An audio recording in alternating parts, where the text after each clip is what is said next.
Good morning to you, viewers. Let's begin what's trending.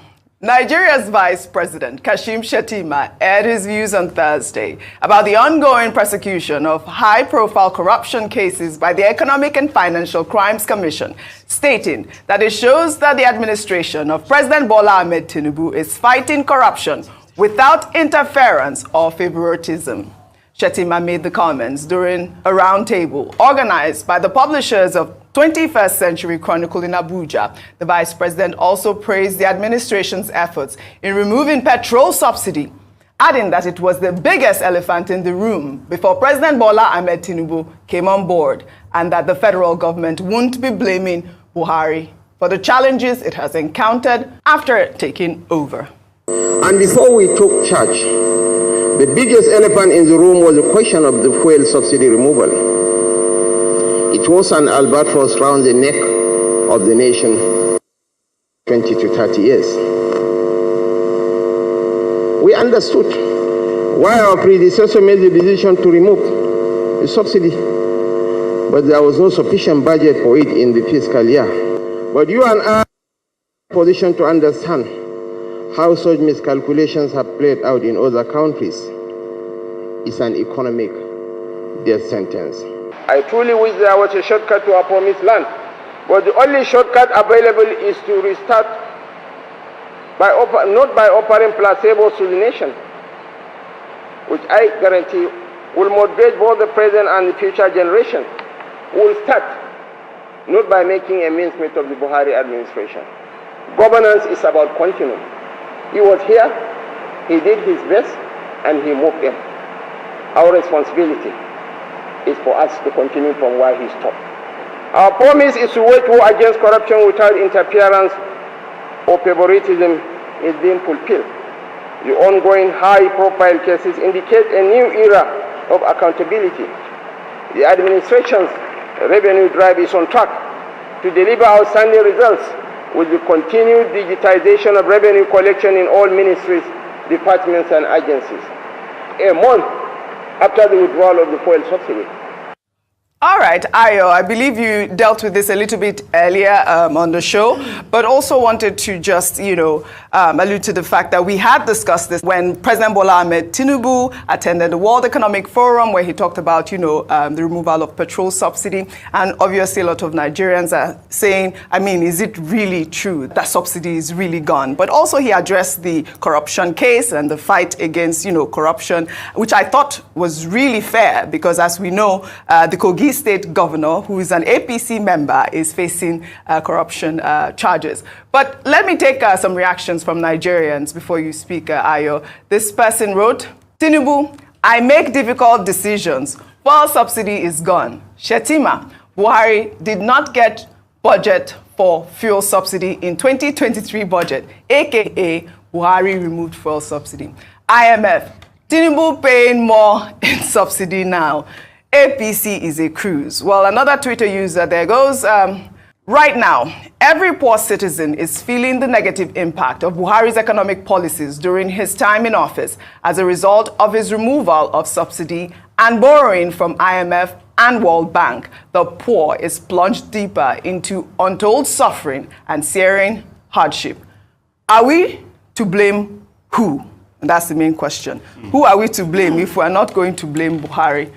Yes. All right. So, Vice President Kashim Shettima had said that, even though they didn't want to look back, they are now in government. But we must talk about the failed state of economy that the previous administration left this nation. Nigeria was on its knees by the time President Bola Ahmed Tinubu took office. And unfortunately, still under the same APC umbrella that both men are governing. Unfortunately, like Mr. Kashim Shettima said, it would have been difficult for anyone who had stepped into the shoes to have not taken difficult decisions as a result of how the economy was on the road to economic recovery. Immigration Service and NDLEA checkpoints at the township gate and burnt it down.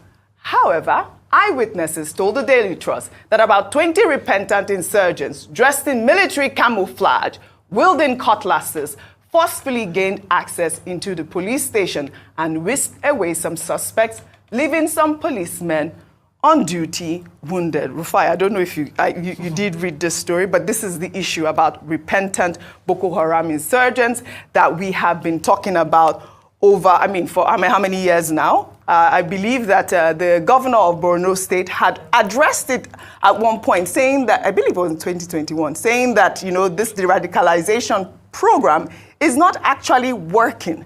But you see that these people are still perpetrating crime in Borno State. But before I come to you, let me take this other story so we can mix both of them. In the meantime, an investigation by Arewa Punch has revealed that repentant female Boko Haram insurgents have expressed concern that since their reintegration into the society, it has been very difficult for them to get married, as law-abiding men in the society avoid them like a plague. Some of the leaders in their communities say that their men are scared of venturing into any form of romance with the surrendered female insurgents, despite the fact that some of the ladies have been expressing their secret desire for suitors to marry them. The community leaders also stated that if the women do not get married, they may be tempted to renege on their repentance vow from terror activities and return to the forest. The Arewa report put the official number of surrounded insurgents and their families at 162,000, but no records show the number of spinsters, divorcees, or widows amongst them. Rufai, over to you on both stories. So I think, to a large extent, what we should start to do now is to start studying. It's been over 10 years since insurgency started. We should start studying the psychological effects of Boko Haram and insurgency on Nigerian society and how it has shaped our consciousness. Because this is not the only story I want to refer to. Yes. I want to refer to the story of the ladies that came here the other day, and they talk about the fact that even in the school they are in, they are being greatly marginalized, the Chibok girls. So how are people dealing with this trauma? It's a thing of study, and we need to be able to look at ways to be able to sensitize society. Because society is hard enough, it's less educated enough, and you now have traumas like this. How are we going to be able to manage them? Are they going to be integration quotas? What are we going to do as regards that? I mean, that's what some people are saying. Let's make argument for mass marriages so that they can marry people that capture them. But I don't think that's the way forward. We need to be able to look for a societal model that works. And it's something we've not been able to study because it's post 10 years. And it's a subject of very great scholarly matter. And anyway, this keeps continuing. Till date, over 70 years, we still have films that talk about the First World War, 1917 and all of that. So it's still a recurring decimal. So this is still happening. And how can we solve it, once and for all? Because that's the psychological aspect. But also as regards the, the repentant Boko Haram people. Obviously the de-radicalization is not working because you see the ecosystem that created the crime still thrives in the first place. Like I would normally say, culture will eat strategy for breakfast. You de-radicalize them and you put them back into the poverty-ridden society that caused them to be able to veer off in the first place. They will still go back to them. So all the ingredients is even there. It's even worse off. After the Metiseni riot in the 80s, there was a post-study done as regards the remote cause of the Metiseni riot, and they discovered it was because of the underdevelopment, the poverty, and the other issues. And they predicted then that if something is not done about it, something worse than the Metiseni riots that happened in the 80s is going to happen. And that's the Boko Haram insurgency we're seeing today. We don't know that there's a direct effect on business. The shutdown of the textile industry, which is one of the greatest provision of jobs in the north, has gone.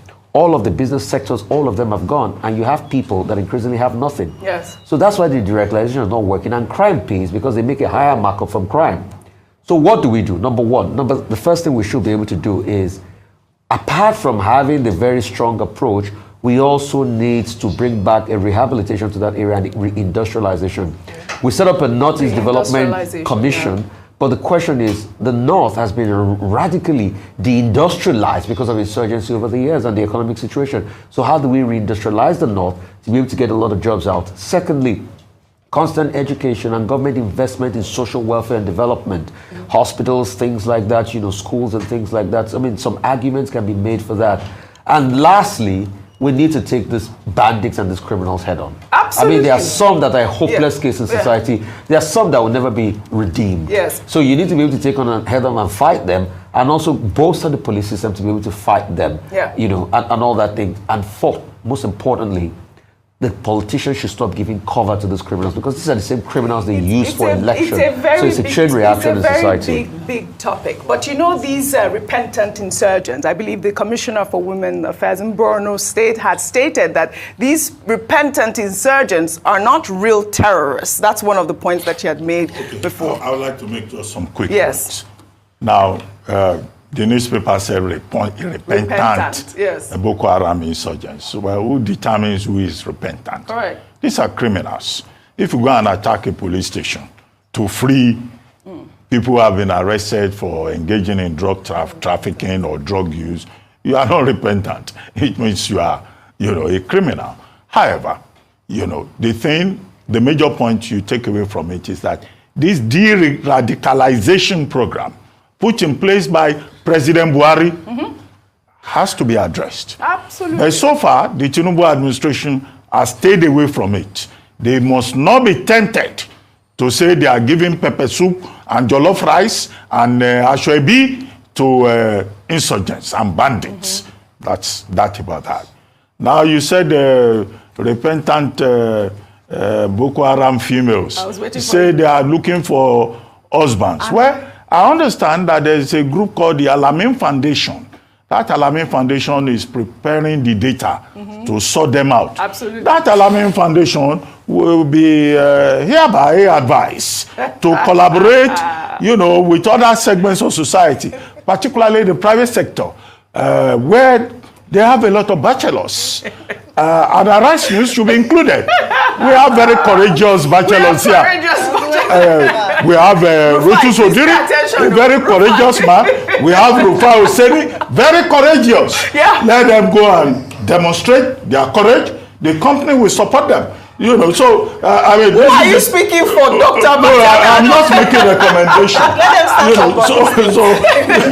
That collaboration, you think Rufai will run away from a repentant Boko Haram female? Why are you speaking? Rufai, I told you, pay attention to what Dr. No, I'm just expressing an opinion. But why are the men running away from them? If some men are running away, we have courageous men here who will not run away, in Arise News. But those are my quick comments. Absolutely. All right.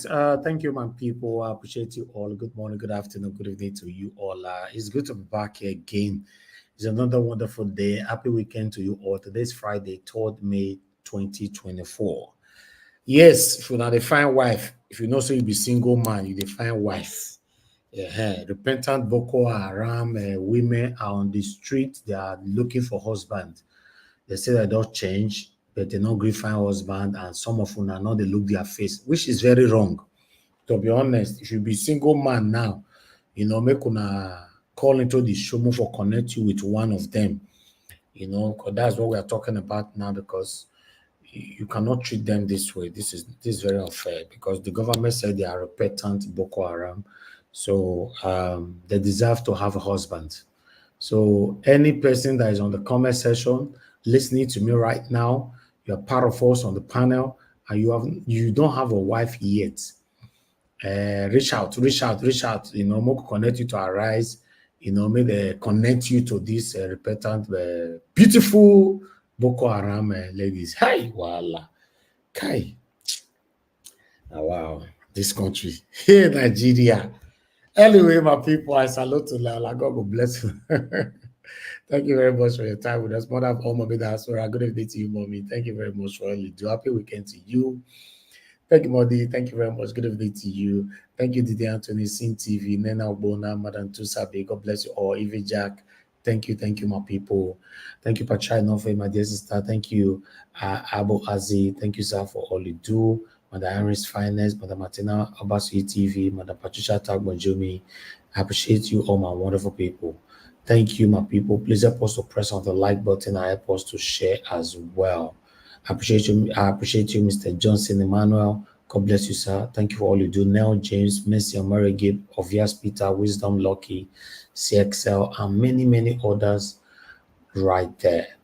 We might not be able to mention all your names. That is why we try to showcase all the names on the screen on time. Love God is my strength. Thank you very much, ma, for joining us. Good evening to you. Rea Boa, thank you. Vitus Ekwabele, and many others right there. Yes, I'm going to be posting out a link for those of you that want to join this broadcast today. Kindly click on the link. It's weekend. Let's talk about the things that's affecting you and I. Link I've posted already.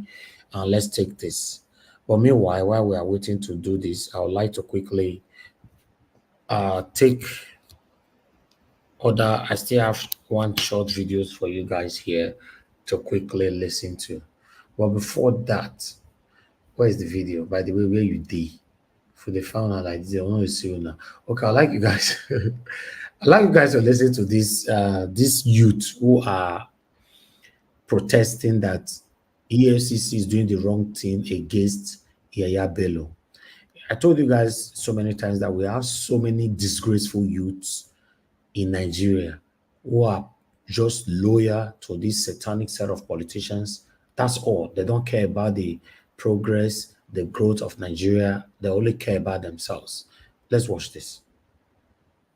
To address an important national issue.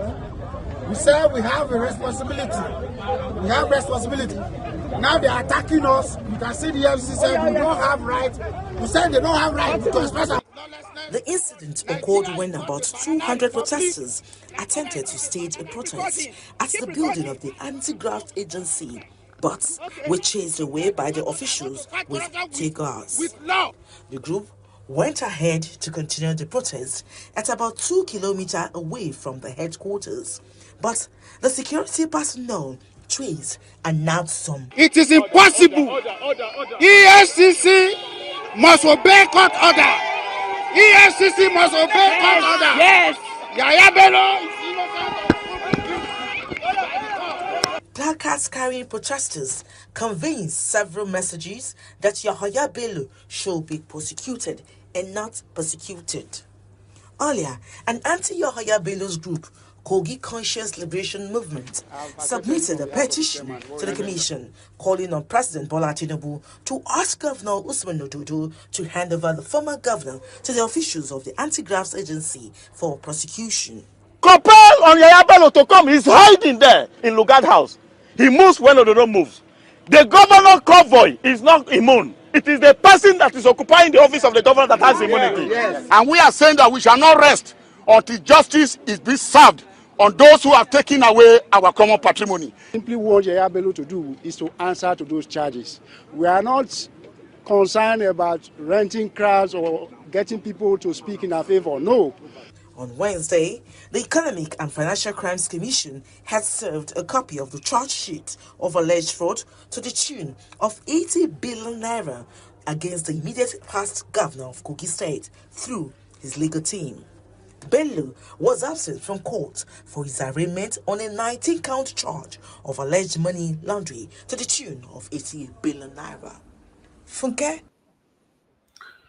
All right, now here and so we see him, right there. But meanwhile, I'd like to quickly take these articles that I have for you guys here so that we can move on. I don't want us to spend more time than this anymore. Thank you very much, my people. Good morning, good afternoon, good evening to every one of you right there. Okay, I'd like us to start with the picture that you can see right there on the screen. Governor Otti, as you all know, that is man of the moment. Yes, Governor Otti is man of the moment, and you can see other pictures, other men there. These are the candidates of in Edo State running to become the next governor of Edo State. So you will know why we put their pictures there soon. It is now people's turn in Abia. Politicians have enjoyed enough. Otti, don't talk that one. Governor Alex Otti of Abia State has declared that the state under his watch is the turn of the masses to enjoy the dividend of democracy, arguing that politicians who presided over the affairs of the state since the return of democracy in 1999 have helped themselves enough with the common petrol money. So I'm going to leave it right there. If I talk now, some people will say, why would they talk? I wish say our own people for our own state where we come from, that they prioritize us over politicians for sweets. But meanwhile, what do I know? I'd like to quickly bring another one to you so that we can quickly start talking. Thank you, my people. If you want to join the panel, I think this is the best time for you to come in. Like I've said before, coming late to the panel, you are not helping us here. If you want to come in, you come now, then we talk. Thank you very much, my people. Qatar Energy not willing to invest in Nigeria despite President Tinubu's visit reports. Who want to invest for Nigeria? Even Tinubu go see them, everything, they still say, I beg. We are not convinced. We can't invest in Nigeria. Anyway, I don't want to take more on that. I'd like us to just move on. Let me quickly bring another one to your screen. Before we get to 1 hour, I must make sure I'm done with all my articles. Then, Tinubu's state governors allows violent extremists to attack Christians, others report. It's very, very sad on this one. President Bola Tinubu's and state governors have continued to tolerate aggressive violence against Christians worshippers in Nigeria, says the 2024 annual report of the United States Commission on International Religious Freedom. Yes, I don't want to read more on this. If you say you believe say this one are true, you can comment on it as well.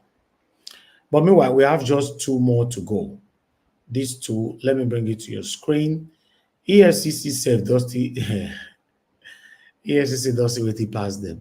17 years old Yahoo boy hacked EFCC chairman BVN, displays remarkable IT skills. Hey God, 17 years old. EFCC, what do you want to do for this one, lad? They call you. Wow. What a country. But meanwhile, the last one. The last one is a pathetic one, which is happening. A lot of us just brush it aside. People lose their lives all the time in Nigeria, but in most cases, we brush it aside and just move on. Nigerian narrate watching Boko Haram terrorists slaughter his father, macheted his siblings in Adamawa. This is a pathetic story, Then 40 years old Bondia, his mother, and other female family members have sleepless nights following the gruesome murder of the family's breadwinner. So I would like to quickly take this. I'll leave it. I'll just leave it because it's a pathetic one. But in case you want to read more, go read it there. How you be alive that, God, you are alive and you're watching, these terrorists taking your mother's life, your father, your siblings and all that. It's crazy in a country where we're supposed to have government. But meanwhile, my people, that is all I have for you guys today. I appreciate every one of you. Thank you so much. For those of you that want to call in, this is the best time for you to call in. I'm only going to do 3 minutes. Please, for some of you that don't keep to your 3 minutes, please work on it. In case you want to talk longer, try to click on the link, come on the panel. You don't need to show your face. Talk for 8 minutes, then you can log off the panel, so that we can work on time. Spending 6 hours every day. All this petty. Somebody talk for 9 minutes. They don't want to talk 6 minutes. They don't want. Let's just respect the cause, the time. I think is more beneficial. I appreciate you all. Thank you very much, Mr. Ben, for calling in. Please talk to us. Good evening to you. Mr. Elvis, I greet you. Thank you, sir. 3 minutes. Thank you. Thank you for everything you've been doing. On this platform, coming every single day. To talk about what's affecting us as Nigerians, whether we're in Nigeria or we are, in the diaspora. I really want to sincerely appreciate Mommy Diaspora. Mommy, actually listen to my voice. Thank you very much for all that you do. And also all protocols observed on the platform, from Mr. Good Jonathan Kingsley to CM to Black Panther. I appreciate all of you for everything that you do on this platform every single day. See, I was watching that video of those people, talking about the rule of law must be obeyed by EFCC, blah blah. You see, those people.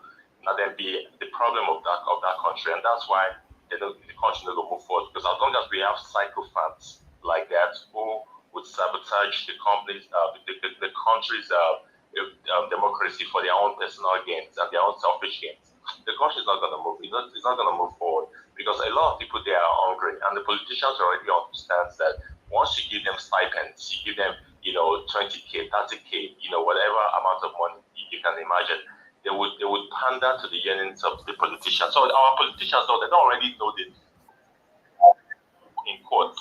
They don't already know the love language of the Nigerian masses. They know that Once you impoverish them and they're in poverty, just give them 10,000, give them 20,000, give them 40,000. Tell them to hit the streets with placards and protests. They will do that because of the hunger in the land. And about those terrorists, those women, that used to be terrorists, who always say they defy your husband. I like what you talked about. So you say you will find you are eligible bachelor. Take one of them. whoever is a bachelor on our platform. We have those women there. They want husband. Call the governor of the state and tell them, okay, you want that one or you want that one. There are Muslims. You can marry 2 women at the same time. You can marry 3 women at the same time. They're all eligible spinsters.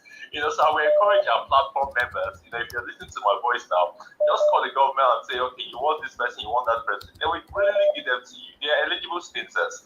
And for 2024, you should remember, I used to say that Asha Igodalo for governor, because he's the only one I've been hearing. I've been seeing his, videos everywhere on the internet and all that. But to be honest with you, when the Labour candidate came over a couple weeks ago and he spoke to everybody, I kind of like, what he was saying, and it's actually good that we have a candidate like that for Labour Party, and we have Dr. Asha Igodalo. I know we're looking forward to the APC governor and the other YPP candidates, to come on our platform and talk. It's going to be a good election. People know what they want. Do they want to continue with the failure of Obaseki for the past 8 years, or they want a new life, or they want a new experience? So the choice is theirs. I just want to thank you very much for all that you do. I really appreciate it. God bless you. Thank you very much. I appreciate you, my brother. Thank you very much. God bless you. I agree with you, sir. Thank you. Thank you. All right. We have the next person on the phone. I would like to quickly take this. Madam Origin, thank you very much, ma, for joining us. Good evening to you, ma. Please talk to us. Hello. Hello. Hi. Hello, everyone. Thank you, ma. Good evening to you. Much. Thank you, ma. Hello to you. Hello to our panelists. Hello to Mama Diaspora. Hello to our ninjas and everyone that come out here every day to do their shared duty. I call it civil duty. I call it call for, to ensure that humanity is rescued. Let me go straight to the point.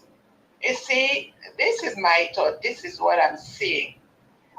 It looks like these evil men want to entrench evil in Nigeria. It's like a place where you now find out that this is a no-go area. Already it's becoming a no-go area. Every level and every manner of atrocity, evil is being promoted in Nigeria. Now, the government having the audacity, because it looks like I am beginning and I see that our media are part of the government. For them to come and not, I'm looking, it could have been okay when they now, juxtapose what they're talking about these Boko Haram females that are not happy, they want husbands. I would have loved if they now call up on the women, the widows, that their husbands were by these people, the orphan children, and their well-being. Where are these people? Thousands have been murdered and destroyed, and thousands more are having pain of nobody even speaking for them, except for a place like this, Niger Watch and Family TV, that talks for the people. And there they are opening their wide mouth. They don't even have shame. This Nigeria has lost every fiber of shame. Every fiber of shame is gone in this country. For a national TV to be talking about repentant Boko Haram females. No, and then the government, maybe the next thing they will do, they will go and pick up young boys that are helpless and give to them. just to multiply the evil. Evil go on in Nigeria. Anyway, thank God for people like Alex-Otti, who, he was in PDP. They would never, I said never, they would never have let him become a governor in PDP. They rigged him until they could no longer, until God opened up another door. And that is why I'm telling the people, may not shine on an eye. Thank you. There is no gateway in the two places that will either entrench, and before you know it, South and Southeast will be crying like the people of the North. I rest there, Mr. Najawa. Maybe I take una talk, come to Nigeria and stop this evil. If you don't want this to continue, wake up and stop evil. That's why we come here every day to scream and say, evil has overrun Nigeria. Something needs to happen. Something needs to give. We need to breathe. Normal people need to breathe in Nigeria. God bless you, Mr. Najawa. Thank you, ma'am. Thank you very much. Thank you, Madam Virgin. Okay, guys, we have a poll.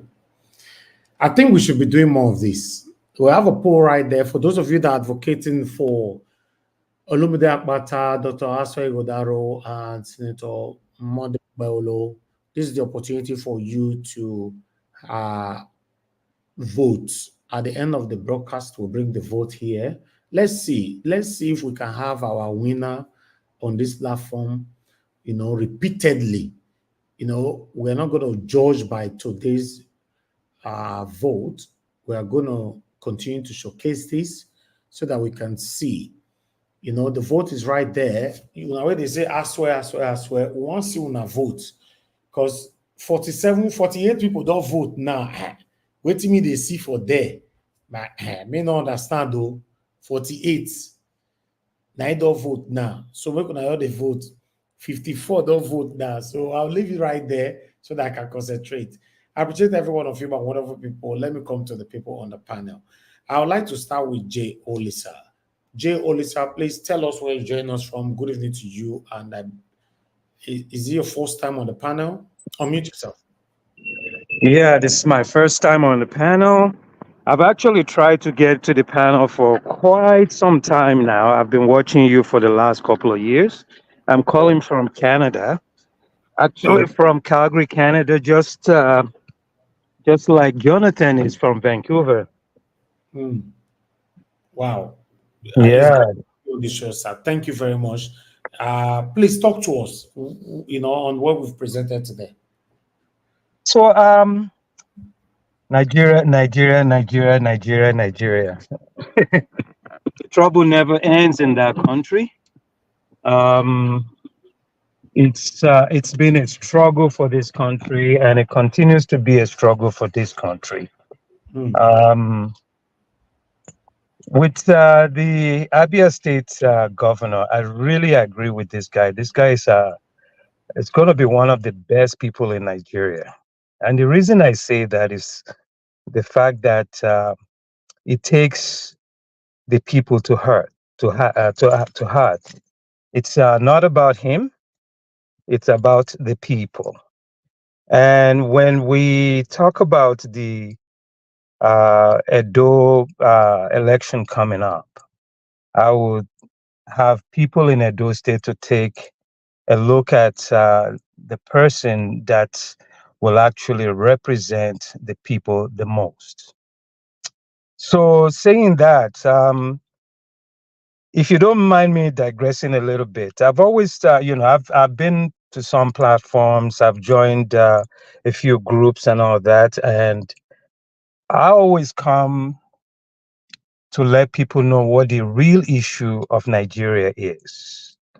Looking at the issue with Yahaya Bello, all these politicians and all that, I always conclude that the problem of Nigeria can never be solved unless you have a transformation in the judiciary.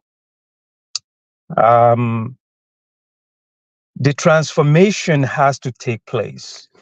In this history of UK, they used to have a lot of problems with politicians running to the courts and all the time until the court says, no, enough is enough. Now, if you look at the judicial system, in all the coups that has happened in Nigeria, only the judiciary, out of all the three arms of government, survives. The executive is dissolved, the legislature is dissolved, but the judiciary is never, ever touched. And one wonders why. So the judiciary doesn't know what power they actually have in changing the society. And when the judiciary has become a toothless bulldog, as I usually call them, you see all the impunity going on, the corruption and all that. And I told a few people, I always tell a few people, they say that Lady Justice is blind, wears a blindfold, basically. I always joke around and say that is true in most cases, but in Nigeria, the blindfold that Lady Justice wears actually is a see-through. It can see who is before her, right? So that's why justice is usually not equal. You know, it's basically Lady Justice in Nigeria can see that it's a big politician that is in front of them, and they give these lousy judgments. And I mean, one judge can give a judgment in one state, and you go to another state, the same case, a judge gives a different judgment. There's no reliance on precedents. And I always come from the legal aspect of things, that the only way Nigeria can be saved is with true transformation and reformation of the judiciary. They are the backbone of any democracy. And if the judiciary fails to do its duty, what you have is lawlessness.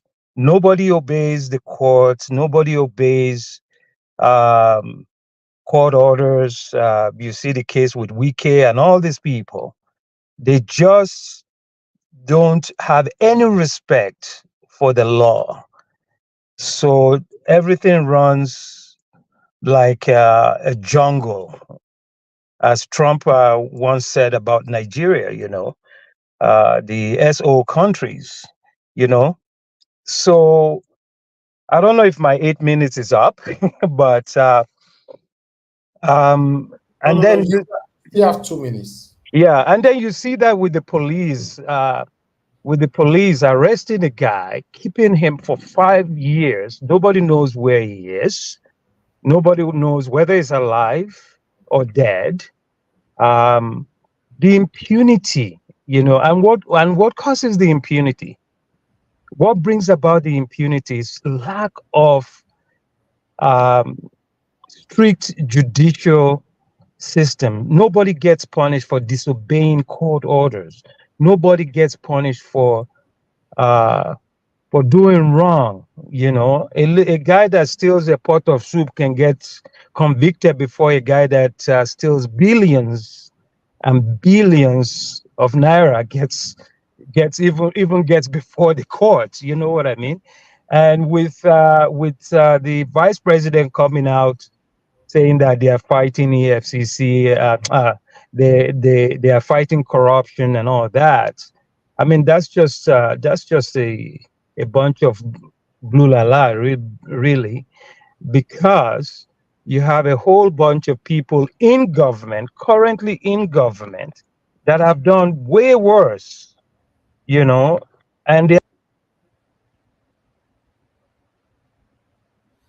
Okay, I think we lost you there. Hello?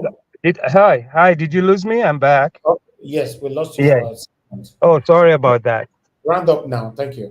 Okay. So the judicial system really has to step up and know the power that it actually has to change society. And once they do that, then it becomes, like Alex Otti said, it then becomes about the people, not about the politicians. I mean, they've run rampant, and the moment the judiciary start using that sword that they have, that two-edged sword, and just clamp down, no matter who you are, whether you are at the top or whatever, nothing is ever going to change. And also, I must add that the Constitution has to be reformed. So, Mr. Alex, I will say, Mr. Alex, Mr. Elvis, I will endeavor to join again. I've always tried many times to find the link to join, and I'm really happy that I was able to participate today, and I appreciate it. God bless you so much. You're doing a wonderful job. I mean, the way you moderate things, I really enjoy it. It's a pleasure, sir. Thank you very much, sir. It's good to have you on the show. I appreciate you. Thanks for your voice. Please try to join us whenever you have the time, because it's a collective effort. Yes. If we want to have a better country. Thank you, sir. For sure. Thank you. Yes, sir. Let me take this call before I come back to the next person. Love God is my strength. Good evening to you, ma'am. Please talk to us. Talk to us, ma'am.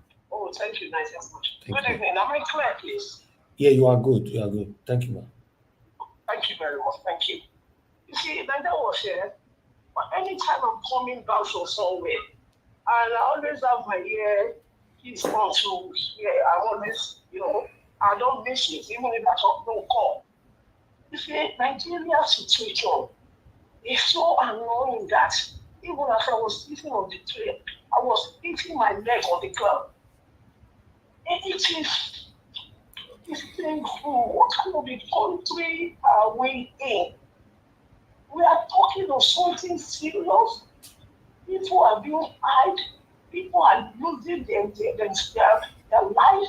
and they are telling us about repentant Boko Haram women who are giving themselves, surrounding themselves to Boko Haram to use for their own purpose, to carry their guns, to do something, to carry their weapons, and everything. And they now say they are repentant, and now they are looking for husbands for them. In fact, the issue of Nigerian government, in fact, the issue of Nigerians and the government. And one thing I want to say, our journalists, they don't know what they are doing. Our journalists are marching the government of Nigeria. They are not hitting the nail on the edge of what Nigeria has become.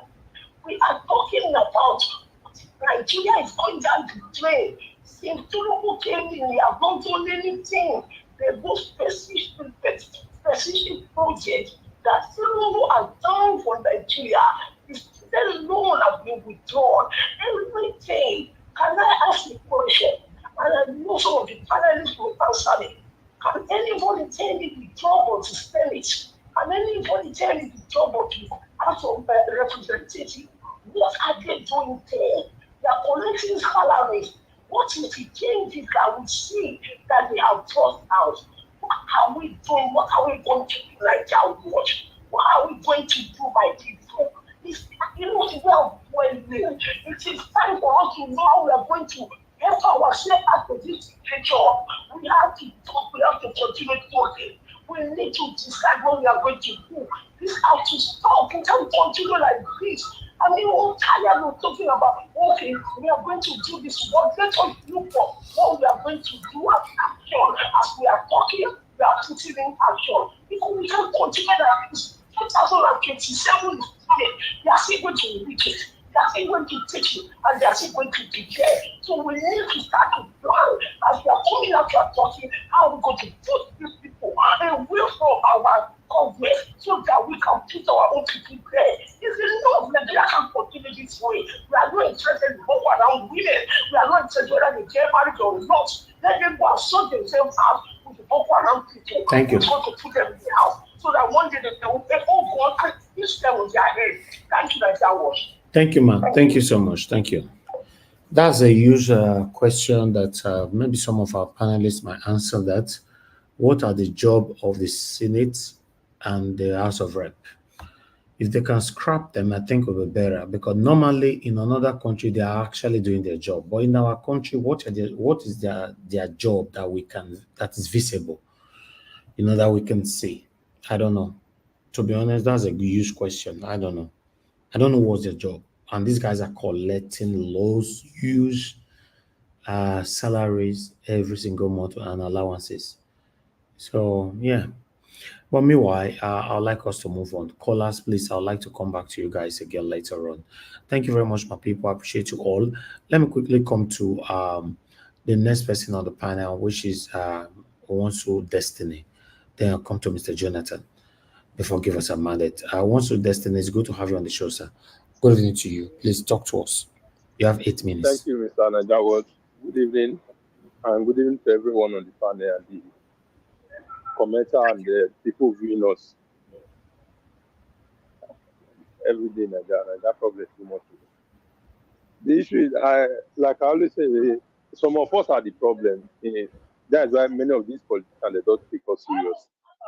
But how can a normal human being reasonable? Because I must be sincere, like those people, majority of them, they are not normal human beings. But there's no reasonable normal human being that will protest for what they call Yaya Bello. No really normal human being. That money will build more than how many standard hospital, school in that state. And you still have mind. Look at those people that are protesting right now. Are they paying each and every one of them? Let's say 2 or 3 million that will make them to come and food themselves on the streets. How can somebody take that kind of amount of money and you still have the mind to come out that you are protesting for rule of law? Where is the rule of law in the country that we don't even? And those kind of people, one of them is one of the kind of people that one of the politicians will pick up any moment. Will still be here saying, let them free this man, because he's a poor man, he's an innocent man. These are the problem. How can normal human being come outside, say you should free Yaya Bello without those allegations? Even if it's okay, if it's not true, why don't you just come outside and say, okay, here I am, I did not collect this kind of money. Explain yourself. They will believe that yes, that is not true. Give all the way. At least it's all this way. How is Yaya Bello have brought out some documents that cover him up that he did not collect any money from other people? I believe many of us that now will be yes, it's you people are doing wrong thing. Why are you guys trying to just frustrate this guy for what he does not know? But no any document. Every time they always bring out statement that they are just trying to it's because of politics. That's why they are treating Yaya Bello that way. Just give us one single evidence. Back it up with something that will make people to know that yes, this thing is wrong. What these people are doing is not right. No. All the statement they are bringing, I have never seen any good thing. I have never seen any way that this one really make this man not do all these things where they accuse him of. But still here, we still have people. And these are not old men, and these are youth. Man, that country you go out, let's be sincere. You will still bring out your face like that, say they should free this man. Well, we don't know, sir. But for those, I don't even know for all those women. I'm kind of confused. Is it the repentant or the ones that the kidnapper kidnap, later they free them? Because if those are the real repentant, I will have problem. You see, get mad. They come out, they tell us, hey, they find husband. What of your criminal group? Say both men and women, that is now among all of the night Buhari released that time. Why they not marry themselves? So you want another person that have never committed any crime to come and put you in his house. Tomorrow, nobody know what you do to the person. Seriously. We don't just know. Like that, the first man said, the judiciary is our problem in that country. Majority of them are our biggest problem, because if they really stand on their feet, I believe all this problem, all this nonsense, we won't have it in that country. How can this judge will come and say different things? The other one will come and say, and they said we have one law in that country. But you go this court will say another thing. You go the other court will say another thing. And we are using one law to fight everything. Then which law are we now using? In that country, we have law for the politicians and the ordinary people. That is just the simple truth. Because if not, I don't see the reason why tomorrow this one will go to this other court that maybe has friend, he has connection, because he needs favor. Then the judge just do his own favor. Then the other one will go to another court that he has connection. How can the country move forward?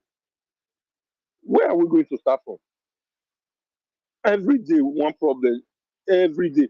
If they see that this one they break out, that people are talking about it, is gaining more crowd, or just say, okay, what do we do now? Let's just bring one issue come out so that these people will forget about it. So just give us one issue. All of us just start trending on that one. How long? How are we going to start? Yeah, with how? When? But every day with different problems, every day with different issues. Mr. Nanja Watch, I really need to take my boss now. All right, Mr. Destiny, thanks for your submission. Yes, that's where we find ourselves. Thank you. But let me come to Mr. Jonathan. Mr. Jonathan, thank you, sir, for joining us. As usual, good evening to you, sir. Please, I'd like you to talk to us, then we'll come to give us a mandate. Thank you, Mr. Elvis. Thank you very much. Thanks for the work you are doing. God bless you. And my greetings to all the panelists and all those that are on the comment section, all the submissions made so far. Thank you all and welcome. You see, I want to talk. In fact, today I want to give it up to those guys. One particular guy that spoke, the first video that you presented. I joined that video maybe in the middle of it. That guy, that street video guy. I don't know which video, what's the name of that that broadcast or that video that you presented. Which video are you talking about? The first one. The guy that was talking on the street. Okay. Yes, it's Nigerians lamenting on the street. Yeah. That one is news post. Yes. News post. Okay. You see, I give it up for that guy that spoke first. I give it up for that guy. He sometimes, people that you least expect when they are talking, we tend to take them for granted. The guys just said it all, the problems of Nigeria. He outlined it, and that is our problem. You see, Nigeria is a country of lies. It's built on faulty foundation. And so if you are trying to build on a faulty foundation, at the end of the day, whatever you put on it is going to crumble. It's not going to stand. It can't hold because the foundation is faulty. And that is Nigeria. You see? And the guy asked him also, what's the way forward? And the guy said there is no way forward. And you see, this present Nigeria, the way it is presently constituted, there is no way forward. Unless we're just, we love it so much to deceive ourselves. We love it so much in Nigeria. There's no way. The way it is presently constituted, the way things are set up, there's no way forward. And I love the first speaker, the panelist that spoke, and then he brought it out again further by talking about the judiciary. And I thank him very well for bringing that out. And I agree with him entirely.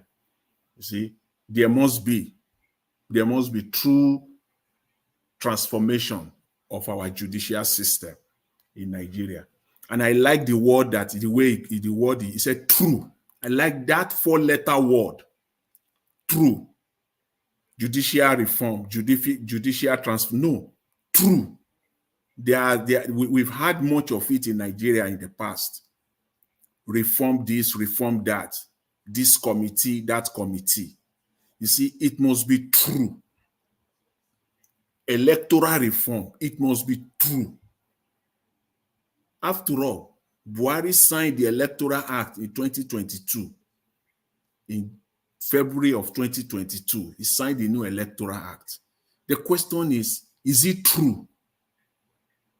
The fact that that Electoral Act was not completely true, that was the exact reason why Mahmoud Yakubu and the crooked politicians were able to take advantage of it. And they did successfully, because that Electoral Act in itself was not true, though it was a fine document.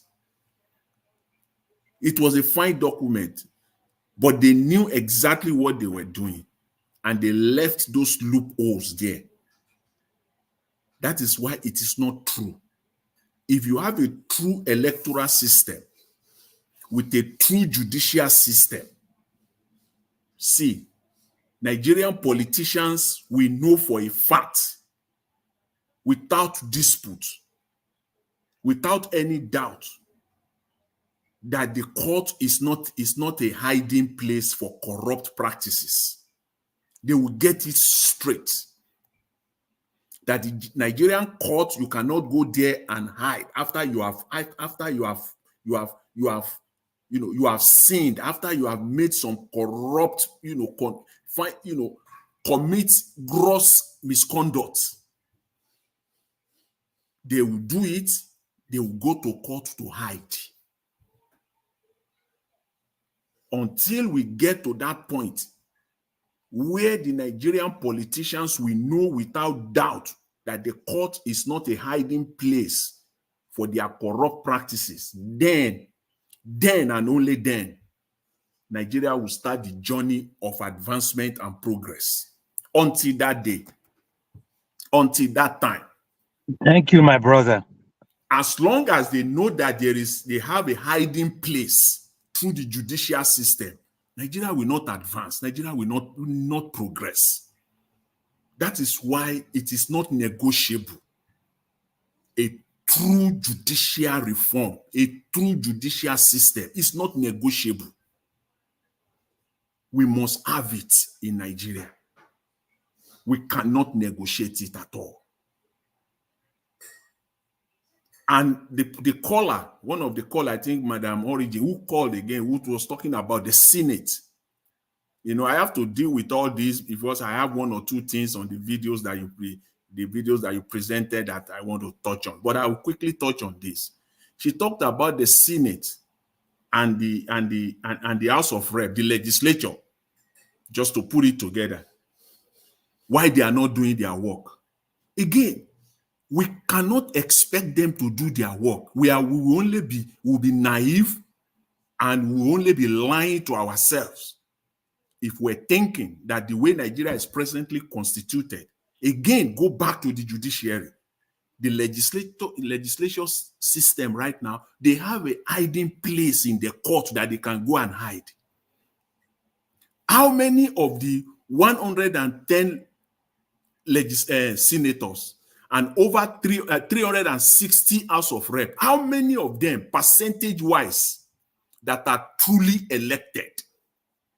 Truly elected. How many? By my own estimate, I don't think 30% of them were truly elected. Debatable though, and we can put that up for debate. I don't think 30% of them were truly elected. More than 70% of them got there through one crooked means or the other, and they used the court to hide. The court happens to be their hiding place. So therefore, they are not obligated to anybody. An employee first is loyal and obligated to his employer. The senators and the House of Rep, they are employees of the Nigerian citizens. And it should be that their obligation first, their loyalty first to the Nigerian people through the Nigerian Constitution, that they sworn an oath to protect and to observe. But they are not, because they are not obligated to the people. They didn't get there through you. They got there through the crooked judicial system. So that is the problem there for us, for all of us. So that is so again, we cannot negotiate a true judicial reform. It is not negotiable in Nigeria. It is not. So that's just, what I would say, on that. And, it's so funny. The video you showed about the Nigerian, the Boko Haram women that are repentant, female. That's very comical. It's very, very ludicrous. What are they looking for? Nigeria is a quota system country, massive one for that matter. We have educational quota system. We have the public service, the civil service quota system. We have the political appointment quota system. Now they are kind of advocating for the marriage quota system. Is that what? So that at the end of the day, whether you like it or not, you must marry them. You must marry a Boko Haram repentant through the marriage quota system. Is that what? Is that what they are trying to do here? Because they are spoiled brats. The whole entire north is underdeveloped. If there's anything like fifth world countries, that place will be the fifth world countries. This is the most undeveloped part in Africa, that northern Nigeria. They are spoiled brats. They have to spoon feed them. Education, they are being spoon fed. Political appointment, they are being spoon fed. Public service, they are being spoon fed. All you need is just to go and study Quranic religious studies somewhere, and you end up and become the permanent sec of the Federal Ministry of Finance. That is the standard, that standard of mediocrity. They are spoiled brats there, and all their politicians have stolen Nigeria dry with nothing to show for it. It is not the people that matters. That brings me to Alex Otti. Yes, it is the people that matters. That is not the case. That's what politicians should be talking about. It is the people. Their obligation first must be to the people. Because when a politician knows that there is no hiding place, he's an employee. If you messed up, you know that you could be fired the very moment. Who can fire in Nigeria is a senator in Nigeria? Who? Can a senator in Nigeria stand on the floor of the Nigerian Senate on a matter of principle and tender his resignation? Where? They will fight it. Yaya Bello is fighting. They will fight it. Even when they are caught broad daylight with the items that they have stolen right in their hands, they will still be fighting it. What is Yaya Bello fighting for now? That the whole world does not know. That the entire Nigerian society does not know. That he stole Kogi State. He made that state dry for 8 years. What are you trying to, who are you before you became a governor? What is it that you have before you became a governor? It is clear that you stole, you make the state dry, and you are hiding. That is Nigeria. That is what we have in Nigeria. It is the same judiciary that is giving Yaya Bello cover now. That is why, after all said and done, we will all come back to this: the judicial system, the electoral system. All these things must be. This should be our focus. That is the foundation of any society: the rule of law. In fact, the rule of law is your highest, is the most valuable currency that you have. I can't say this better than Mr. Peter Obi. There's no way. The rule of law is the highest, is the most valuable currency that you have. The likes of Yaya Bello today, they are using the same judiciary as cover to cover their corrupt practices. It is the same judiciary that is providing cover. That is the problem. I won't be surprised if the judge, I won't be surprised if the judge that is handling the case, that delivered the judgment, that gave out that ruling, I won't be surprised if he studied religious studies. I won't be surprised if his background is religious studies, it's not even law. I won't be surprised if he graduated, his first degree is on general studies. I'm not going to be surprised at all. The country has been reduced to mediocrity.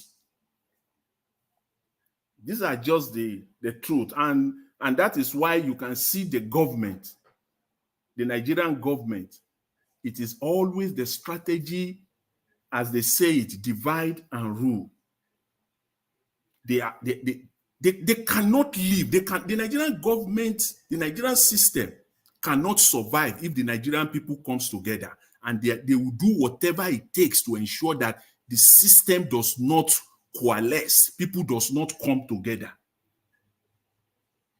The strategy of this crooked government is the strategy of disunity among all the various groups in Nigeria. Dismantling of any kind, any form of consensus. Once they see that one or two groups are coming together, they will go in straight with all the resources. They will use the state resources to set, to dismantle that group. We're just seeing it playing out with NSC and the Trade Congress. They have effectively dismantled that connection. That is how they can thrive. That is how this government can continue to thrive. No group can ever come together under their watch in Nigeria.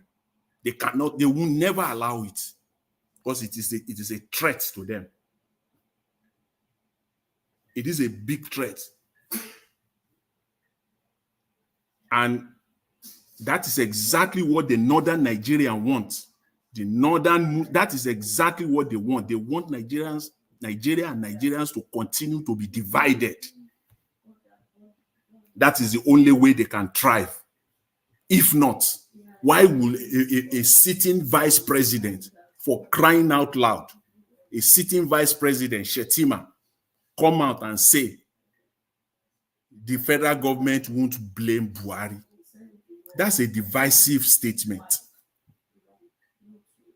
It was now trying to set the North and the South, put some kind of division there.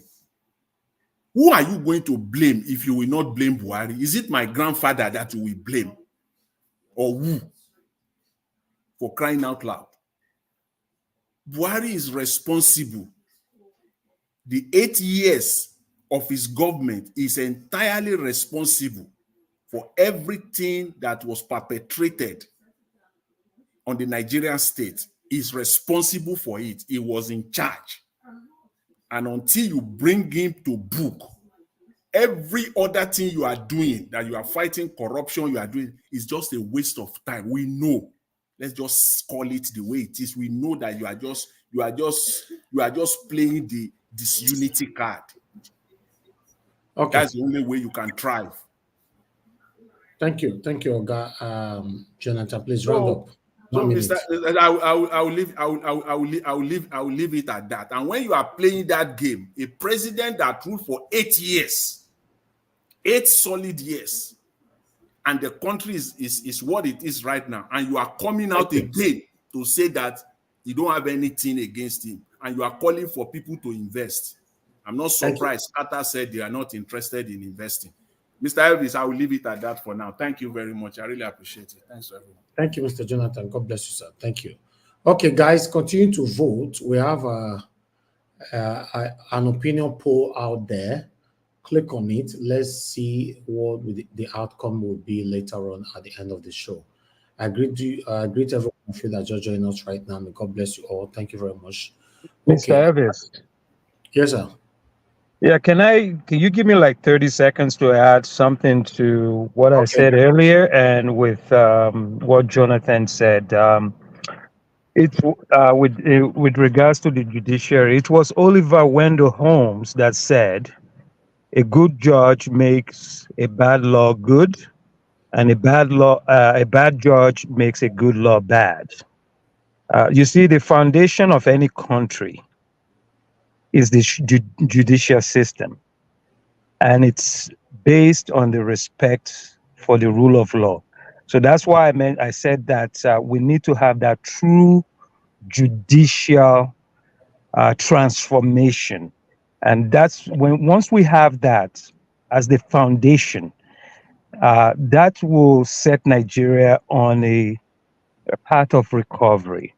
Thank you. So I just thought I'll add that. Thanks. Thank you very much, sir. Thank you, Mr. J. God bless you, sir. Okay, give us a mandate. If you are there, please talk to us, sir. Good evening to you.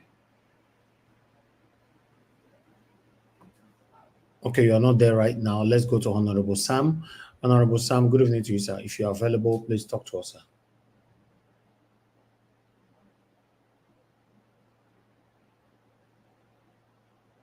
Okay, if Honorable Sam. You are the TV for me. Yeah, good evening, Naija Watch. Good evening, everyone. Good evening, the viewers, wherever you are watching this program for. We'll keep appreciating every one of us, most especially those of us that still believe in our nation, Nigeria, who still believe that Nigeria will be better, irrespective of whatever we are saying now. First and foremost, I want to appreciate Mr. Jonathan. He really did justice to the major problem we have in this country. It's one of the best things I've heard in a discussion talking about the judiciary. I've always said it, that the major challenge we have in this country is judiciary. No matter how sound you are, no matter how good you are as a president or as a governor, and you say you want to deal with those that are corrupt, you cannot do it without the steadfastness of the judiciary. That's exactly what we've been seeing in this nation. There must be judicial reform, whereby judiciary should be judiciary indeed. In the situation, what we have in Nigeria now is a shadow of itself, in the sense that even if you have evidence against anybody, whether in the political sector, in the banking sector, you have evidence against them, overwhelming evidence. You go to the court, you see the court playing with the case as if it's a mere case. Look at the case of the former Central Bank of Nigeria. Look at the way the matter is being handled. A man that has admitted. Look at the figures of the amount is told, cannot even be said. Pronouncing those figures, we begin to wonder if Nigeria is as rich as this, one person can steal all this type of money. And the Nigerian government, through the judiciary, they are still playing game with this type of thing. So you begin to wonder, is there hope for this country? He has said it all. Jonathan has said it all. For Nigeria to move forward without judiciary, because under normal circumstances, the judiciary ought to be the hope of the common man. In a democratic system of governance, you say the legislators, they check the executive. You understand? Why the judiciary ought to be there between the legislators, the executive, and the common man. If the judicial system is weak, the whole nation is weak. That's exactly what we are seeing in this country now. There's a scenario in our country now that if you have to steal well. In other words, if you have to steal enough money. As you are stealing, you begin to remember, set the one aside for judiciary, set some aside for the police. I mean, let me not use the law enforcement agencies. Set some aside for them. You know, over the years, we've seen the beautiful work of the EFCC, wanting to really act effectively, doing it the way it ought to be. But at the long run, once the matter gets to court, it is watered down. It is watered down. So sometimes I begin to wonder, why is it that way? The truth is still not far from who appoint the judicial, who appoint the judges. The case of the former Rivers State governor is still fresh, whereby the wife was a magistrate, a chief judge rather. A Benin man will say you can't better. Sometimes when we are discussing the issue of Nigeria, you begin I begin to wonder, how did we get to where we are now? How did you get to where we are? Who is the person manipulating? Is there something manipulating Nigeria that we cannot get it right? You see our Nigerian leaders, they will go overseas. They will see the way things are run. They will even walk in the streets like a commoner, like any other person will walk in the streets. But when they come back home, you see a different thing entirely. You begin to wonder, is Nigeria a cursed land? Do Nigeria need deliverance? If we need deliverance, the question is deliverance from where? Because sometimes you begin to think and ask yourself, where do we go from here? What are we going to do? What is the next stage? You think and you still come back to judiciary. Like I said, no matter how corrupt you are in this country, no matter how corrupt you are, if the EFCC come after you, you will still end at the judiciary. And if you have enough money, the outcome is as good as my guess is as good as yours. You know how it's going to look like. So in going forward in this country, we call this country Federal Republic of Nigeria. Are we really practicing true federalism? The question is no. If we cannot practice federalism, let us try co-federalism, where each region will be on their own. The Western region will know what they are good at. They can be on their own. The Eastern region, be on their own. The Southern region, the Midwest region, Central Nigeria, Middle Belt rather. I agree with you, sir. Let each region be on their own so that there will be specialization. We'll not specialize in what we are good at. Niger Delta, we are known for oil. Yes, specialize in that oil. There are some countries that do not have oil. They are existing. Some are existing with their solid minerals. Some are existing with their agriculture. Some are Swiss is existing with stolen money from Africa. They revamped their banking system to have adequate security in their banking system. That's what they are relying on. They are relying on that. So what are we good at? Before now, the northern part of the country, they were good for agriculture. They have vast land. When we were growing, we were talking about diversity is an asset. Diversification, even in tribal diversification of culture ought to be an asset in Nigeria, but in Nigeria, it's no more an asset. It's becoming a problem. Whereby, I don't know, sometimes when, like I said, it saddens me when we're discussing Nigeria.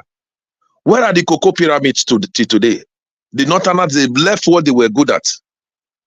And they are concentrating on oil of the middle of Niger Delta. Go to some area in that Niger Delta, you will lament, you shed tears. Yet our natural resources is taken to the north. If you are driving some roads in north, you can virtually close your eyes, federal roads, and drive. 4 lanes, 6 lanes. Our resources is used to build Abuja. Go to Bayelsa. Sometimes you wonder. Go to some is it creeks they call it. Go to Golden Land. So begin to wonder. Nigeria, in as much as we say we believe in Nigeria, we want the best of the best for the country. Are we really? Is Nigeria really existing as an entity? I keep saying it, and I will keep saying it. Not until Nigeria go back to the amalgamation of 1914 and go and look at the agreement that was signed. It should be revisited. It should be revisited.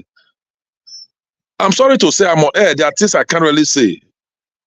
But in as much as we believe in Nigeria, those that are leading us, do they really believe in this country? The other day, our president was in one international summit. Some of the things I was ashamed. I'll begin to ask myself, is Nigeria as intelligent as Nigerians? As intelligent as Nigerians, look at those, just look at history, those that are ruling us, those that have become presidents, look at them. Sometimes when the president is even addressing us, we can't even hear what they are saying as Nigerians. You don't even understand where they are going, where they are coming from, where they are going. That's why I begin to ask myself, is it that there's something manipulating Nigeria that we cannot get the best? Like the case of the election, the presidential election that was done. Nigerians knew what they wanted. They went for what they wanted. But the so-called cabals gave us what they wanted. Look at the outcome today. It has never happened. The first month, somebody took over power. The first week, things just started galloping inflation. Things just started changing around to the other way around. So the Nigerian leaders, it's rather unfortunate. I know somebody was asking, what is the duty of the Senate? What is the duty of the House of Rep? Yes, fundamental questions. What are their duties? You know, if you even look at the composition of the Senate of House of Rep, you virtually see that there's little or nothing the Southerners they can do, because the Northerners, they are a majority. We have 109 senators in the Federal Republic. 3 per state. So if you look at the composition, you discover that at the long run, the Southerners, they are a minority. It is often said that minority have a say, but majority have their way. Majority have, majority have their way. Minority have a say. But that say is important. We should continue to cry out. Because let me tell you something. If something is not done with what is happening now in Nigeria, a time will come, Nigerians will begin to fight back. Look at what happened at NSIS. Nobody thought Nigeria youth can gather themselves in such a manner. I'm afraid a time will come, hunger will drive people into the streets. Hunger will drive people to the streets with what is happening in Nigeria. The leader, it seems as if they don't care. The other days, look at federal roads. Benin-Aushi roads ought to be the major road. You know, you see, I keep saying some of these things are, I don't know if there's an influence from somewhere. You know, in globalism, we begin to hear food shortage. There are dark states. These are international politics trying to bring about food scarcity all over the world. And it is being reflected in Nigeria. If you look at Nigeria, why on earth will Fulani Herdsmen go to the farm and start killing farmers? Why on earth should they go to the farm and start raping farmers' wives? So that farmers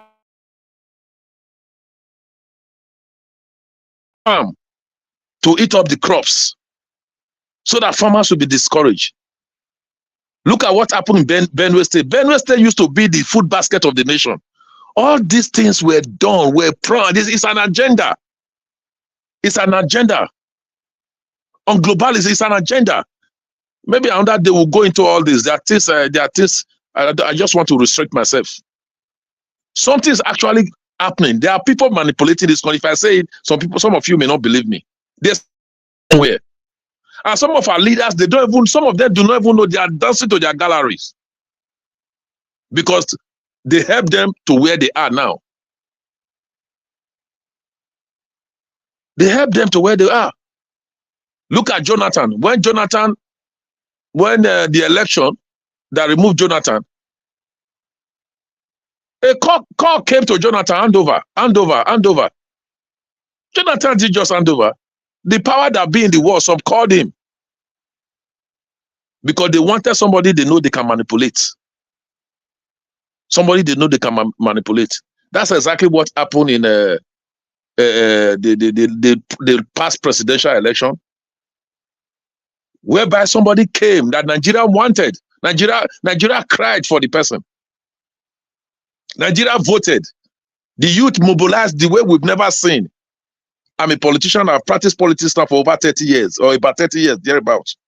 I've never seen such a mobilization. I've never seen such commitments from the youth.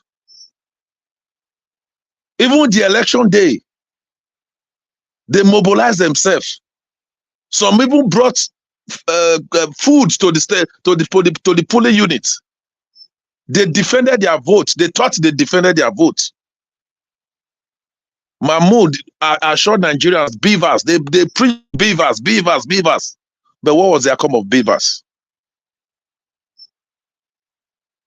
Other election they were transmitting. When it comes to presidential election, beavers was not transmitting anymore. There was a provision in the section of the Constitution that says any result that is not transmitted by anyway, I don't want to.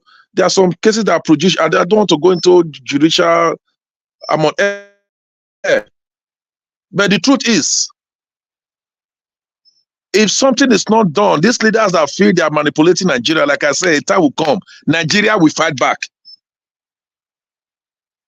Our national anthem said the labor of our heroes shall not be in vain. It shall not be in vain. So, like I said, in the amalgamation of 1914, maybe it's maybe one day we'll discuss that topic. There was an agreement that after 100 years, the leaders will come back and review if there's need for us to still be together. Because at the first instance, we were not together. The northern region and the southern region, we were not together. We were not one. Our culture is different. Our way of life is different. The way we reason they are all different. We're talking about Fulani Esme. Most of the Fulani Esme in our forest today, they are not Nigerians. Majority are not Nigerians. Nigerian government do not even have their statistics. We're talking about security of the land, security. Those state government, they perform. There are certain things, like I said, there are certain things we don't say on air when it comes to security. You will arrest ordinary Aboki that did something wrong. At a time in Benin City, they came rolling their something like, how do they call this, their truck. They became scavengers.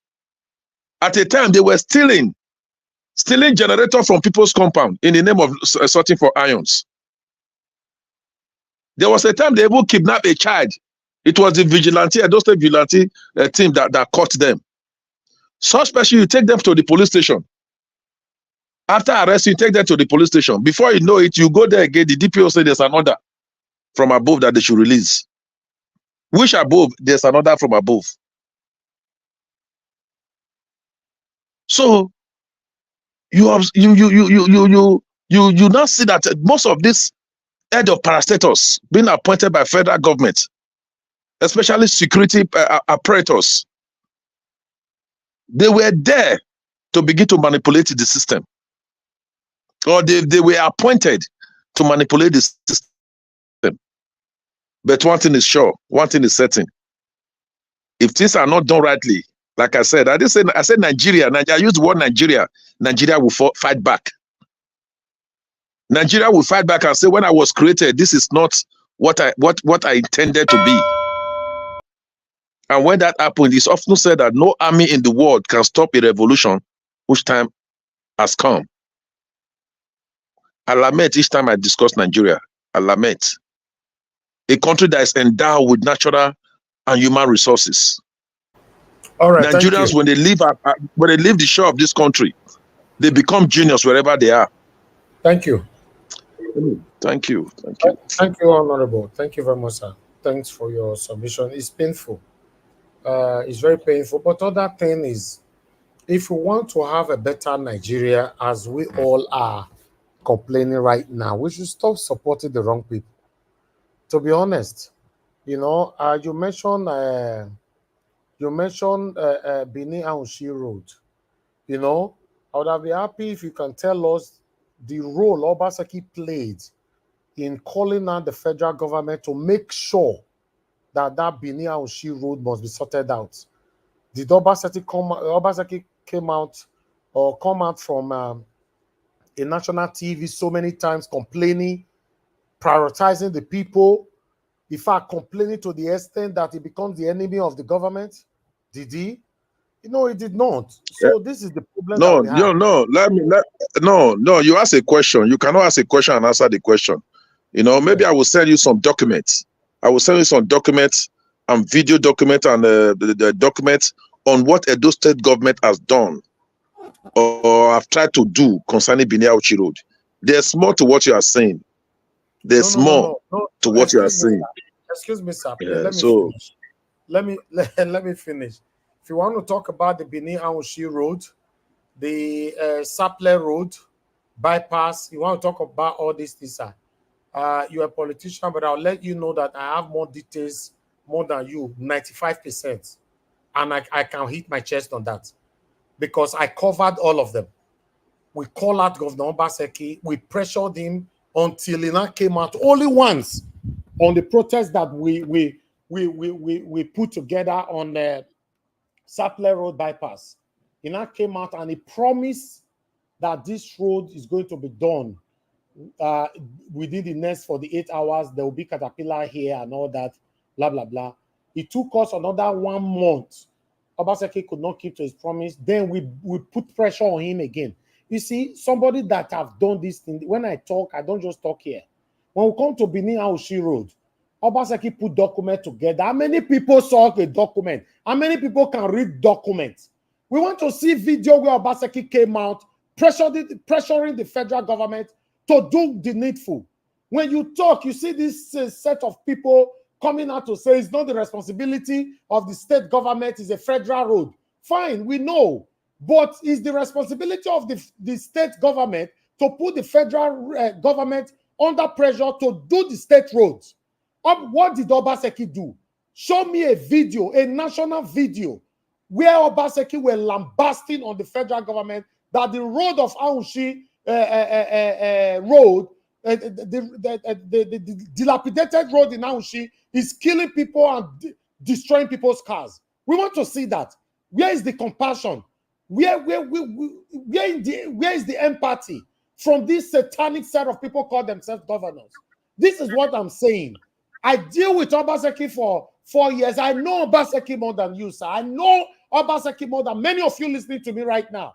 But some of you will think, oh, you don't like Obaseki. You don't like Obaseki because you don't know nothing.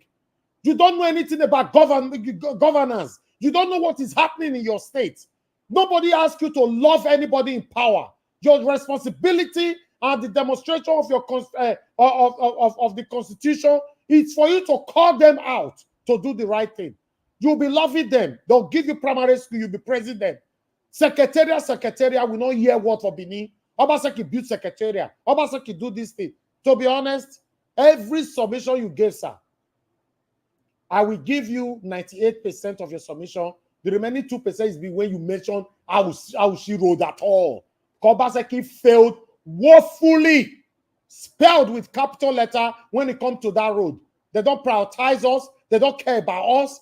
They are just there, romancing themselves, eating in the same satanic table with themselves. They don't care about us. I just wanted to respond to that. Thank you.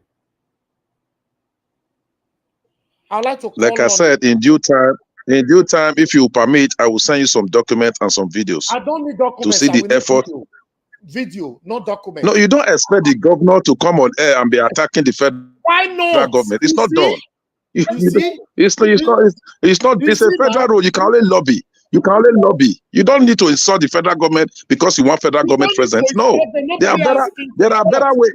In governance mustn't do it the way you want it. He mustn't do it the way you want it. Mr. Elvis,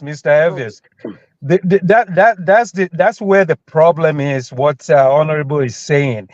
You have to call out the federal government. I mean, here in Canada, we have the provinces here are always in constant battle with the center.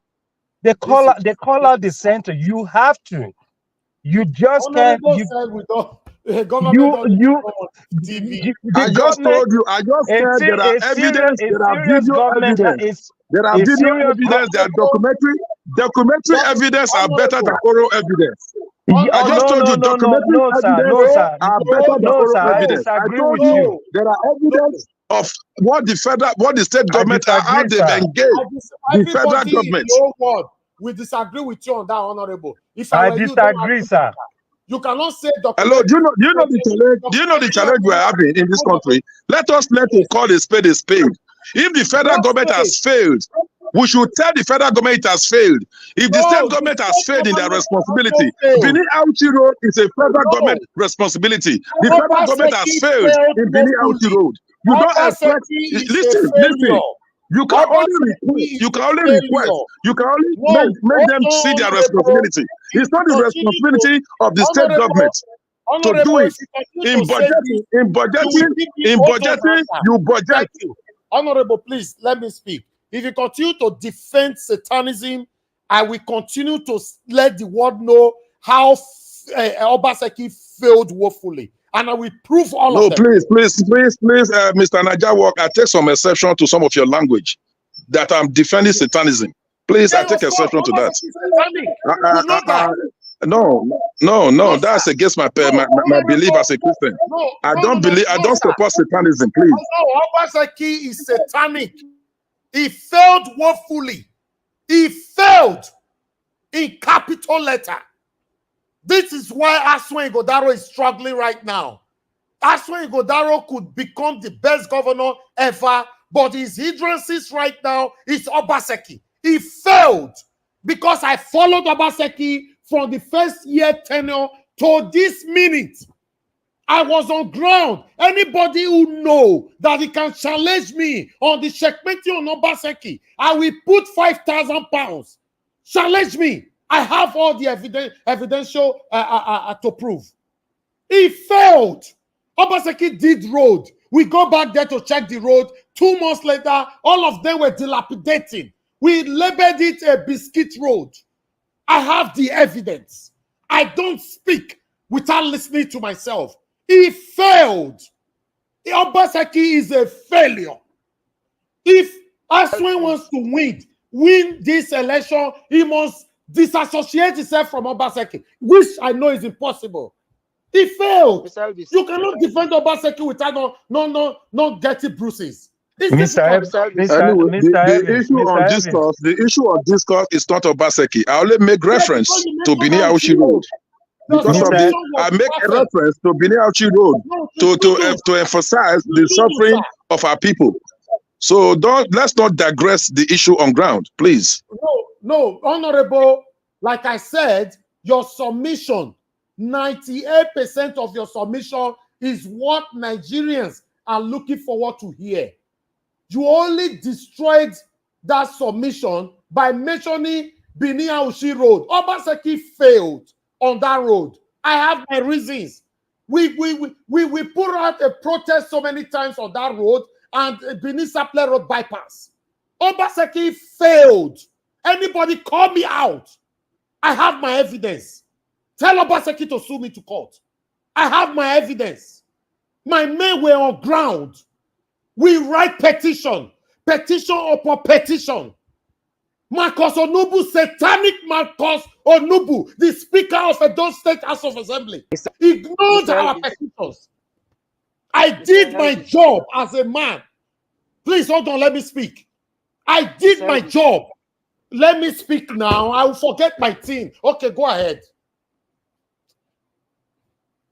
No, go ahead, sir. I'm ready if you're ready for me. No, if you're ready for me, I'm ready. Wait now. You don't call people when somebody is talking. We should learn that on this platform. You can't pass this message. You are ready to talk when I'm passing information. It's not right now. You know. Let's move on. I appreciate every one of you. Like I said before, that was not Paru. Hold on, sir. The submission of Honorable Sam, 98% is what we're looking forward to hear. If you did not mention Benin-Auchi Road, in fact, people would have memorized and magnet this speech forever.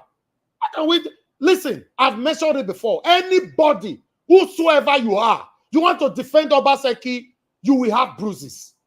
You will have bruises. I know why I'm saying it. I supported Obaseki in second tenure. with my platform, just the way I supported Taobi.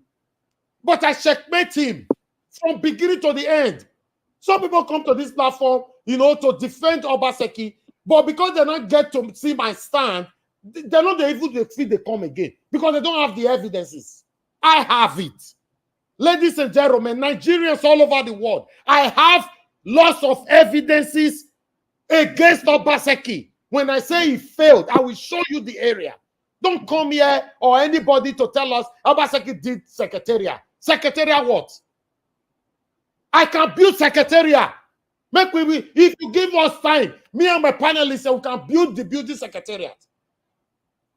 Somebody can billions of naira as a budget and the eternally revenue.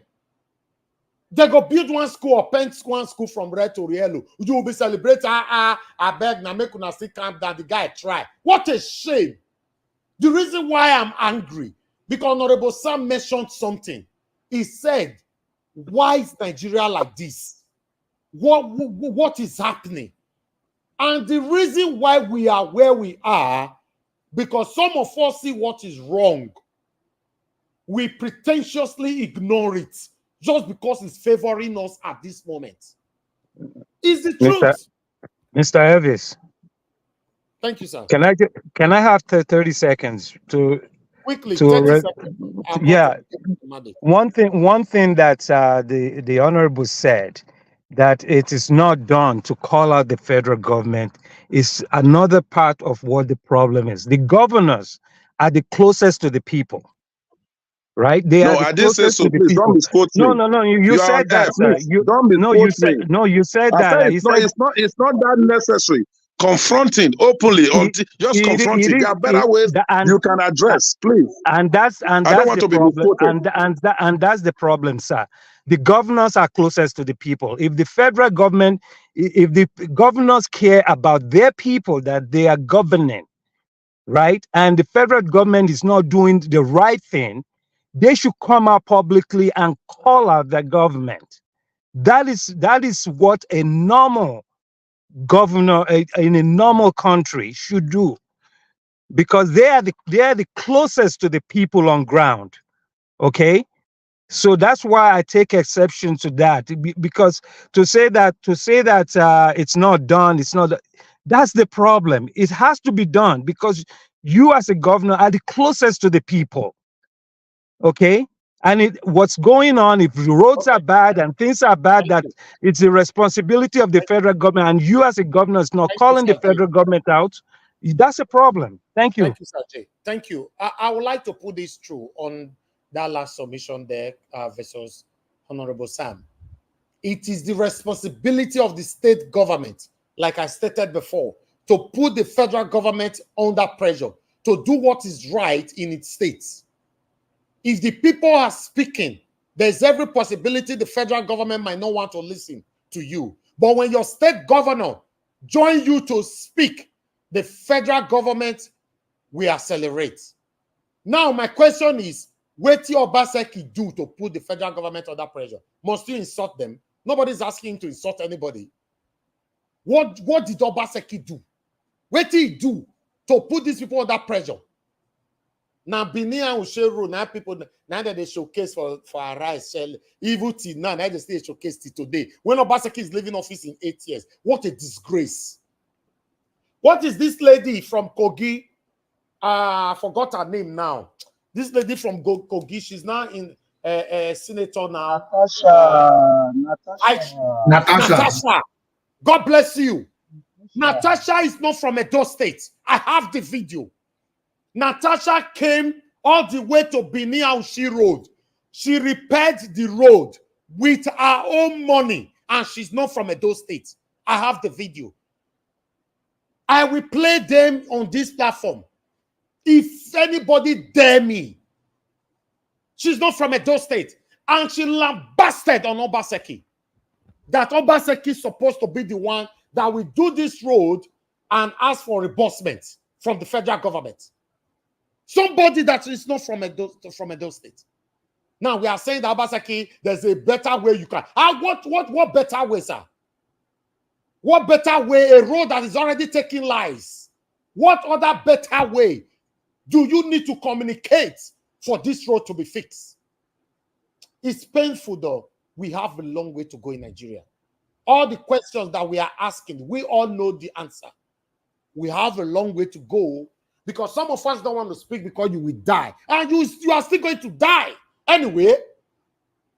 Some of the things that you ignore today, you don't want to talk, you don't want to offend anybody, you don't want to step on anybody's toes. Some of these things will accelerate to kill you tomorrow. It's the truth. That's how it works. That's how it works. I've said it before. Anybody, I'm not interested if you're my father, my mother, or my family member. You are part of the situation that we are facing today. Once you are called out, I will join people to call you out. Simple. Look where we are today. Obaseki is leaving office in disgrace. Why some of you now will be arguing with your keyboard? Some of you are listening to me. You are arguing with your TV or your gadgets. You are arguing with your ancestors, arguing with your wife at home, arguing with your husband right now, hearing my voice. Because you are a disgrace. Tell us what your Obaseki do. For me, I see Asun as a good person. I will never allow anybody to use the satanic sins of Obaseki to rob him. But unfortunately, I don't know how he will work so hard to convince the people that is different. It's the truth. Obaseki failed. He failed in this area we are discussing. He should know that. Then after then, he now started flexing mozo with our monarch. He was flexing his satanic mozo with our monarch. It's a shame. It's a big, big shame that sometimes our youth have reduced themselves to nothing by supporting rubbish in the name of either what they want to eat. Nobody wants to say it how it is anymore. Although I don't blame the people that live in Nigeria because sometimes they are scared. Because in Nigeria is a country you don't have freedom of speech. You don't have freedom of expression. If you talk now, some people allegedly say, some people will talk, Obaseki destroyed their house, although I've not got any proof on that Obaseki was destroying people's house because you talk. But still, do we have freedom of expression in Nigeria? The answer is no. So for me, anybody who is ready to defend Obaseki, you must be ready to take bruises. I've said it before. It's just like say all the spokesperson of Tinubu during the time of presidential campaign, all of them, they carry injury go house. Look, where is it now? Sari Dokubo now. He has become a talkative. He's telling Tinubu, your tenure will not end well. Why are you inflicting pains on the people that supported you? Why did you support him?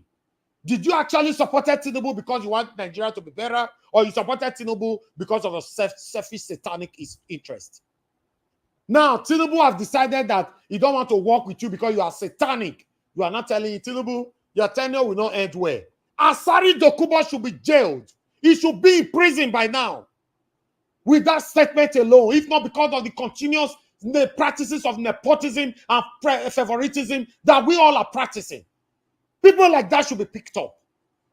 Lock him up. Give us a mandate. Please talk to us, sir. Thank you. Nice one, Mr. Najawash. Thank you. Thank you, my brother. Can you hear me, sir? Yes, sir. Go ahead. Thank you, sir. Thank you. Thank you. Before you go ahead, Oga CM, you're on the backstage. You can't come in, so I have to put myself on the backstage for you to be on the panel. Thank you. Go ahead. Give us a minute. But before you come out, don't come out yet. Don't come out yet. Don't leave yet. Okay. Don't go yet. Don't vacate yet. Don't vanish yet. Stay. Good evening to you and to the panelists and to everyone. Comment section greetings, panelists greetings. The new our new panelists that just joined us from Canada. I greet you. Welcome. We greet you. Thank you for speaking truth to power. We hope to see more of you. I think Mr. Jonathan's spirit in Canada is infectious, and then you'll bring more of you. I think we have Madam Rita also here, but I think more of you can actually come online and then come speak to power. Thank you very much. We do appreciate your time and everything. Mr. The Elvis, name is Jay. The name is what? Jay? Yeah, Jay. Okay, Jay, right? JY. Okay, my name is Gibos Armando on this platform. My name is Oluwatosin. So Yeah. we can. I live in Texas. I mean, my place to your place, probably we can drive into Canada and then. So I Yeah. mean, welcome. We greet you, Mr. Elvis. I'll need to be coming down. Be coming down. You hear me? Sometimes most of us, we have different gadgets, and so nobody want to derail your thought of train. So, but sometimes you know what they call technical glitch, like it happened for Mahmoud Yakub. So it happened on our phone or our gadget sometimes. So be coming down. I understand you. Now I like what is happening. I like how it play out today. Maybe most of you can now see reasons why. Where most of us speak here and we speak with passion, it is not because we want to speak or speak about these politicians. It is about we talk about their evil. They are evil, they are demonic, they are satanic, they are liars, they are deceivers, they are liars, they are evil, they are satanic, they are deceivers, they are liars, they are looters, they are stealers. And don't you will see you've not seen anything about those State. You will still see different things happening on different places. How people be traveling from one place to another, maybe because they've been probably paid or they've been given something allegedly. You will still see you will still see more. And I say all this to say that what they are trying to do is to cover the tracks of Obaseki. Look at what's happening in Kogi State. Now, and thank you for those videos I showed earlier. Now, the very first video Mr. General referred to, I have some things penned down. That man said, he said, things will get better when you have the right people in power. That was said by that man on the street. I wrote them down. And that one, he said, you can't build something on nothing. That man on the street, the panel on the street, that's what I called it. He said, you cannot build anything on, you can't build something on nothing. And he said, ethnic cleansing is real. The guy from North, he said, ethnic cleansing is real. And these are not far-fetched from. All of these things, they are real. Now, EFCC, Kashim Shettima, who is deceiving who? I will not talk about Yabelu again.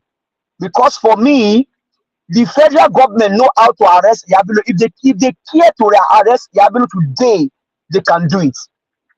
Forget the fact that you say maybe the sitting government is housing him. No. If the federal government choose to arrest Yabelu today, they know how to do it. So for me, maybe that is the narrative they want to begin to pander or begin to speak about, and they continue to steal and to loot in thousands and in billions. And so don't be carried away when a politician speaks. There's a portion in the Bible that says, don't be deceived don't be carried away by the enticing words of men. Politicians, they know when Nigerians they go eyes, when Nigerians go high, they will come low. They come with a subtle word to calm your nerves. Nigerians, don't be deceived. An average politician in Nigeria knows how to bring Nigerians' nerves down when they are up. And so they have the enticing words of their politics to bring Nigerians down. The only way to deal with them is to make sure that whatever they are trying to pander or to bring forth to cover their tracks, don't allow it. Just like in the case of Edo State, Olumide Akpata is the right man for the job. You just tell me now, okay, now marry the case of Obaseki and federal government of Nigeria to the case of Texas and federal and the Washington DC here, the seat of power. Now, our border here, Donald Trump was trying to build borders, right? And our governor supported it. But Democrats, Biden, they said, no, let's see the border open. You have people coming into Texas, California, and other parts of the US. My Governor Greg Abbott, once they pick the people that came in illegally, they take them to either New York or Washington, D.C. That is how you can address the issue of the federal government. So you saying that Obaseki cannot call the federal government, cannot call them out. Hey, under lie, under boogaboo, under macabre dance. We have danced this macabre dance for a very long time. No, we will not dance for this one. Every sitting governor has the right to call out the federal government of any country as how they so wish to do, either through video or documents. They can do it. But Mr. You said we send this a message now. All this project they tell you about Obaseki. Can you please send your correspondent? I say I will pay for it to go to those places where they said Obaseki do this, he did that. Please let them go there, go investigate. I will pay for it. I will pay the correspondence. I will pay for it. Every sitting governor have the right to call out the federal government. In an example, the person that sits in power today as the president in court, the criminal druggie, when he was in Lagos as the governor, you forget the fracas between him and Obasanjo. Don't forget Nigerians. Do not forget. Don't forget the fracas between the druggie and Obasanjo when he was in power. So you say that no governor cannot come here. They can't call out the federal government. Hey, we know all this. We know all this macabre dance. We will not dance to it. Nigerians, your politicians, they Black Panther, Dr. CN, Mr. Jonathan. I mean, I just like this part. I just like you guys. Black Panther said they will never change. They will never change. They will. They know how to. They know how to get Nigerians. When you are up, they know how to bring those words that will carve your nerves. And you don't really mean it. Hey, Loriro, upon lie, upon lie. All I can say to you, my brother, Loriro. I have not seen. What is the duty of the government, of the governors? They are the most closest persons to their people. And so they are the advocate between their people and the federal government. As you have the senator, you have the member of the House of Rep. Also, the governors have the right to call out their federal government. Okay, why did the Autumn? Why did he make noise when they were ambushing his people in his own state? He shouldn't have cried out now. He should have just keep quiet and say, it's federal government, so let them do whatever they want to do. In fact, they can even destroy, they can even take the state house. Loriro, we know them. For the Nigerian politicians, they will never change, they can never change. They have the enticing words of the politicians to bring you down. And you think they are central to power. Hey, Loriro, Nigerians, open your eyes. Don't play into their hands anymore. Wise up, Nigerians. If Alex Otti can do it, Olumide Akpata can replicate it in Edo State. Mr. Elvis, you said what Olumide Akpata said now. He said it here when he came. He said, the roads that we are talking about, federal government road today, he said, I will build it. And once I do it, I will talk to federal government to pay me for it. Once I do it. You can go, Olumide said it, Akpata said it here. That is the man that he knows what to do. He knows how to get it. He knows how to do it. He said, those roads, we will repair them. And we will send the federal government money. We will send them the receipt. This is how much it costs us to build this road. Pay us back. If they don't do it, then we'll go to the courts. The man in court in part today, he did similar thing in Lagos State. It is only that Obaseki has subject himself to the Fulani Caliphate. No wonder, as he's going out, he said, if X-Men want to build, if they buy land in Edo State, he will allow them to have their open grazing.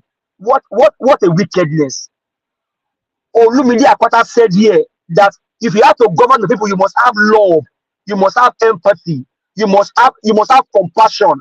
You must have integrity and you must be accountable. He said, I did it when I was the NBA president, and I would do it again in those states. Akpata. When you hear rock, Bible saying that fall upon the rock, you will be broken. But if the rock fall upon you, be grounded. Though, although that one of my the Lord Jesus Christ. But you know, you cannot even dare an ordinary. You cannot dare Akpata. You want to dare. That is the man for the job. He has empathy. He has compassion. The man that left 1.5 billion in the coffers of the NBA, and today they are parading themselves all around the places just to cover the tracks of Obaseki. They know how much they loot in the government, and they are still looting. And their agenda is the fact that they want to bring somebody in that will cover their track, but will not allow it. Look at Kogi. Kogi is not far from you. Kogi is a case study. But we have a case study of Anymore-Otti, the man that Akpata sat with for several hours, learning and said, what can we do to rescue those states? He even spoke out in the palace. He said, I'm a second last.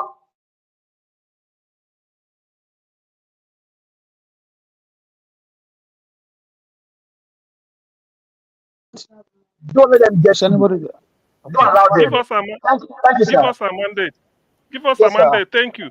Actually, the system is, because I didn't know when you started. I just came in before Niger Watch left, but I believe you must have spoken for close to more than 8 minutes if care is not taken. I don't know, but going forward, please let us, because I don't so much believe in people use the word D for me, dictator, but it should have been disciplined. If they want D, let it be. I'm so disciplined, not I don't dictate. The thing is, please, going forward, let us try as much as possible, compress whatever we are saying within 8 minutes, so as to allow others the chance to air their view, and then we can go as many rounds as we like, because I want it to be merry and friendly. Dr. CM, is it my turn yet? It's my turn, no. Well, wait. I did hear everybody. Who came before? I did hear everybody enter the panel. Okay, you can go. You can go if it's your turn. I know Jonathan has spoken. Honorable spoke very, very eloquently. I know he spoke. Now, Omoshola, after Omoshola, Alex. After Alex, the next person. Okay, good. Okay, CM. Okay, Omoshola, your time starts now, 9:02. Yes, CM. After Omoshola, so 8 minutes. By 9:10, you stop. Thank you. Can you hear me? Can you hear you? Okay. I want to start with. Can you hear me? Yes, I can. After Omoshola, is Mr. Chris, then followed by Mr. Alex and Mr. Oduwa. Okay. Now, I want to start. I want to say, I agree. The House. It has been a very interesting argument and discussion all day. I greet our people at the chat box.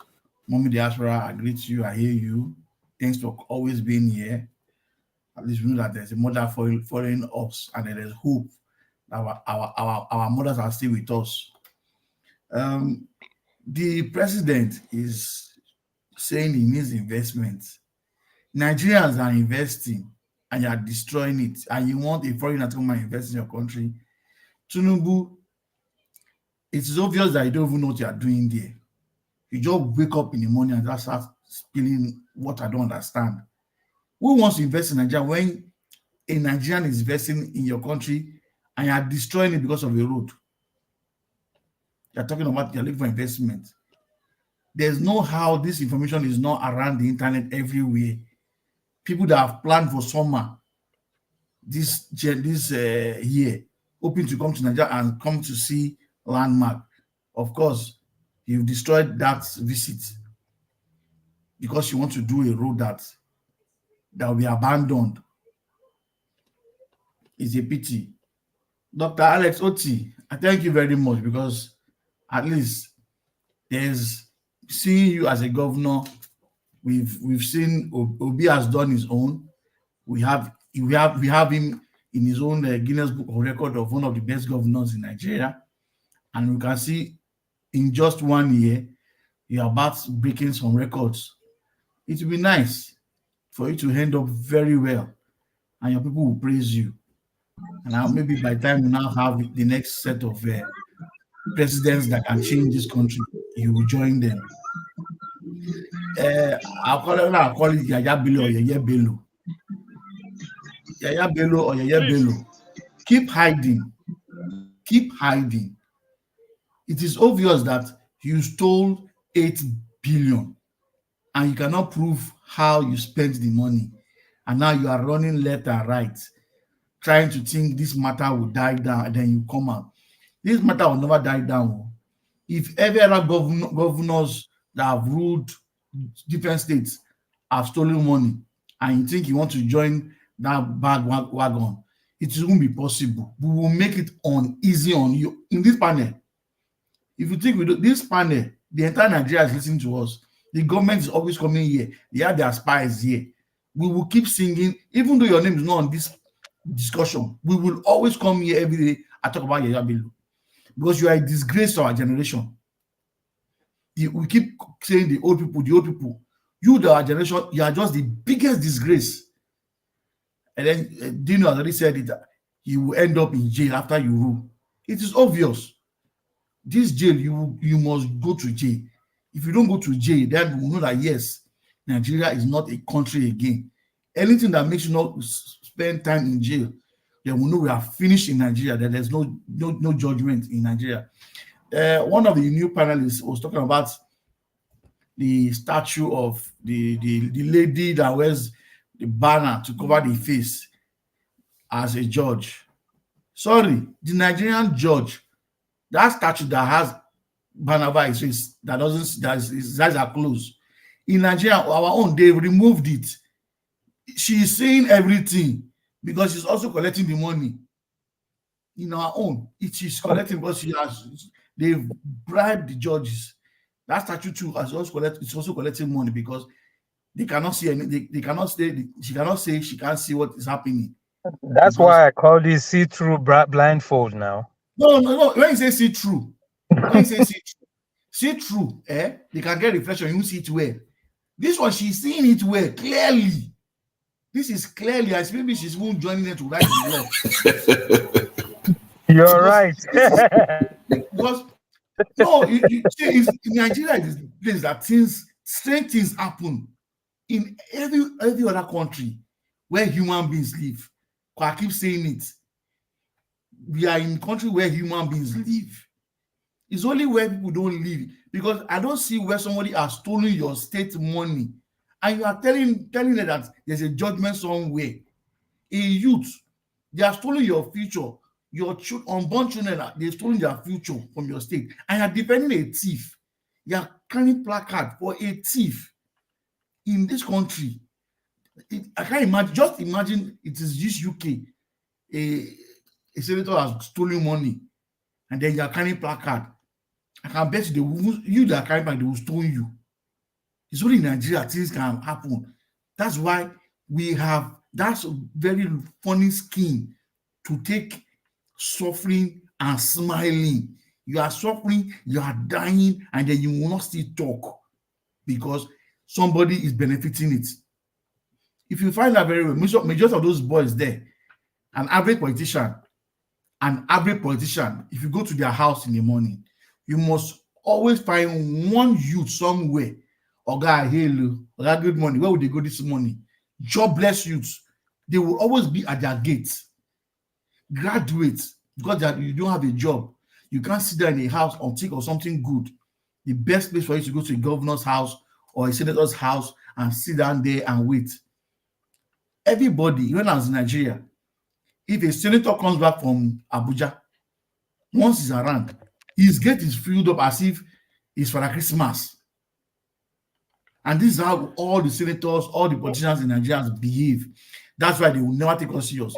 If we stop going to their house and beg, 1 minute more. If we stop going to their houses and beg, things will get better. Because we have hoodlums ruling us. They are not human beings, they are hoodlums. Those that don't go to school, that refuse to enter the class, are the one ruling Nigeria. Thank you. Okay, thank you very much, Marshall. I think the next person to speak, they say it should have been Chris, but Chris, say he's busy. So Alex, you can go before then Odua next, I suppose. Alex? Yes, can you hear me? Can you hear me? Yes, I can. Yes, I can. Welcome to the show. So Yes, you thank you. can go now. Chris is busy.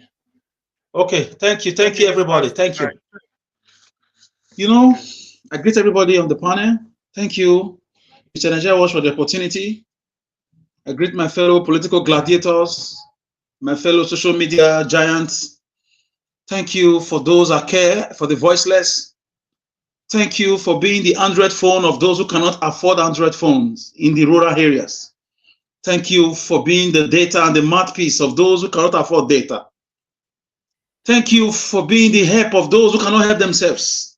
Accident victims due to bad road orchestrated by wickedness of political leaders. So for me, I will start from that argument, Mr. Najawash, where you left us. I'm going to start from there.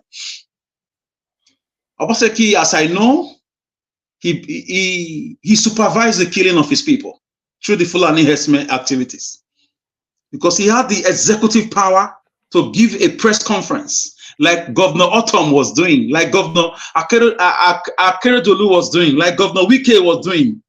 He did not. He did not do it. He was busy romancing Buhari. He was flying from Aso Rock to Benin, Aso Rock to Benin and Shaibu. And the minister came out, Minister of Information came out to say some governors have come to collect Ruga money. That Ruga must be implemented. No going back. If not protests. Protests across the country, especially from the southeast. Benin also did their own. Marcus Onobo received us to resist that bill that was to be passed into law to give 20% arable land in all local governments to Fulani Ruga agenda. What do you call that? Is that governance? When you are the chief executive officer of the state, chief security officer, and if they want to lie, they will tell you security is for the federal government when it suits them. When they want to demolish houses, they mobilize the same police, the same civil defense, the same mobile police that are for the federal government. They mobilize them to demolish houses of opposition or to take over lands, choice land, and they call it government land. So who is a fool? Why is paining me is because people came out.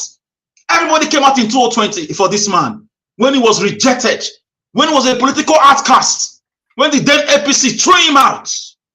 We weathered the storm for him. We gave him our clothes to wear when he was naked politically. We gave him umbrella when he was under the scorching heat of the sun. We gave him a place to stay in our hearts. We chanted for him, and do not be Lagos. Everybody across all parties voted for him. How did we get paid back? There's no railway line in Edo State. When other states were lobbying for railway line, Obaseki was busy fighting people left, right, center. There is no good infrastructure like marketplaces for our women who voted for him.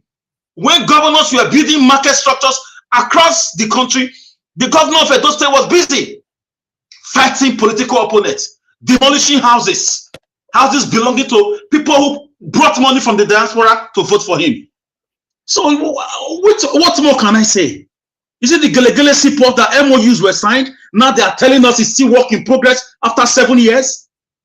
Monies were carted away. Is it the cargo airport, international cargo airport? MOUs were signed? Or is it the so-called industrial park or Edo Mall? Edo Mall belongs to a private, it's a public-private thing from an investigation. I stand to be corrected. Where are we in Edo State now as a technocrat?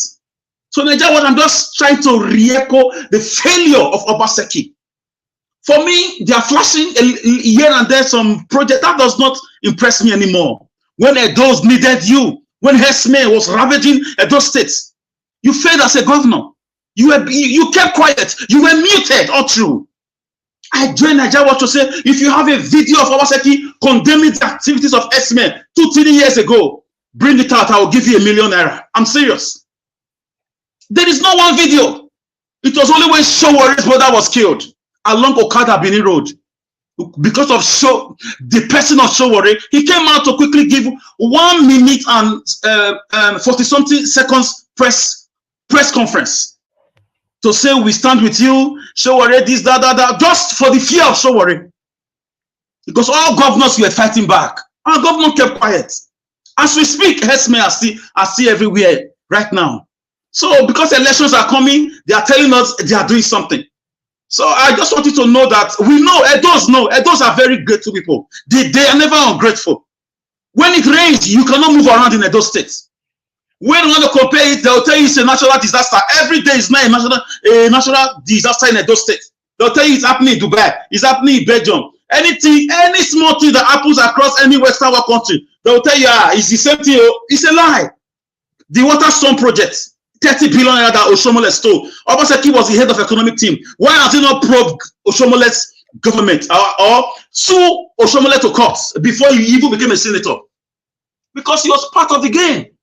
And those are not fools. Our monies are being carted away as we speak. 500 billion naira. Edo State is owing $500 million. How did he get there? No transparency. It's like a secret court activities. I have never seen a government shielded in secrecy. They will tell you, you don't understand. It's very complex. You don't understand. Unless Otti is showing us that it is very easy. Peter Obi showed us it is very easy when he was a governor. So all this is very complex. It's not how you see it. It's the less you look, the more you see, the less you look in government. It's not what you think. For me, it's a boogaboo. And I know history will judge everybody. God Almighty will judge everybody. If you do not go to jail on this planet after you leave governance, you will go to jail in the life after. God himself will jail you. The blood of innocent souls that your action and your inaction led to their death. Their blood we continue to cry to God for your sake. Because we are very angry with you. And this is what's affecting Eswen today. We don't know Eswen. To me, politically, is very innocent. So, but a friend to a governor who yes, thank you. A friend to somebody who supervises the killing of his people. For me, I don't know what to say about that. Show me your friend, I'll tell you who you are. So, at those states, we don't have a standard road. They will build road with open gutters, no street lights. Even where they have street light is not working. We use Edo State taxpayers' money to build power plants. Even before Abia State started, they said they gave it to federal government. All sorts of explanation. Anywhere in favor of the poor people, there is always an explanation. Always story. You finish fighting everybody, left, right, center, federal government now gang up against you that all federal road in your state will not be done. Because you don't know how to lobby. You are fighting everybody across party, across the divide. That is where we are in Edo State. So I'm sure Edo State people knows who they want to vote for. We will never allow affliction to rise again. Thank you, Mr. CM. Thank you, Alex. I think the next person, Chris, are you ready? Yes, I am. Okay, your time starts now. 18 minutes past 9. Thank you. And good evening, everybody. I think there is just so much to cover, so I'll just stand on existing protocol. I beg, help me sell Olumide first. I beg, help me sell Olumide first before you start.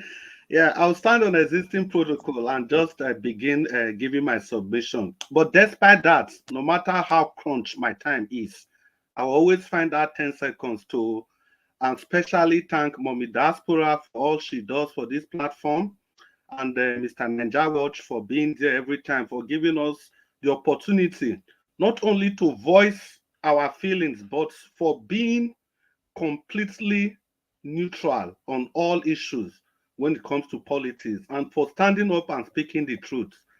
I greet you, Mr. Ninja Watch. And also, in the principle of fairness, I think I have to give credence to Mr. Sam of the PDP, not because of anything, but because he's a politician. Everybody knows where he stands, but he was still able to bring down the house of the people, his party that has been ruling the country for the past how many years, because the PDP, the APC, they are all the same to me. But Mr. Sam, you can see the learning curve there, that your speech would have been a speech delivered from Abia, but immediately you tainted your speech with the name of Obaseki. You can see the arrows that came after you. The same thing is going to happen to Aso Ighodalo. Nobody can convince me to separate Aso Ighodalo from the administration of Godwin Enogegase Obaseki. Because if not for the influence of Obaseki, Aso Ighodalo wouldn't even have been on this ballot in the first place. So there's no way any person can tell me to separate both of them. Aso Ighodalo is the third term of Obaseki. Having said that, I'll quickly delve into the judiciary. You see, we've been talking about the judiciary, but we forgot to realize that we forget the fact that this judiciary we talk about is not just judiciary. This judiciary has been captured. It's an extension of the ruling class. The ruling class, they disobey whatever comes out from the judiciary at will. Look at the executive, they have the audacity, the impetus to disobey the judgment of the Supreme Court. The judgment about Nnamdi Kanu, they turned the other way around. What was the sin of this man? Because he's talking about, he's advocating for a better Nigeria like you and I. Is it that judiciary we are talking about? We forget that the judiciary is infested with their brothers, their sisters, their wives, their girlfriends, their side chicks, their dogs. They are all members of the judiciary. They are appointing everything, all their cronies, they bear judgment. It's not only at the federal level, even the PDP, the Obaseki-led PDP, they have not respected the rule of law. If a governor can govern a state with how many members of House of Assembly, if a governor can declare proclamation at the dead of night when men ought to be asleep, if a governor can disregard the judgment of a court, stopping him from dismantling the building of a fellow citizen, irrespective of what that fellow citizen has done. Yesterday it was that citizen, today it could be me. And what about the numerous houses that have been demolished?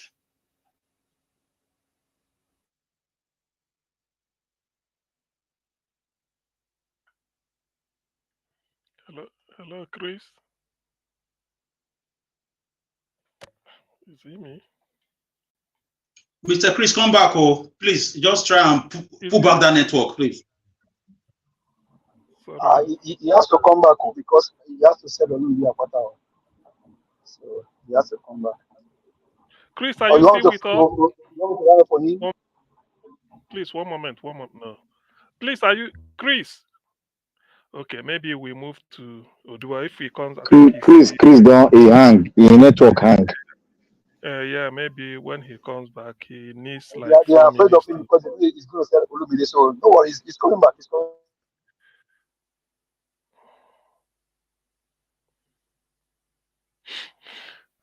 You self with Olumide. Let us hear what do. Okay, he's sort of logged out. I think Olumide is in. I mean, sorry, Odua is the next. Please allow me to. Odua, hello. Odua. Good evening, Mr. Najawash. Please. Hello. What do you have for us? You are starting at 21:24. Yes, please. Your time starts now. Okay, thank you, Mr. Najawash, moderator, panelists, commenters, listeners, and viewers. Good evening or happy weekend. Well, the things I will just say is that I heard that the Boko Harams or whatever bandits are looking for husbands. And it is pertinent for me to hear such thing in television that they are repentant. I don't understand what they call repentance. Because the time I look, when people stole goat in my place, there will be jail. And anybody who commits and such, according to Abacha law, it says such person we have to face the same punishment of which that person committed. And I understand that there are in Nigeria today, we have IDP because of this set of people who are looking for husband now. The other day I said the federal government are rewarding them, but another brother now put my word and said something else, which now led to this misunderstand or slip of tongue. Anyway, I believe if it is America, those people will have been in Kuje. But in Nigeria, they are looking for husband and they are being advertised in public television. Well, you know, I said that Nigeria is not a country, it's a constitution where people can wake up and steal whatever they are able to steal and destroy people and put them in IDP camp. And the federal government will be building houses, giving those people who destroy their communities, who send people to IDP camp, they will be rewarding them, giving them house, giving them clothes, giving them in different rewards. So if not, if those people were kept in the room that they're supposed to belong to, they will have not come out and say they are not repented, they are looking for husband. Their husband will be the time their life will be submitted to God. Well, anyway, that is for that. For the Aswe and those states, you see, the problem I have with people who are well English spoken people, because I will not call them speaking, because they spoke, but I thought they talk English, is that they are so galvanized to think that they are taught the world because they can talk English. These are the reason we see that they call people, they give them different names and call them Democrat, Devocrat, Secocrat, and whatever crat, or lawyercrat, multicrat. You see, it is not by reading of another man language that makes one to have sense, to think of what to do for his people. The people that are vying for positions to become a leader today, or those who are even occupying the positions, are not supposed to be a leader. But it is because people doesn't know their right from their left. When you all come, you said, I'm a lawyer, I have a certificate, I work with Dangote, I build a business, I do this, everybody will just clap. They say, then when you come, you say, you said, what did our brother used to say? Then pepper soupism and the noising, and then everybody will just clap and say, oh, this man is what fit for the job. Bring him to practical. They doesn't care for their people. So you see, the other day when I did not have opportunity to ask Aswe a question, but I was able to ask Olamide a question. The business that Ogbemudia have created in the land, and it was being sold or being rented out by Oshomole, as I heard. And Obaseki were among those who make the meeting or supervise such business, which Edo people will have involved and take over those business. If really we have leaders who think about Edo people, then our brother want to say, he said he's not interested, he's not concerned whoever that took over the business. What matters is the little tax he will pay to him, pay to them. And that was why he was also asked, what will you do about the pensions of those people who work for 8 years and begin to collect the pensions that if a person work for 50 years will not even collect? He said that does not matter to me. What matters is don't collect pension in 2 places. So this kind of people are the one that people are yearning for, saying they are good leaders. Or the other one who work with Dangote also and said, they create this, they create that. But since disaster is being in the country, we did not hear them speak or address the people. Well, it is unfortunately that the people supposed not to be in power, because I don't want to use derogatory word. The people who don't supposed to be in power are not the one. The blind one are not the one to be leading those who have eye to see. And that is why some people will even say Obaseki organize do whatever, do this thing, security. Obaseki did not organize do security. It was voluntary people who volunteered themselves when we were not crying that people can no longer go to farm. If Obaseki really organized this do security, I believe for the place that they show in television that was being taken over by the Fulani, I believe it was not a year. Those people have been there more than a year. Hello? You have a minute more. 1 minute more. Okay, thank you. Those people have been there more than a year. And Obaseki government could not see those people. Until now, he want to leave power. Well, anyway, let's think my minute is over. Thank you. When they come, I will still say the next. Okay, thank you very much, Odua. So far, it's been so good, the way I see it. I think the next person to go, thank you, is it Abdul Malik? Yes, give us a mandate has spoken. I'm aware of that. Olisa, yes, has also spoken. Alex, nearly everybody except Abdul Malik. Black Panther. Black Panther, you spoken? Hello? No, I've not spoken. Hello? Oh, sorry. Okay, it should be Black Panther then. After that, Abdul Malik. Sorry. Black Panther, your time starts now, 21:32. Oh, thank you, my brother. Will I call you? Okay. The man that is sitting on the hot seat today. Yeah, I want to call you that because you have been a very nice and a good dean of the faculty of our own faculty here. So I will commend you. You have been a good moderator.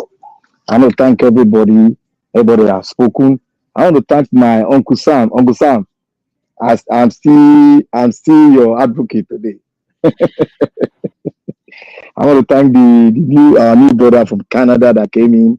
I want to thank many in diaspora for a great work that you have been doing. We all are, copying you to be consistent in what we are doing too. I want to thank the commenters, all that protocol observed.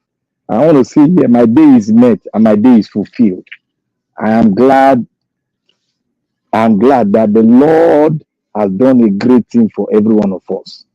And I know that today, if nobody have learned, at least you would have taken something from everybody that has spoken. And I'm so happy today because half of my job has been done. And what job is that? The job of speaking the truth to the people of Nigeria. I want to thank Mr. Elvis. Elvis, when you were speaking, excuse me, when Give Us a Mandate interrupted you, I almost caught fire where I am. I said, what is wrong with this man? I relax. I let him land.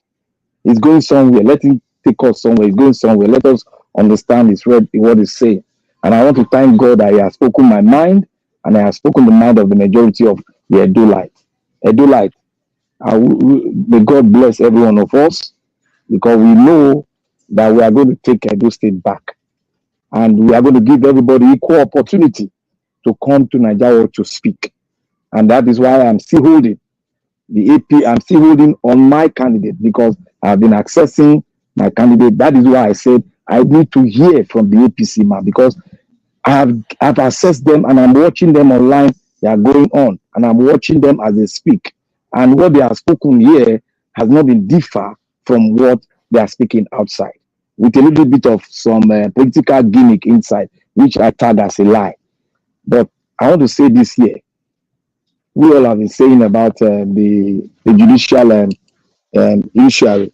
You see, there's one thing you see. You cannot put the judiciary on the faulty foundation. They will collapse again. We cannot go to repeat it. Do you people observe that anytime we want to fix the foundation, something will cut off the link? Who is always cutting off the link? It is the driver of the nefarious activity of what is happening in Nigeria. That is the Arewa. They will cut off the link. That is why they cut off the link of the money you and I have contributed as a taxpayer money in Nigeria to organize a conference of all nationality by President Jonathan, and they cut that off. Because I keep on, if you see on my picture, I say, I stand with a new constitution, because that is the foundation where we can argue out a new judiciary. Without that, nothing will go. We just go round and round and round and round and round and round until one day, like what my uncle said, he said, one day the people will react. And that is what I spoke 2 days ago. I told my dean, I said, there is what we call reversible reaction in chemistry. And there's what we call the law in physics, we say the law of gravity. If it comes to take, it will come to take its role. And when it take its role, no mercy. None of the people that will force it will have mercy on anyone. That is it. That is what we're going to see. We're going to see it. It happened in Liberia. It happened in Congo. It happened in Zaire. It happened in Ivory Coast. So many African countries witnessed it before they now got to their sense of reasoning and making sure they have a good foundation. That is what we are clamming on, and that is what I will climb on. I will continue to climb on, because the man who gave me the vision, who made me to focus on it, is the late SAN, Ganifa Emi, and I will never forget him. I'll keep on speaking on it, because I have went through a lot of his book on how Nigeria can get it right. And I saw that the whole thing he was saying was focused on the constitution. With the constitution, we can get a good judiciary.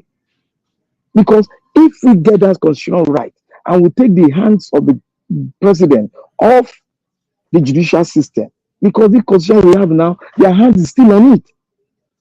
And you cannot start a child, and you think that when the child see one food that you kept inside your lock and lock it, that the child won't go there and break it and eat.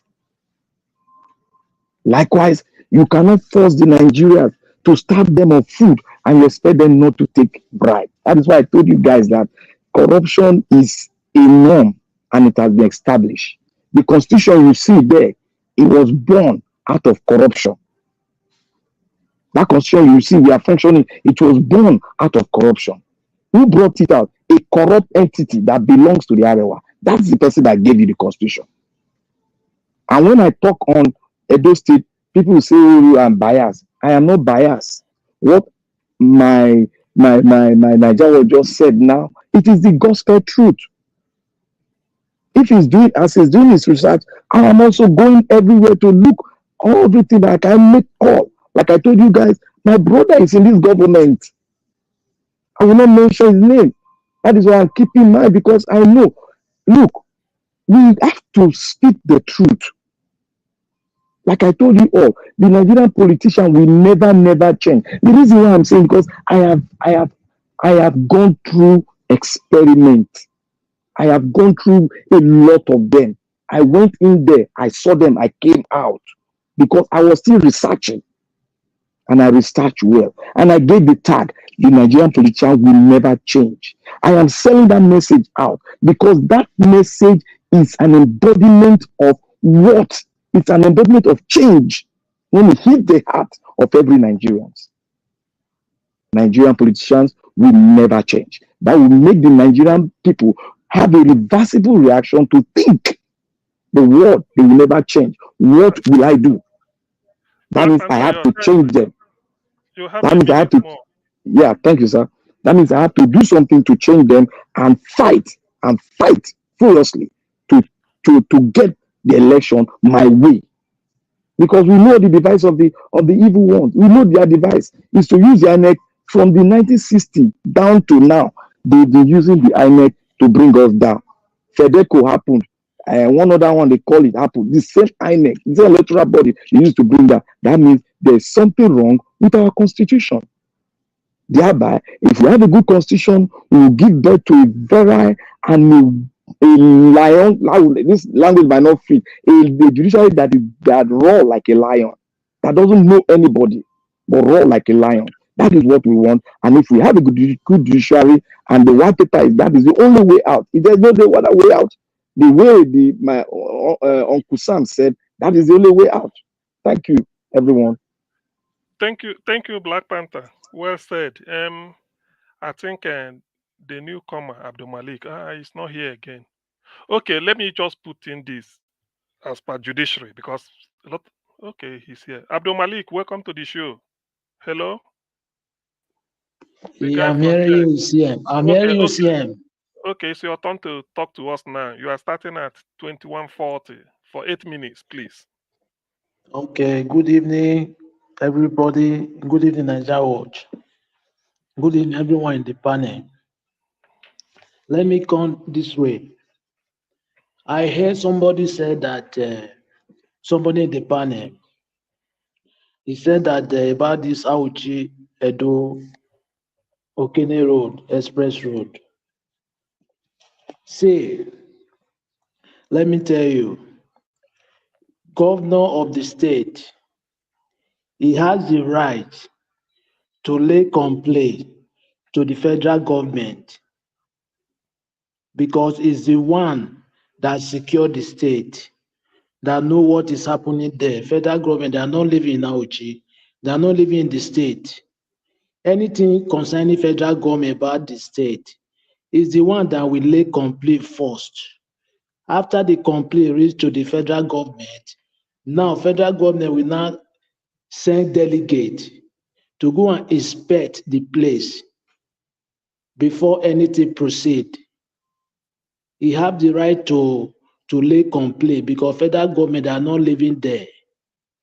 And he have the right to order if he can be able to provide his own support to do the road. Just look at what Samuel Otti is doing now in Abia State.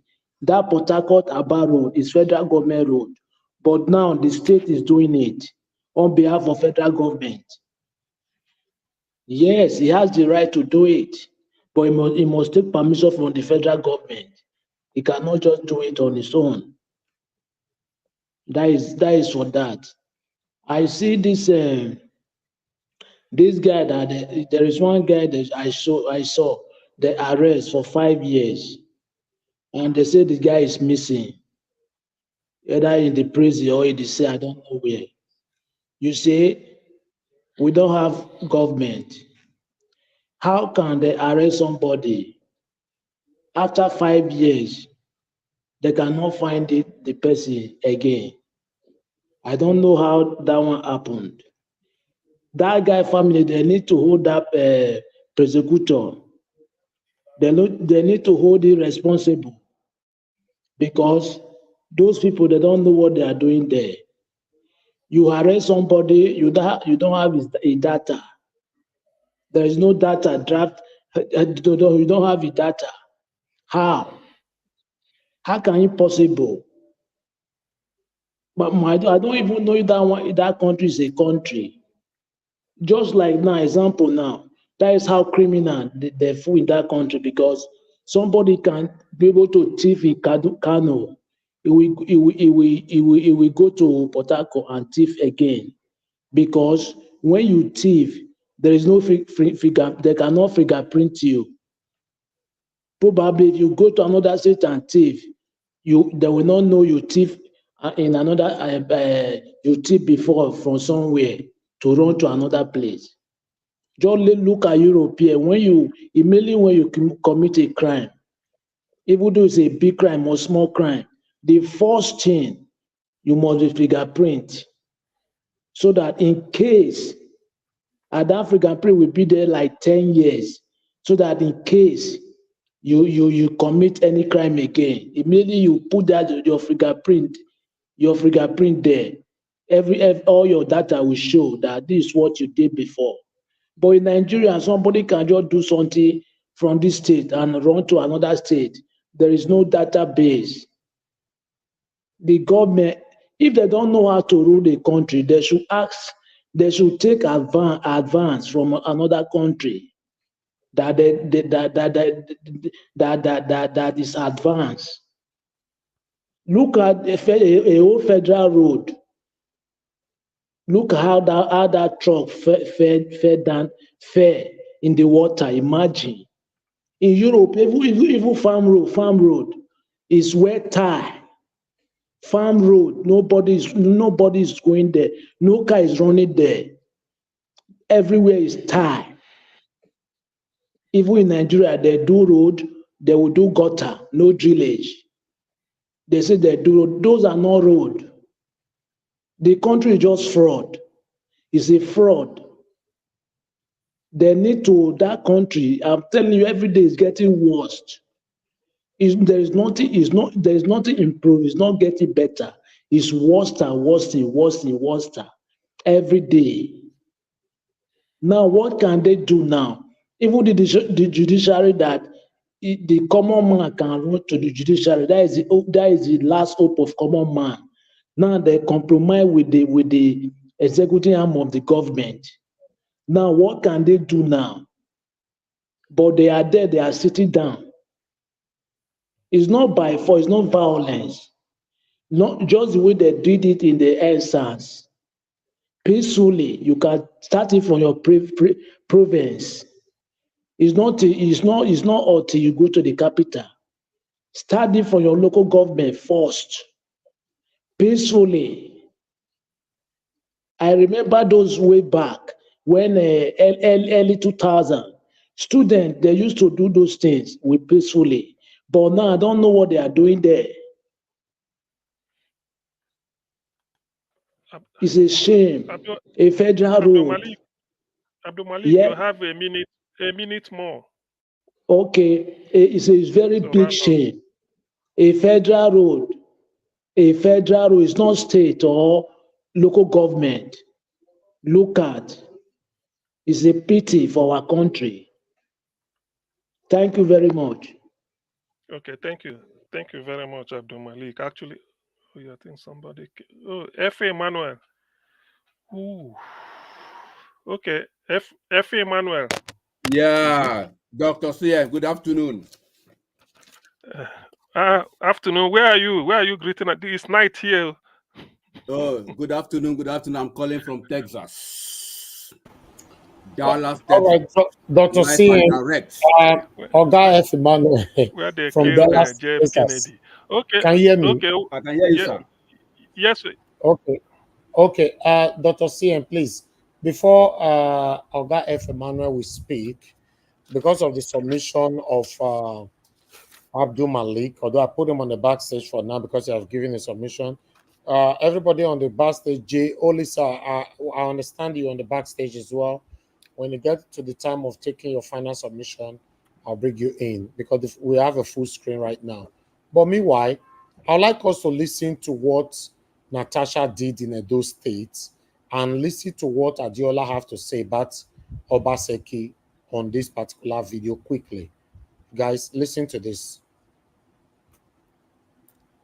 So my first story of the day is another reminder that you do not have to be in politics before you can make a difference. Ladies and gentlemen, I have talked about this woman in the past, but please meet my mother, Natasha Akpoti. The 42-year-old ran for Kogi governorship in the last election, and incumbent Yaya Bello was declared winner. But I had her on the show before the election. It was live, so you guys were able to ask her questions from different parts of the world. Thank you for that. But that's not why we're talking about her today. Ladies and gentlemen, one mama. Are you guys familiar with the Igara-Ibilo-Lampese Road in Kogi State? It's actually a federal road. It goes from Kogi to Edo to Abuja and so on and so forth. So that road has allegedly not been fixed in 30 years plus. So this road is so bad that you actually cannot drive through. Drivers of regular cars apparently spend days on this road, while truck drivers spend weeks just trying to get through this road. I spent almost 5 days here. People going to Abuja, to Lagos, spend many days here. It's not just filled with mud. We're talking about sinking mud. Because of this, armed robbers and kidnappers frequent that road, especially the places that are bad, knowing fully well that the drivers, the passengers, cannot escape. The 1.4 kilometers Igara-Ibilo-Lampese portion of the Kogi-Edo boundary road was regarded as a death trap, having been left abandoned by the government for years. Motorists and commuters typically spent days on the road, with attendant loss of man-hours, damaged vehicles, exposure to kidnappers, and a host of other dangers. It was indeed a traveler's nightmare. Guys, this is a federal road. I'm like, how? Who? What? Well, guess what? Natasha Akpoti has fixed the roads. Whoa. But the story is different now, thanks to the efforts of social activist and politician Natasha Akpoti. On that road, they robbed some of our people. People abandoned their vehicle, abandoned their bike, and trek to the other side. And we met hundreds of other vehicles, fallen trucks, containers were lying about, and everyone seemed comfortable. Hey! You need to see how the people of the community in that area celebrated this woman by conferring her a chieftaincy title.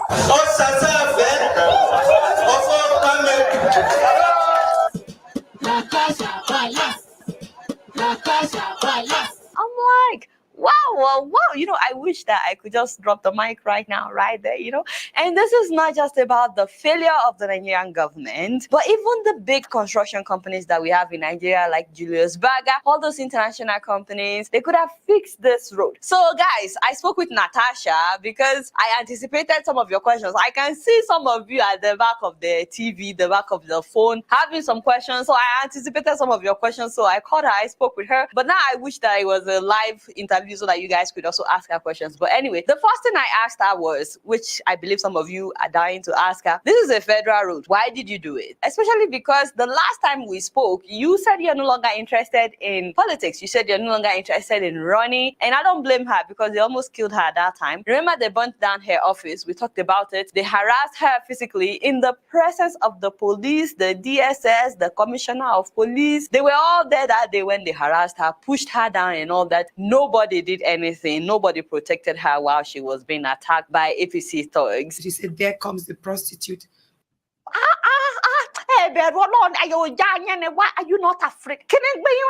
To get about 1.4 kilometers was really bad on that road. I said, again, are you saying anybody can fix a federal road in Nigeria without any wahala? And she said as soon as she started fixing the road, that some officials showed up asking, what rights do you have? Who gave you the permit to fix this road? Please forgive me, Nigerian road officials, in case you guys are watching, you know, well. But I find this very insulting, okay? For years, you guys did not see this road. You refused to fix the road. The people of the community cried out. Sote, you did not see them, you did not hear them. You did not do anything. But the moment somebody decided to fix the road, you showed up.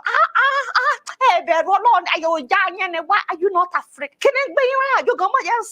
Now, the funny thing is, move closer. You guys will not believe this, but I'm very sure that the road would have been contracted to somebody a long time ago. As a matter of fact, they would have probably written, done and commissioned at their office. It's probably done on paper, commissioned on paper. Somebody has pocketed the money. And these people did not do anything at that time. Even though they didn't do it, they will say it is done. But the moment she started doing it, the same officials, they showed up. Why would you even go there? So she said they came and they asked for money for her to get permit. She refused.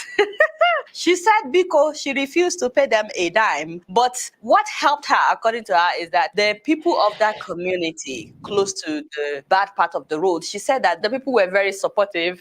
First of all, she said they stood up against these officials. They were like, she's not paying you anything and this road must be fixed. So they stood up for her. Also, someone donated a 3-bedroom apartment for her workers. The women in the community were cooking for them as they were working. They killed goats. They killed rams. Some of them brought akara. They even provided vigilantes to protect her workers, especially because her workers were working day and night. So they stood their ground, and eventually the officials stopped coming. She said that if she had given out money when they came, some other people would come. They will also ask for money, and then they will come. They will say, well, you still need to pay so for the permit to be released. She said so she did not give anybody any money. Anyway, she said that the mud was so deep, they had to dig out hundreds of yards of mud, which took forever. They removed all the mud, which they now filled with rocks and stones. So she said that alone took 2 months. She said she did this so that the road would not sink after like 5 years of fixing it. She said that she then did 3 layers of asphalt. 3, not 1. Normally, some people do 1. She said she did 3. So what she spent on the road could have fixed about 5 kilometers of road. So I said, how much did you spend, my sister? How much did you spend altogether? She said,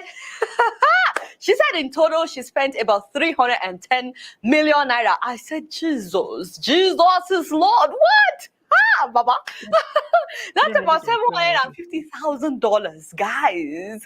Of course, I know what your next question would be. So I said, Natasha, I said, remind me one more time how you made your money, because the people will say, so what does she do? And she said to me that she's into real estate, that she's actually been into real estate since she was in college. She bought her first property when she was in college in Abuja. And she's also into oil and gas. And she also has her own construction company, like I said earlier, which made things easy when it comes to construction that road.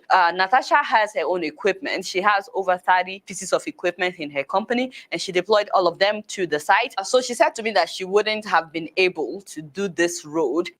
She was done to inspect the road, and those people said that she challenged them. She also said that she has never met Fashola, by the way. I think this is a slap on the face of the federal government and even the state government. I mean, I know that this is a federal road, you know, but the thing is, if the federal government would not do it, and it's been there for decades, the governor of Edo State, for example, where the bad part is, could have done something. No offense to the governor, but it's not fair now that people are traveling, they are stuck on your road. Armed robbers, kidnappers are coming, and you are aware of it. And if the governor of Edo State refuses to see the road, what about the governor of Kogi? Why didn't my father, Yaya Bello, sorry, I know the man is busy trying to become president. He actually believes he will be the... Okay, thank you. You see why I have to play that video? Because one, people will celebrate you if you do the right thing. Of course, people will celebrate you. You see how people were celebrating Natasha, the community, people in that community were celebrating Natasha, even when the government official came in that she must pay some money before she can be allowed to repair the road. The people in the community chased them away. Now, one of the things I was saying earlier on, Governor Obaseki could have repaired this road or Aunshi Road or Saple Road bypass with his own money. In fact, if possible, you don't need to repair it with your state, with the state money. Do it with your pocket money. Then apply for reimbursement and let the people sing your praises. We go talk about, say you fail in this area, people will be arguing with their ancestors. He failed now. Where is the compassion? Where is the care? Did Obaseki decide to, okay, let me do this, even though it's federal road? All the satanic set of people that were supporting him for no reason, for their selfish interest, all of them were still joining in saying, you are blaming Obaseki for federal road. You are blaming Obaseki for federal road. You see, the problem of Nigeria is us. It's us, all of us. We are not going anywhere except we start telling ourselves the truth. That is it. I thought I should bring that in. Thank you very much, my people. I appreciate you all. I'll go back to August CM before you call on. Thank you. Okay. August CM, can I say something? I think the next person is F. Emmanuel. It's I me, think, yeah. I'm ready to speak now. Okay, you are ready to speak. 2158. So you have your 8 minutes now. Thank you. Thank you so much for the time. Mr. Elvis, thank you, and thank you again for that video. You did a good job. Thank you, sir. Thank you, yeah. sir. The truth is, what man cannot do, a woman has done it and done it perfectly. Shame to the men that have been governors in that both from Kogi and what's it called, Edo State. This is somebody who you can say is a patriotic Nigerian. She's not thinking about whether she's in power or not. She's just after the people. This is how normal human beings should think. This is how normal human beings should think. The Bible says, as a man thinketh in his heart, so he is. Can you see the difference? Even when she was trying to fix the road, corrupt, satanic officials, they are still coming to ask for money. When Honorable Sam was making his submission, he was asking a question. He said, is there anything that is, what is that thing that is manipulating Nigerian? Is there anything that is manipulating Nigerian? My brother, I have the answer for you. Nigerians are the ones that are manipulating themselves, not even the devil.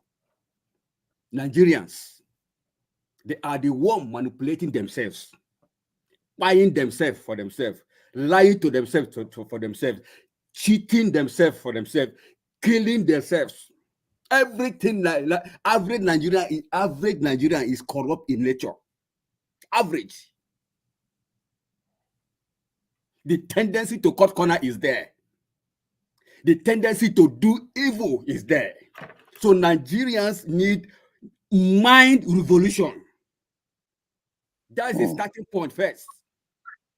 Thank you very much. Nigerians need mind revolution.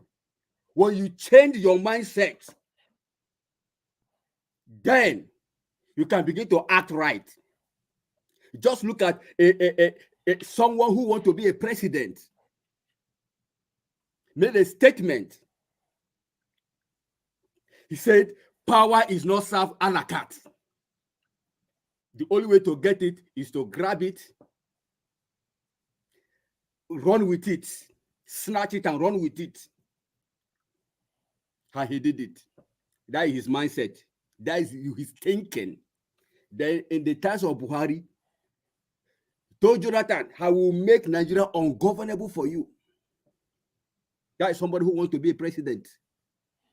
That's somebody who has been struggling to come into power just because he lost again. All he could say, I will make Nigeria ungovernable for you, which he did. Then eventually, when he eventually came on board, he now said, I am for everybody and I am for nobody. What a statement. Is that a patriotic statement? Why am I bringing all this thing? Is the way they think. As a man thinketh in his heart, so he is. Then Jonathan now said something profound. He said, a single blood of one Nigeria is not worth my political ambition. Can you see the shift in thinking? These are people that are vying for power. So we need mind revolution. So Nigerians are the problem of themselves. So if you think right, you have the ability to act right. But if you think corruption, all you think in your mind is corruption, how to cut corner, how to undo the next person, my brother, your action will follow suit. So we need mind revolution. Natasha, she has done it. Just look at Anymore-Otti. Because he has a different mindset. He could have just got into the power and do the same thing the other predecessors did. Look at Yaya Bello, a young man in that matter. A young man that would have set the pace for young people. The young man that would have set the pace for his generation. Look at the money he looted. Is the thinking, I just want to go in there and grab as much as I can grab. And to make matters worse, after he has grabbed, the same youth like you and I are going diabolical so that they won't arrest him. Using black fowl, doing incantation. These are people that should have stood up and said, yes, get him out. He stole our money. But rather, we are protecting him, shielding evil, covering him up. What a mind.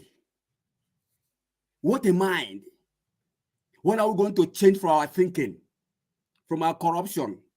That is why we need deliverance from our thinking pattern. Otherwise, we will keep doing the same thing over and over again. If you have 100 people that are thinking evil, or if you have 99 people that are thinking evil, negative thing, and you have only just one person that is thinking right, my brother, it will still not work.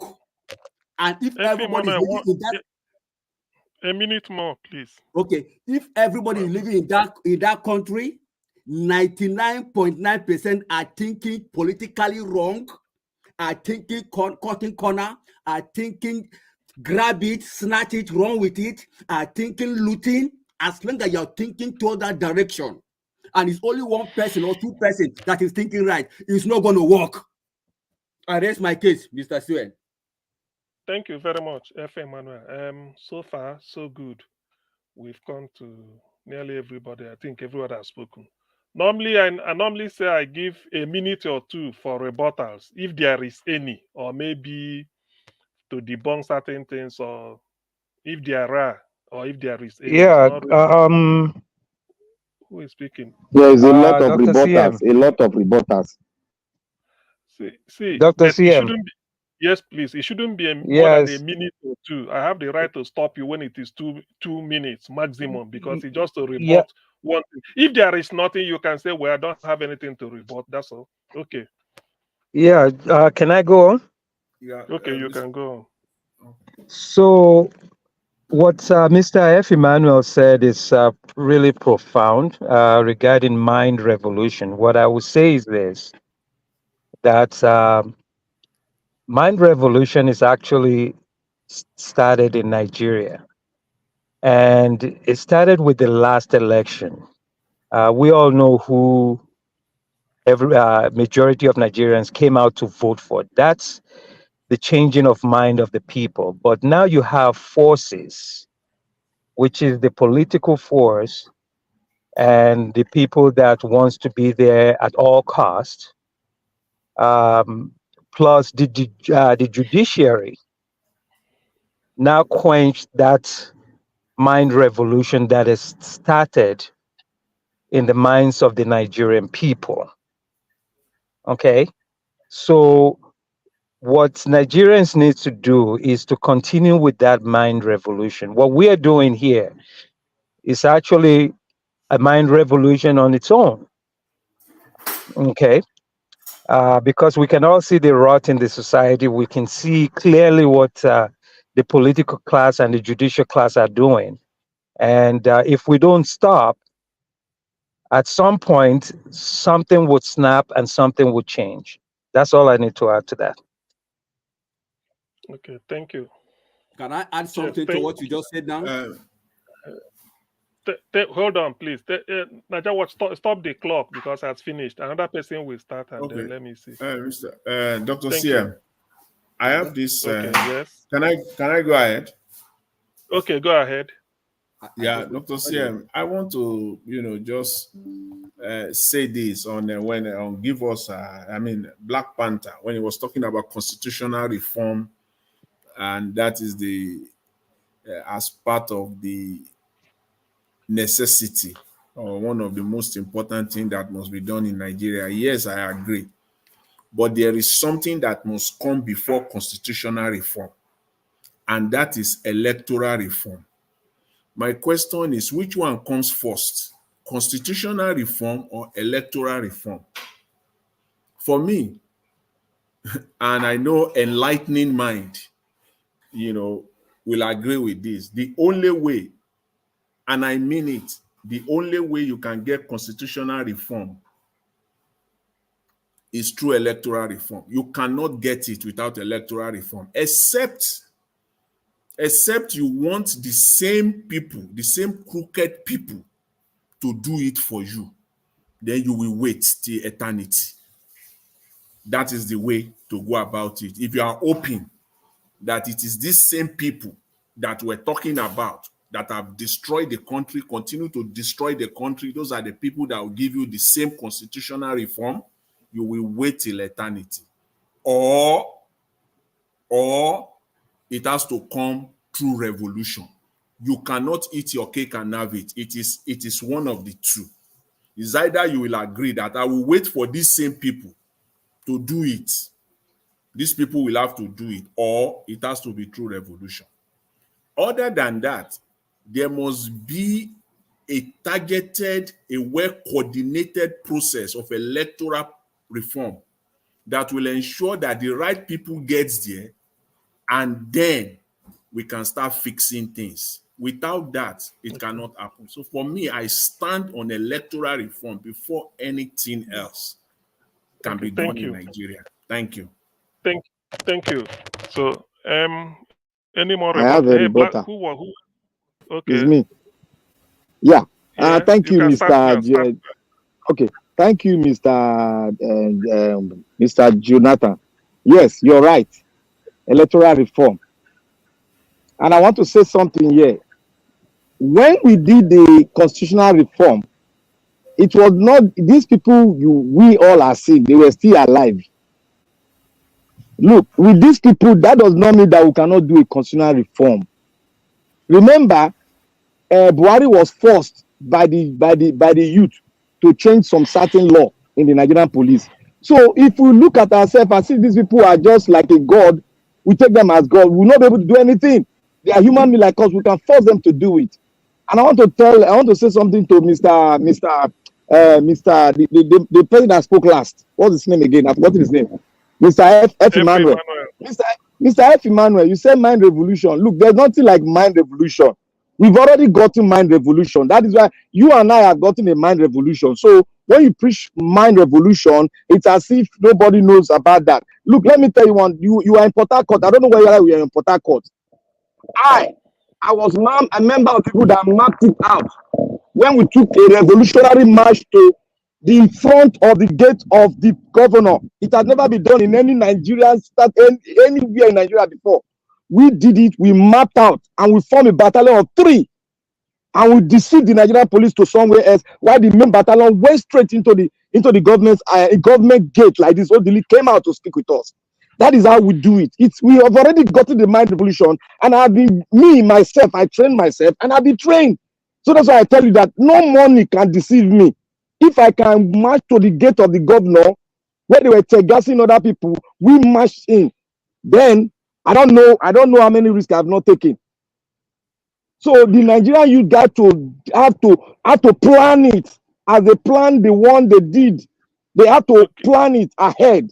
That is it. My revolution is already there because the suffering of the people has changed the mind of the people. Thank you, Black Panther. Dr. CM. 13 seconds. Yeah, okay. Chris, yes. Yeah, and Dr. CM, the first time, I don't know, I got kicked out. This is the 3rd time it's happening on the roll. Anytime it's my turn to speak, I usually get kicked out. I don't know. You are dangerous to them now. Don't vote now.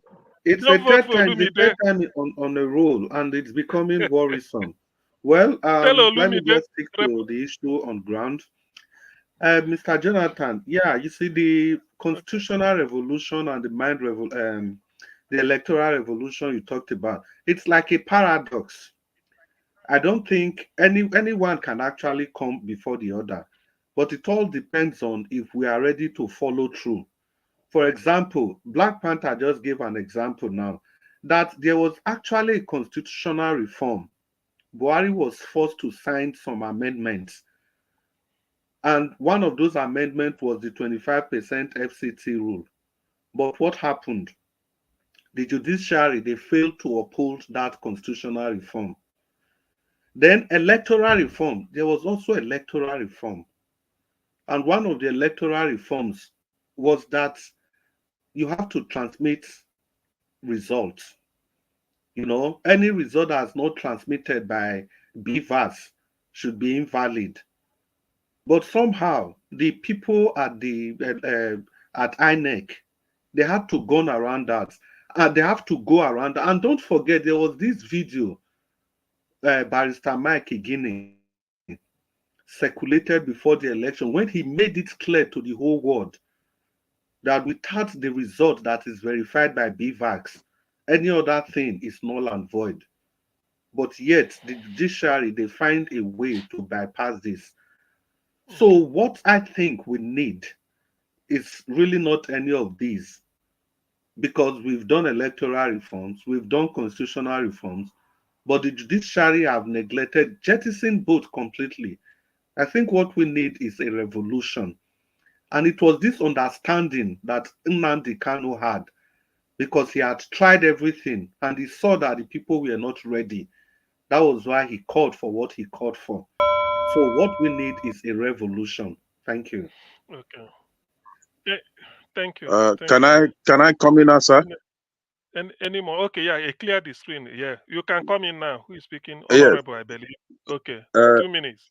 Thank you very much. Thank you very much, sir. I want to give credit to Mr. F. Emmanuel for what he said. Yeah, in English, we may not actually say probably mind revolution. We all understand vividly what he was trying to say. He's talking about, let me pick a scripture from the Bible, that be it transformed by the renewing of your mind, renewing mindset. That's mindset. That's what he's talking about. When you say mind revolution by Nigerians, we're talking about mindset of every Nigerians. There should be adequate mindset transformation. You understand? Then he talked about the deliverance from our thinking pattern. That's very, very, very, very important. You know, at the time, I asked that question, is it that we need deliverance? What do we need deliverance from? He just gave the answer. Deliverance from our thinking pattern. You know, as a man ticket in this as who he is. You know, as our thinking pattern, there must be patriotism. We must go back to the drawing board, because there's always a statement that the government of the people is a replica or a reflection of the people. Whatever government we have today, they are from the people. Sometimes you are in government, you even see the electorate try to tell you now your time be this, so you're done. Not can't tell us say so and so. Sometimes when you hear the electorate talk to to those in power, and those that are good, at the time you live there, sometimes you now become a mockery of yourself. The society, what are society? What are our values? Remember, the government of the people is a minor image of the citizen. It's a powerful reminder that the value, the aspiration, and the actions of people, it shapes the very fabrics of the government of government. The reaction of the people. We cannot take that out. Let us strive for a society where integrity, where empathy, where collaboration strive, ensuring that our government truly represent the best of who we are. When we have this at the back of our mind, together we can make a difference. So I strongly believe in that mind revolution, and deliverance from our thinking pattern is exactly what Nigeria needs. Thank you very much. Thank you, Honorable. I think so Yeah, far, any more? I have some. Yes, Can I say something? Who is speaking? Abdul. Who is speaking? Okay, Abdul. This, you know, Abdul. this is a maximum 2 minutes. Yes, maximum 2 minutes. I know. Yeah, let me start with this. See, what we need is that electoral reform. Because when we get it right, electoral reform, there is no need to go to court. They will not tell you to go to court anymore with the judiciary. We need electoral reform so that election will be free and fair election. Who won? If you win, you win. If you don't win, if you lose, you lose. Just like Peter Obi now is the one that won the election, but why did they not give it to him? Why? Because we don't have electoral reform. Yes, how will the IRF was transferred from polling unit to the IRF? Probably people will not go to court. They will not tell you to go to court. Yes, We need electoral reform before constitutional reform. That is what we need. After electoral reform, you now go to constitutional reform. Because if you get it right, electoral reform, they will not tell you to go to court. No need to go to court. Somebody said in the panel, most of the people elected, they are not the winner. They are not supposed to dare. All right. Only 20% they are there. They are not the winner. They find their way to that place. They buy the electoral this thing there.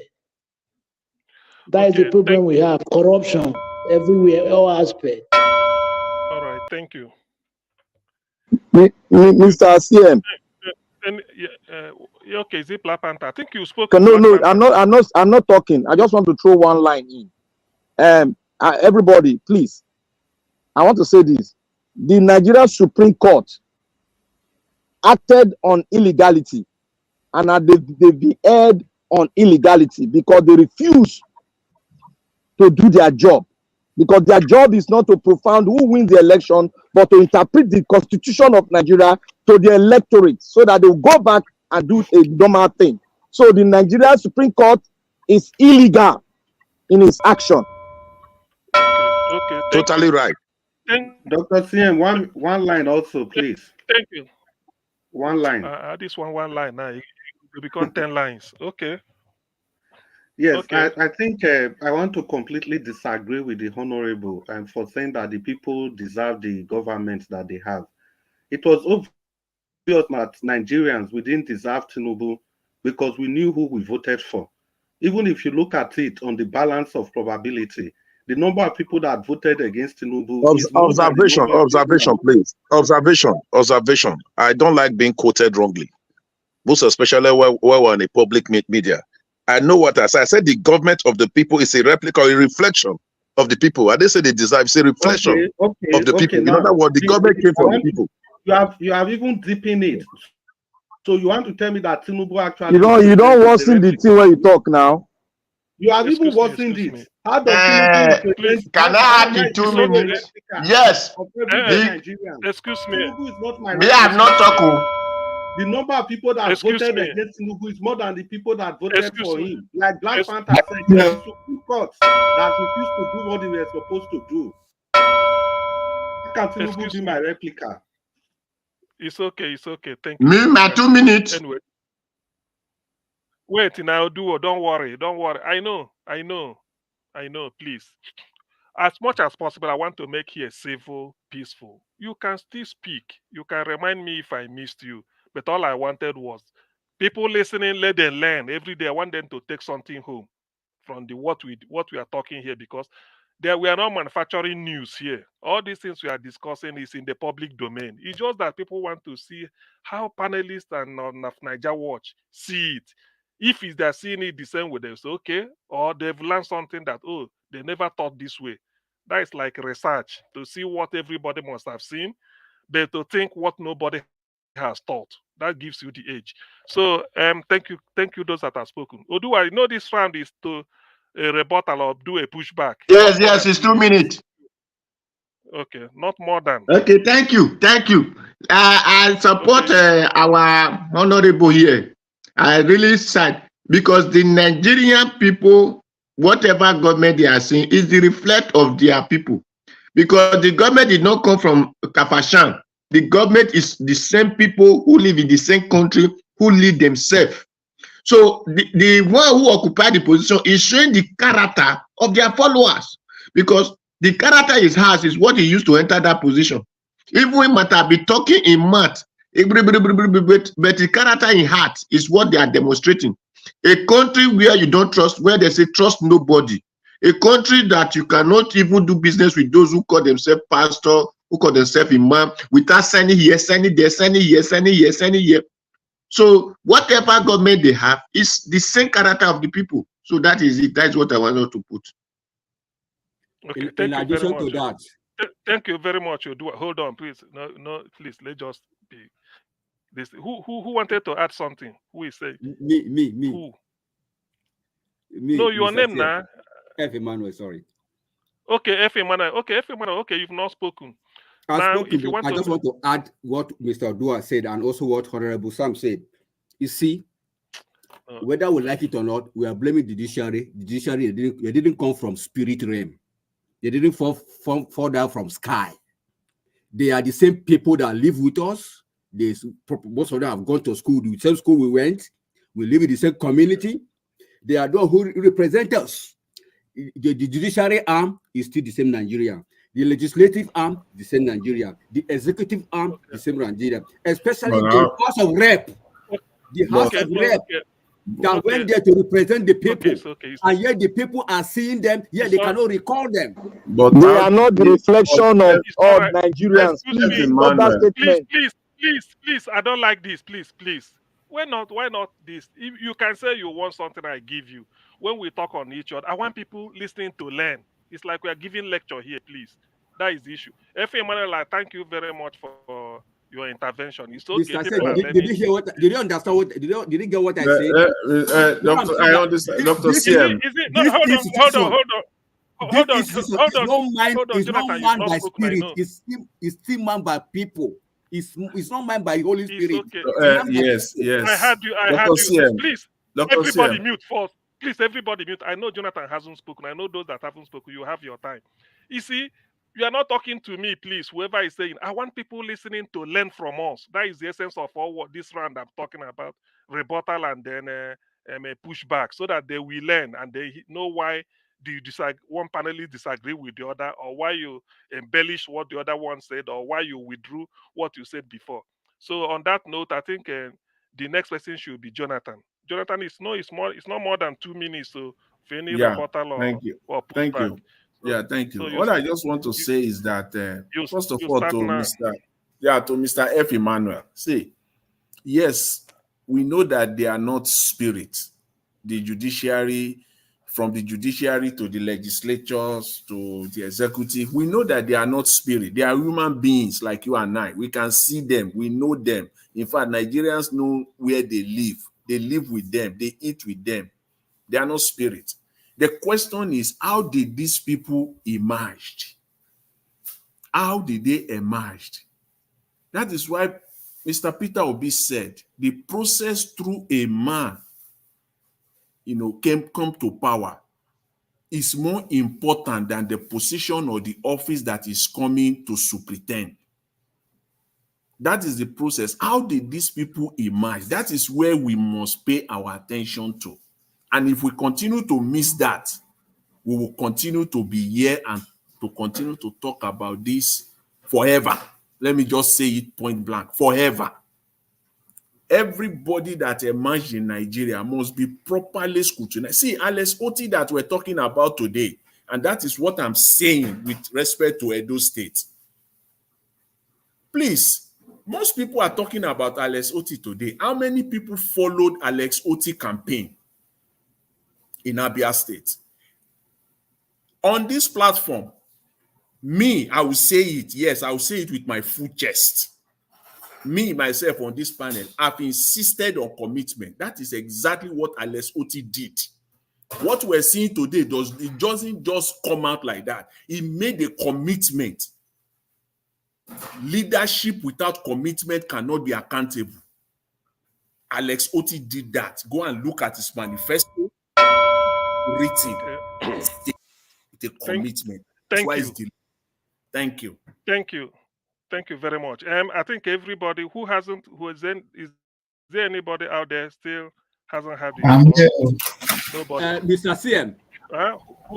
Yes. I want to ask Jonathan a quick question. No, please, no. Hold on. Yes, No, hold on, please, because I don't want this to be, I don't want people to exploit any situation. The essence of this round is rebuttal. If there is nothing, you might say, well, let's carry on, pass. But it's not that way. If you start to do that, no, it's not that way. Because we still have one important question, where you earn your pay for coming on Niger Watch. I want to introduce that so that people will listen to you and then know how your judgment is, how you can use your best of judgment in handling certain situations. So that's what I'm going to say now. I think we've gone through the hold on. CN, there's something I saw recently. Please, let's be organized. Let's be organized, please. CN is the moderator. Let's follow the pattern, please. Please. Please. I have not Hold it. spoken anything since. I just know. want to Hold drop on. something. Is what I said? Unless the house is on fire, otherwise anything can stay. So you want to allow so that we can call the fire brigade, but or fire service. If the house is not on fire, we've done this round. This is where you earn your pay, if so to speak, when you come on Niger Watch, because people will listen to you. We've all known what is happening with Yaya Bello. So this is the round I call you are the commander-in-chief. If you are the commander-in-chief and you followed and you've seen the drama of Yaya Bello, how will you intervene? That is the question. You've known what is the Yaya Bello case. I don't need to repeat it. Everybody, we've been on the news for the past 1 week or 2 weeks. Now you are the commander-in-chief. How will you intervene, considering what it means to Nigeria? That is just the question. You are the commander-in-chief. I don't care how you have, because there's no right and wrong answer. There's no marking scheme. Just what is your judgment? What will you do? How will you intervene? So let me start according to the screen. Maybe a minute. Hopefully a minute should be okay to do it. Jonathan, can I start with you? If you are the commander-in-chief. Yes, thank you. Thank you very much, Dr. CM. Yeah, it's simple. Simple. All I will just apply here, I will strictly enforce the rule of law. That's all. I will set the example by applying the rule of law, what the law says here, so that there will be no secret cow and there will be no hiding place. When a man has committed or has committed a crime or allegedly committed a crime, the rule of law must be followed. I will close my eyes and I will apply the rule of law. See, if the rule of law is being applied on this case, Yaya Bello case, we will not be here today. What we will just be seeing is that the case will be in court, a date will have been set, Yaya Bello will have appeared in court, either to remain the way Emefiele has been remained in custody, or he will have got a bail. Okay. It will be one of the two. That is it. If the rule of law is being followed. Thank you. Thank you. Thank you very much. Honorable, are you ready? You know the case. You know what is going on in Nigeria with Yaya Bello. So you are the commander-in-chief. What will be your intervention? Honorable. Thank you very much. Let me tune the line of Mr. Jonathan. In a country where the rule of law prevails, you observe that everything will be in suit, irrespective, irrespective of the crime committed by anybody. You must still follow the rule of law. If you do not follow the rule of law, and you are trying to employ a different method in administering justice, you still find out that you are committing the same offense. Yaya Bello case, we all are aware of what he has done, what he has been alleged. It's still an allegation until it's otherwise proven by the court of competent jurisdiction. So to me, the rule of law should be followed. Sue him, let the case continue wherever he is. If there's evidence to know wherever he is, he will be summoned by the rule of law. Then go and answer. If the court so deem it fit for them to remand him, the court will do that. If it's a bailable offense, then they will be bailed. Then why the case to continue? So trying to apply jungle justice, irrespective of the crime, will not work. So as a commander-in-chief, I will ensure the appropriate rule of law be applied in this case. Thank you. Thank you. Thank you very much. Thank you. At least Nigerians are noting down who will be their next president. Okay. Omashola. For me, as Nigerian president, as it is right now, I have my own personal security in the Aso Rock. They will fish him out and bring him to Aso Rock.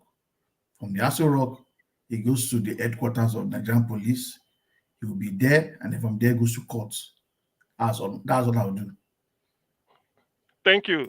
Briefly to the point. Thank you very much. And the next person, I will go is it not clockwise? Yeah, clockwise. Odua, if you are there, you are the commander-in-chief. and you know the situation with Yaya Bello, how would you intervene? Okay, thank you. Commander-in-Chief is not the one to persecute. EFCC and the court is the one that to persecute. But because we did not have them, so that is why what we have is Commander-in-Chief. So nobody to persecute. Thank you. Thank you very much. Okay, good. The next person, Black Panther. You are the commander-in-chief now, and you know about Yaya Bello case and how it's been. So how would you intervene? Let me clear my voice. As the commander-in-chief, the rule of law is already being done and being summoned to Yaya Bello, and he refused to do.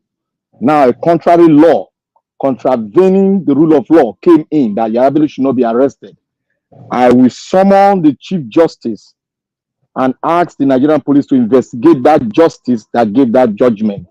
Then I would tell the Nigerian police force to go with the mobile police force to his village, wherever he is, into the state house and go inside and pick him out. That's the power and that is the authority I have to make sure that criminals come to justice.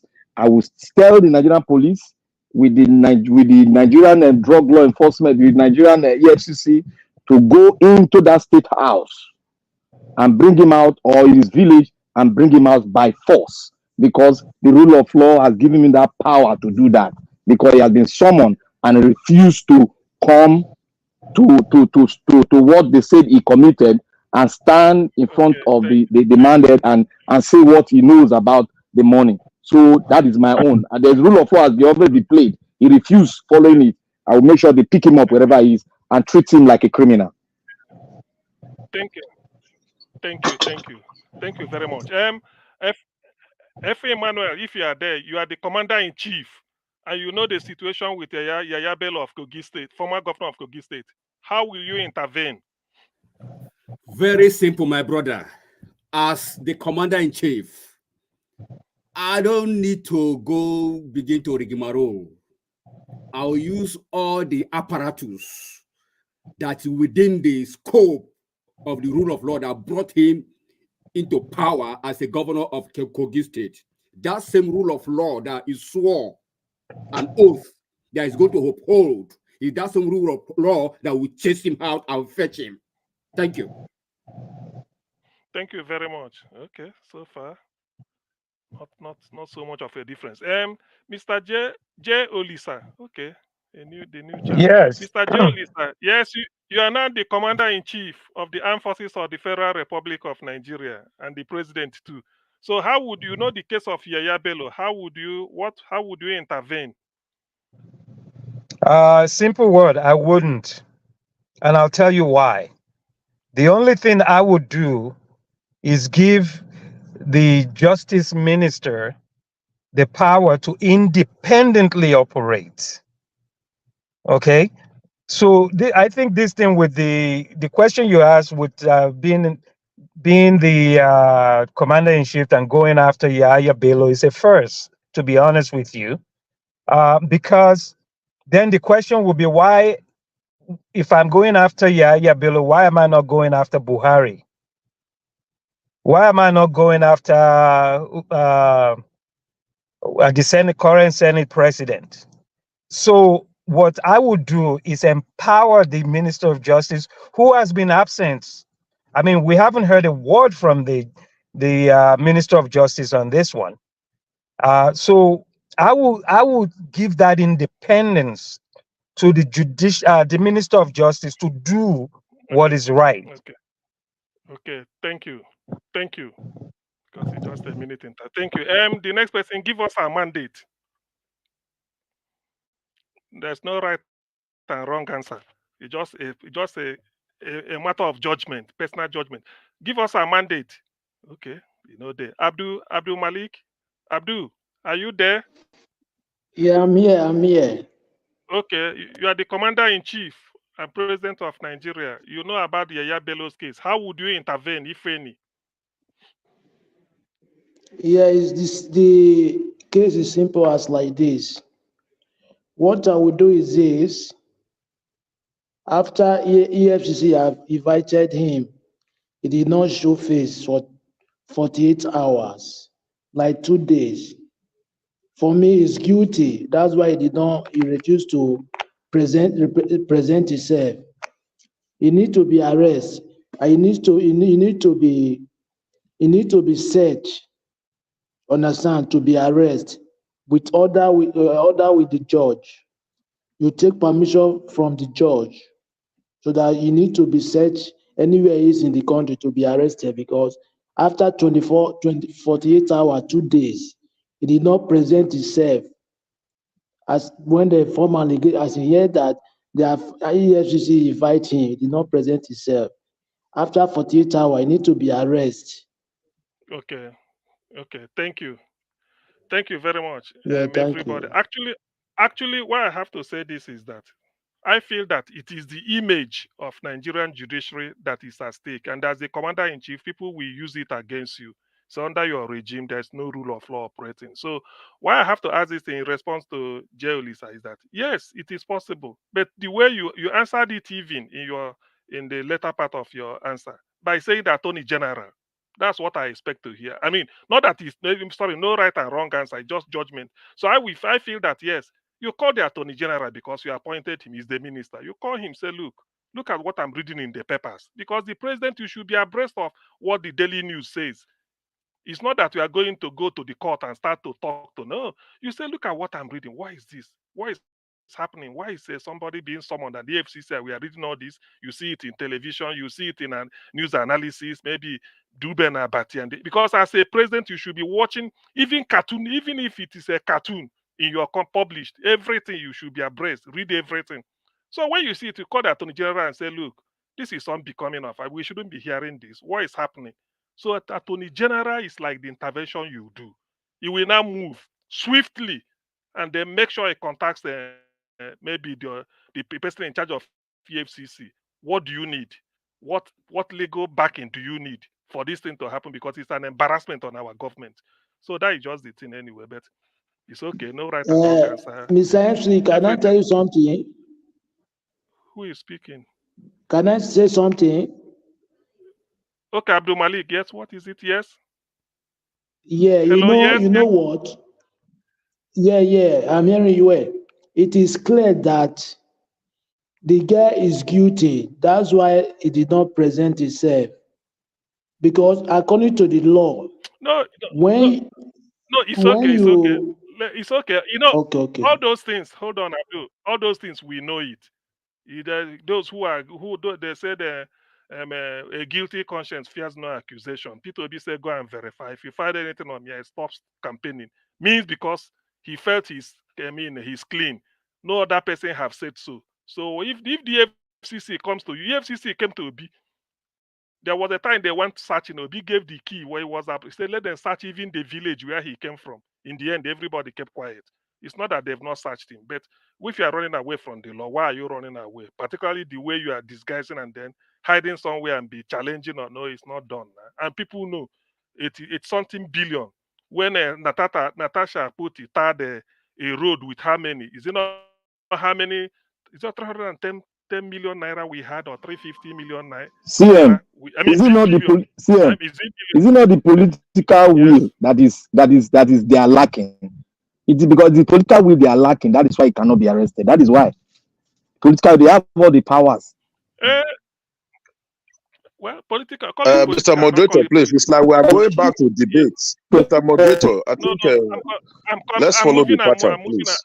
Exactly. I'm moving ahead now. So please, everybody, thank you very much. It's just that one or sometimes you entertain one question or the other. Thank you very much. In our final rounds, I think Niger Watch will still give us up to an hour so that we make it maybe those that want 5 minutes, 5 times 840, which is almost or 5 times 5 times 1, 2, 3, 4, 5 times 630. So if we take it, do it the way it should be, not much of intervention, and then stick to time, we should live here in the next maybe 45 minutes. So I start with our final submission. You know that we've discussed today, and then if there are breaking news or you want to add or subtract or summarize what you've said, it's up to you. But please do it within the next 5 minutes. So let me. So who do I start with? Jonathan, it should be you again. You are number one on the screen. Hello, Jonathan, are you there? Okay. All right. Yeah, I'm here. Yeah. Let's do this. The final 5 minutes. Okay. Thank you very much. 5 minutes. Yes. Yeah, thank you. I want to start with the video that Mr. Elvis presented just a few minutes ago.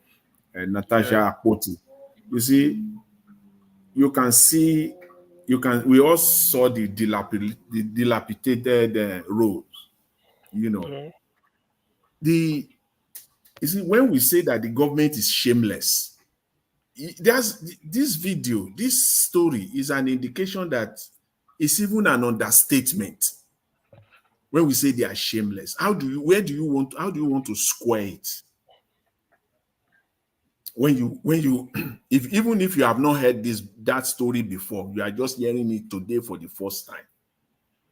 Saying that the government is shameless is not an abuse, it's a fact, it's even an understatement. See, my advice is this for the government of Nigeria, and I know when it comes to the issue of wages, wage salary increase and everything, I said it here 2 weeks. I've been ringing the bell like a month or 6 weeks ago that they are going to increase salary, and I shouted up on top of my voice that they should not increase the salary, and I gave my reasons. But I saw that yes, this government did that, but as politicians, they still took the political, because there are two ways to it: the political salary increase and the economy salary increase. They had no choice. They had to do that political side of it. Came up with 30-35%. That is a no-brainer. They shouldn't, in fact, they should have just left it undone. But because of politics, they have to do it. But the economic solution, they dare not to do that. Because if they want to follow it economically, yes, the increase would, the minimum wage will not be less than 600,000 naira in Nigeria. But they dare not to do that. Yes, they can't not do that at this point in time. It will be disaster. So that's that on that. And going forward, again, my advice, because when we talk, yes, we talk, but I like to prefer solutions as well. And I believe they are listening. And one way or the other, they just have to, because they will sit in one room. All these people will sit in one room, which they always do. They will rub minds, just as what we're doing here now. And they will come up with what they will do at the end of the day. We see this road that we just saw. All these dilapidated roads across the length and breadth of Nigeria, see, is a massive opportunity for them to bring employment. If they embark on this road, it will bring nothing less than 10 million employment to Nigerians just like that. Read my lips. If you take this road and say, okay, we want Mr. Tinubu, if you want to, see, forget about this palliative you are distributing money all over the place. Forget about this coastal road that you are bent on embarking. Put them aside. Face all these dilapidated roads in Nigeria. Head on. You will bring nothing less than 10 million employment to Nigerians. Day one. Through direct and indirect contract system. That should be your project. That one is again, I will go back to Mr. Oyema of Earpiece. It's a piece of cake. Mr. Tinubu, this is a piece of cake for your administration to bring at least 10 million jobs to Nigerians by tackling all these dilapidated roads. Nigerians will get jobs across. Yes, thank you. But there is no time to expand on that. But that is what a government that is people-focused should do. And I will end on this again. What we're seeing in Abia State is not just happening by accident. Mr. Alex Otti was deliberate from the beginning. He made a covenant with the people of Abia State. He made a commitment with the people of Abia State. In fact, he said in his campaign that every member of his cabinet will sign an agreement, not when he became governor, no, before, during the campaign. They call it service agreement. They must enter into an agreement with the people of the state. You sign. Okay, your time is up. Thank you. That is what I'm expecting going forward. From Thank you, anybody Jonathan. who is entering the public office in Nigeria. So I will leave it at that, Mr. Dr. CM. Thank you. I really appreciate it. Thanks. Thank you very much. Thank you for your submission. 5 minutes, 7 seconds. It's okay. It's manageable. Honorable, are you still with us? Yes. I am here, sir. Yes. No, you be honorable. Oh yeah. Just you can round up your thoughts for the day in 5 minutes. Thank you very much. Earlier on, I spoke concerning the nation generally, the state of the nation. I never spoke concerning my candidate. So let me try and utilize this 5 minutes. You know, as the gubernatorial elections in Edo State approaches, I believe it is very crucial to recognize the caliber of leadership that will drive the progress and prosperity of our beloved state. It's very, very important. I believe in the Barrister Osaldio Ogie and Aswa Ighodalo. We find a dynamic duo with shared commitment to excellence, integrity, and exclusive governance that cannot be taken from them. Let me start from Aswa Ighodalo. To me, Aswa Ighodalo is a beacon of integrity and innovation. Barrister Aswa Ighodalo, who is popularly known as AI, we all know what AI means, artificial intelligence. And that's exactly what is bringing into governance. It embodies the essence of visionary leadership with a distinguished career spanning from various sectors, which includes finance, entrepreneurship, and so on. I believe it's going to bring his wealth of experience and expertise to table when elected as the governor of Edo State. His unwavering dedication to ethical standard and his proven track record of success make him the ideal candidate to lead Edo State into a new era of prosperity. He has been tested in different fields, both the public and the private sector, and he has been very, very successful in his endeavor as a man. You know, his vision for Edo State is built on principle of inclusiveness, economic empowerment, sustainable development, which I believe will take Edo State to the next level. He understands the challenges facing our communities and is committed to implementing innovative solutions and address the needs of all citizens, all Edolites, with a focus on job creation, education, healthcare, and infrastructural development. Aswa Ighodalo aims to build a state where every individual has the opportunity to strive and prosper. In doing that, he went further to choose a running mate, who is Barrister Osaldio Ogie. To me, Barrister Osaldio Ogie is a pillar of service and excellence. He's a pillar of service and excellence. A seasoned legal practitioner and a public servant with a deep commitment to the people of Edo State. As the current secretary to the Edo State government, Barrister Osaldio Ogie, he has demonstrated his exceptional leadership skill and dedication to good governance.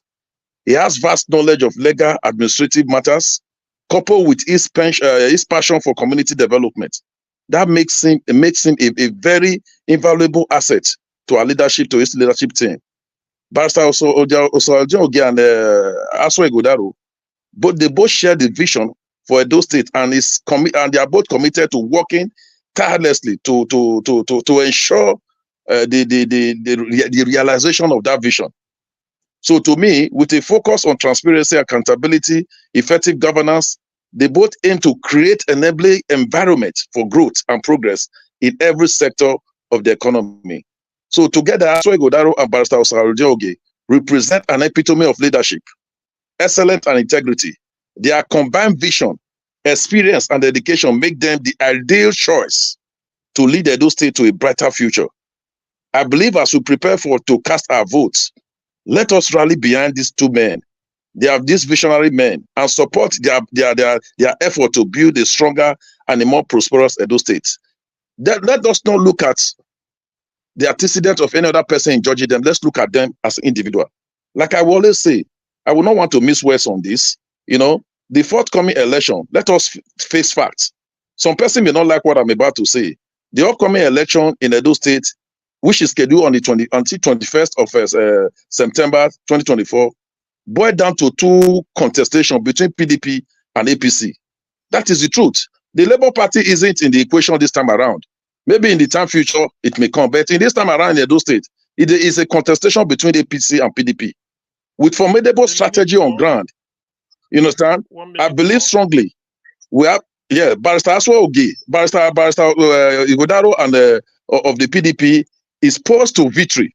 His track record and coalition of from the grassroots has made him a strong contender.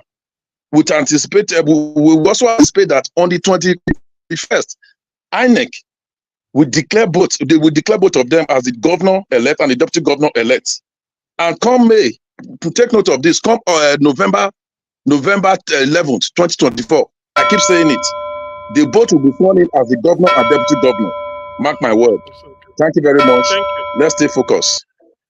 Thank you, Honorable. You really introduced a new dimension. You go leave your candidate, use your roundup to fire on. Well, that's okay. That's a strategy. It worked for you.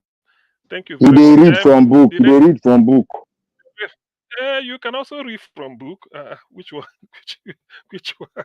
Which one? Why do they read from book? The campaign now you be exact. You're not supposed to read from book. It's for your head. You like to read from book. No mind, Honorable Sam. No mind, Honorable Sam. Yes. Are you there? Please, Honorable Sam. Let's continue. Please, let's continue. Yeah, I just want to, sorry. Honorable Sam, you are really doing a disservice. So your 5 minutes to your 5 minutes. I beg, please. Right, it's okay. It's okay. Let's not. Dr. CM, I really have to give my submission because I have a meeting I have to go to. Okay, please, Omoshola, please excuse Jay to go on. Jay, okay, you are free now to give your 5 minutes roundup submission. You can start now. Thank you. Okay, thank you so much. Mr. Evius, I really appreciate it. It's my first time on the panel. And it's really been a pleasure. Like I said, I've been following you for a couple of years now, and I've tried many times to get on the panel, and I feel we are hearing you. Okay. Yeah. Thank you. So I appreciate you allowing me to come today. I hope I'll be able to do more of this because I find this very enlightening. I learn a lot when I listen to you guys. And I thank everyone on the planet. May God bless each one of you. And may you all prosper in all that you do in the name of Jesus. Amen. So thank you. So basically, for me to round up, I'll say something. Whenever I go to Nigeria and I'm leaving Nigeria and the plane is taking off, I always cry. I shed tears. That's the love that one has for his or her motherland.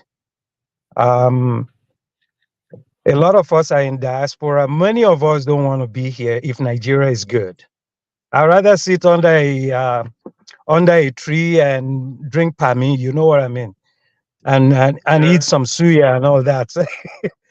You know, so Nigeria, we have to change Nigeria. So it goes back to what I started in the beginning, that the bane of the problem of Nigeria starts and ends with the judiciary.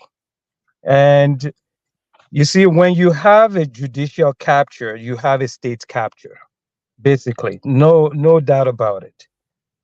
And you know, you go back to the last election. I mean, as bad as the Nigerian constitution is, if it's truly enforced, if the current bad laws are enforced, you can curb a lot of the rot in the Nigerian system. You can curb a lot of rot in the Nigerian system of governance. And that's why I said, when there's a military coup in Nigeria, the only institution that survives out of the 3 tiers of government is the judiciary. And basically, in this dispensation, they've advocated their responsibility.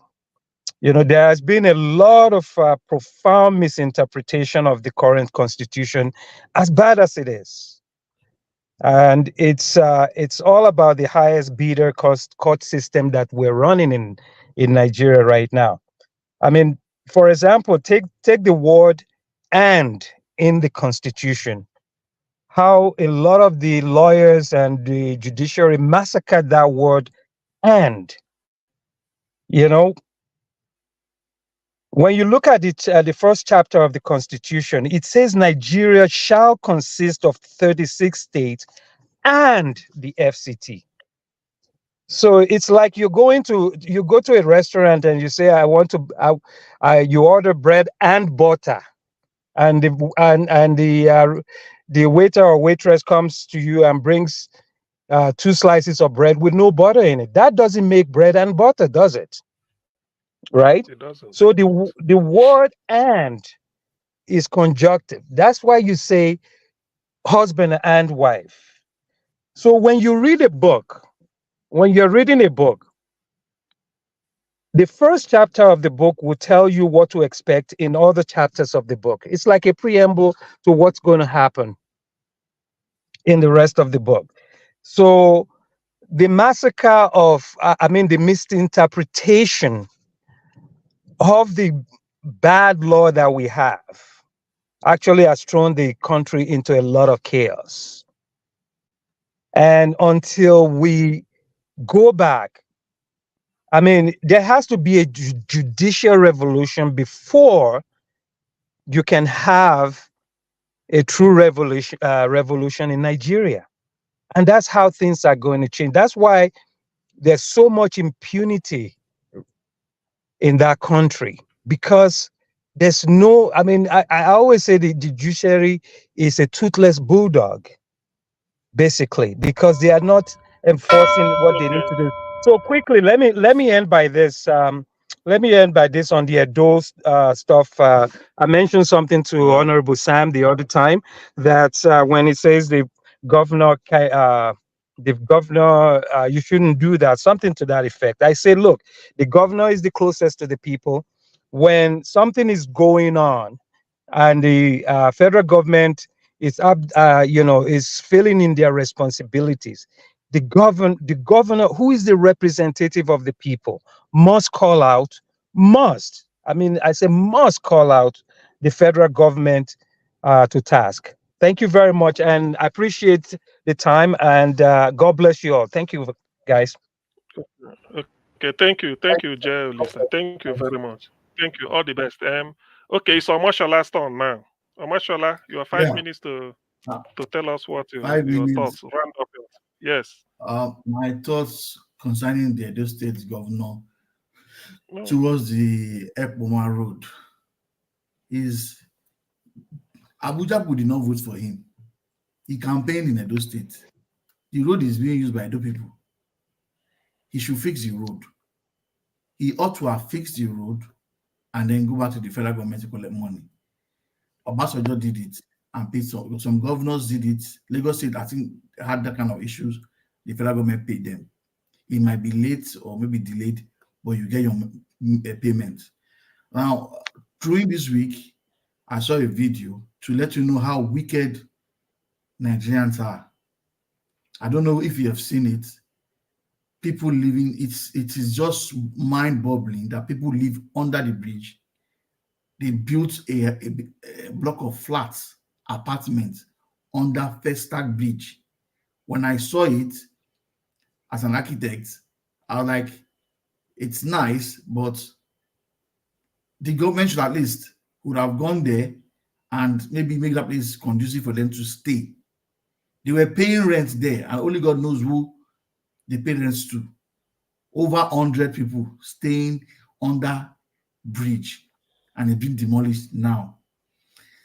Nigerian government, you refuse to provide accommodations, cheap accommodations for Nigerians. But when it's election time, you come around and you campaign. An average Nigerian does not have a roof over his head. A civil servant can't even afford a 2-bedroom flat. An average civil servant cannot afford a 2-bedroom flat, not talk about a 1-bedroom flat. I'm just bringing this topic. Maybe Mr. Nigeria Watch, you can try and find that video out. If I can send it to you, let us talk about it. Because we keep talking here, and average Nigeria is suffering. They are suffering greatly. We all live here. We now see things, how things work here. This kind of place I saw, and where we say in UK here, we call them homeless people. But the government does not go there to destroy it. But Nigerian government went to destroy it. It's not as if it's blocking drainage or anything. And if it's blocking, they ought to have provided a conducive environment for that place, make it look good, put aesthetics to it, and then make it conducive for people to stay. But you just ejected them out of that place. And now we have more people. So as they're demolishing block buildings in Lagos, they're still demolishing people that are still managing. It's a pity. There is no hope for Nigeria. I can see it. There is no hope. Thank you. Okay, thank you, Omoshola. Thank you very much. At least you did maybe under 3 minutes or thereabout, or 3 minutes. Thank you very much. The next person is Odua. Odua, if you are there, okay, thank you. You don't need to come into us. Thank you. Let me say something about my Edo people. You see, the other day when we were talking about roads, they said, no, nobody can do road. This. I told them, because my Edo people has money, but they don't think. Hello? Can you hear me? Okay, yes, continue. Okay. My Edo people, the money they have is to drink pepper soup, to carry woman. They don't think, what will they use it to do for the land? They will shout, it is government who don't want to do it. Who is the government? Is it not our mindset? Is the government? Are we not the one using the property? But for we to bring money together and do for better thing, we will begin to shout, no, it is government, because we don't want to do it. Akpoti, who left Kogi to come and do the one we have in Edo State, it's not Edo person who, despite blood lineage might be there, but it's not Edo person. So, but because we refuse to do our own, we'll be shouting it's the government. And if you want to do it, government will not allow you to do it too. That is the failure of our mindset. And that is why a person will say, what Ubemudia did, it doesn't concern him, whoever they are now is now operating. What matters to him is just the task he will give to him. So because we lack visions for ourselves, and that is why when I hear our people are shouting their this, their that, I look at them and I laugh. Because they don't see visions of other people, the way they grow, the way they do things, the way they move forward. But our own, no, it's not like that. So that is why let us begin to see visions for ourselves and bring our money to do things in our land so that our land will develop the way it's supposed to be. And that is for me, I will say, because that day now, what you want to do the road, people came and say, come and pay us. The people of the land said no. That is why I said, if anybody want to do something in the industry, the community, you carry everybody along. No government. They said, no, it will bring soldier. I said, where is soldier? I think people were arguing to me that day. They will bring soldier. I said, nobody. But because of our lack of will or the zeal to do, so we will blame ours to the north. So that is for it. And that is why Obaseki was a total failure. Because that is the same mindset that I will not do for my people. That is why he did not do any road. And that is why he allowed our brothers and sisters to be doing by the herdsmen, driving our mother out of the bush, out of the farm. Today, they are not crying, no food. And that is why our people, anybody who comes, doesn't have vision for the land. Just like the way Bemudia was able to have vision and bring plan. No government of Edo State now, since they make it Edo State, nobody have ever entered that position. I have plan, a new design plan for the state. Look at the way they have sold all the land. If they want to bring development, the development cannot come because they have sold everywhere.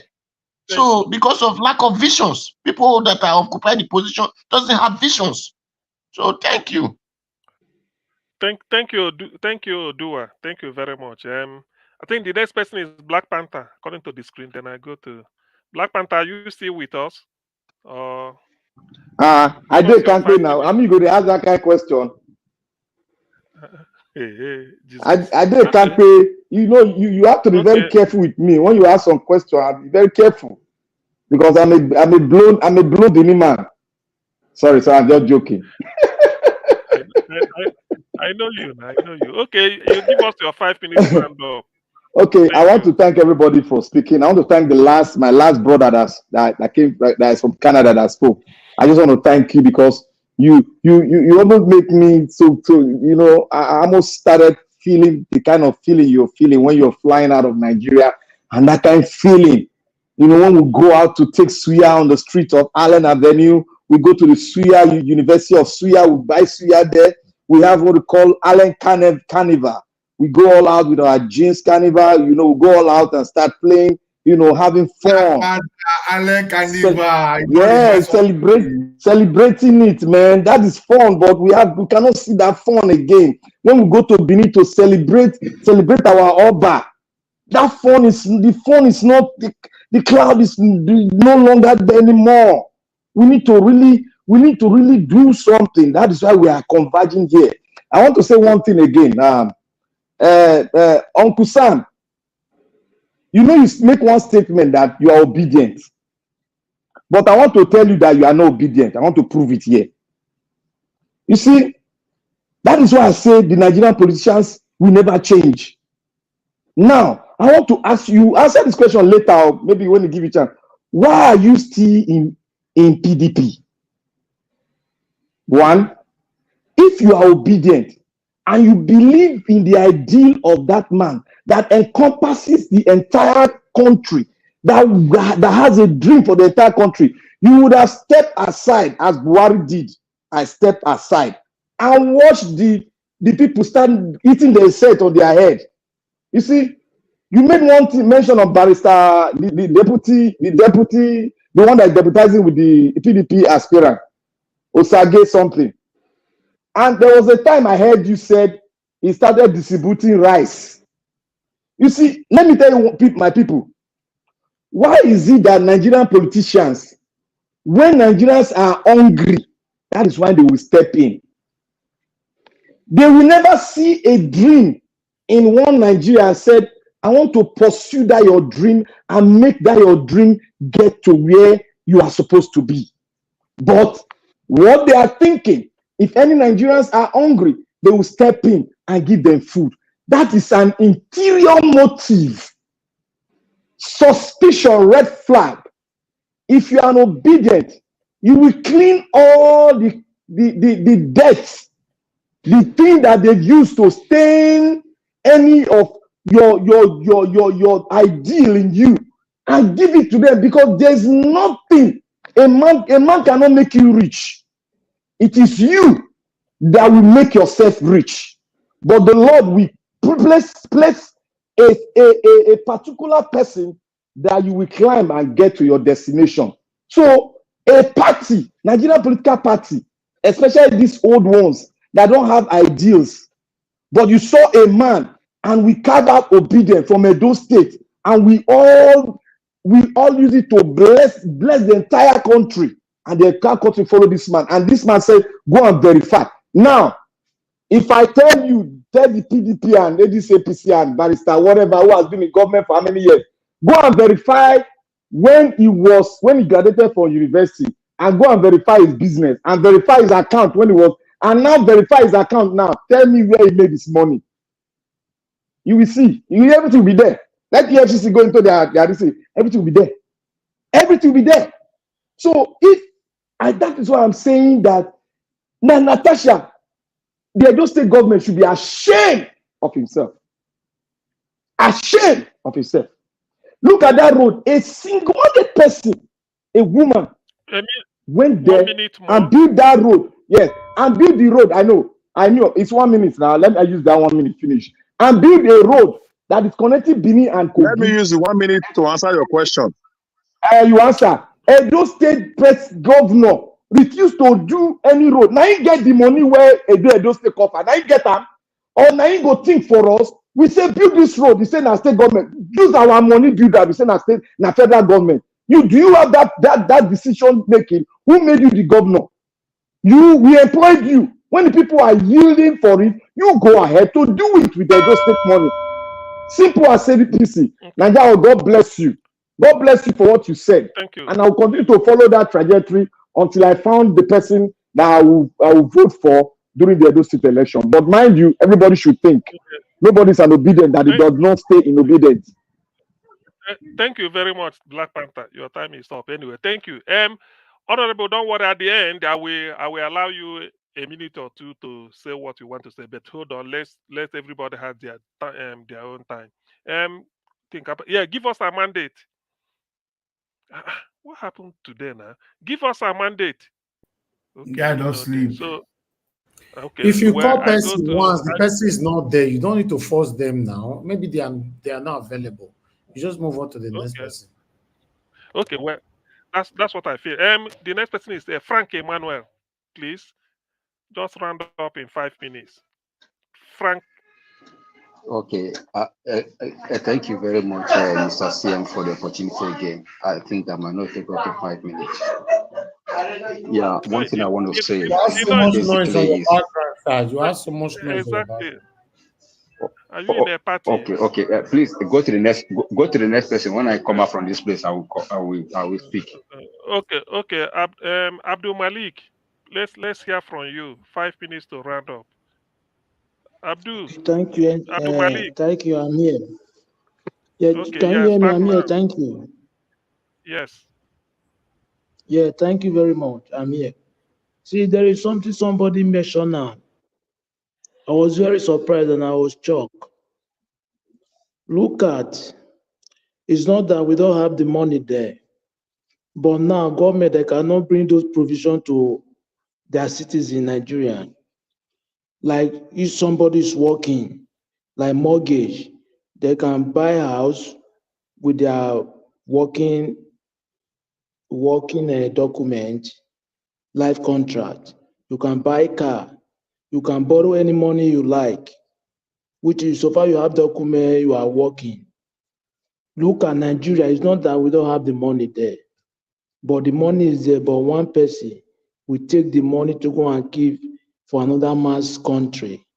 Others, they are suffering for it. It's not right. It's not normal something. Somebody who work for government, you don't have access to mortgage or to borrow money from the government to start up something. Why are they living there?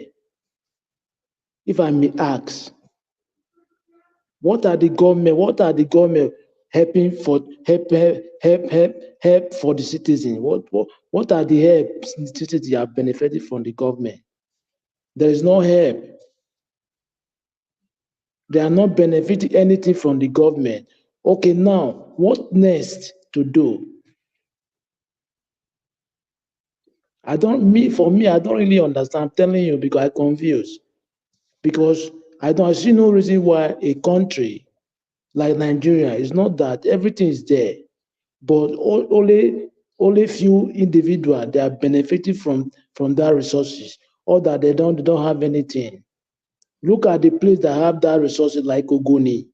Ogoni have that oil in Port Harcourt, but if you go to Ogoni, most is not developed, and they cannot farm because the land is not factored because of the oil. But the Ogoni people, they are suffering, and that is the reason why Abacha is the one comply with Niger Delta prominent men and chiefs. They kick Kensarawiwa because Kensarawiwa was fighting for Ogoni. That country, we south and southeast, we don't love ourselves. They are saboteurs, betrayers. Betrayers are there. That's why you see south and southeast is not developed. If you go to the north, their road, they have good road. Despite any other insecurity, but their road is fine, it's good. But south, there is no road, no water, no electricity. Even north, they have electricity more than southeast.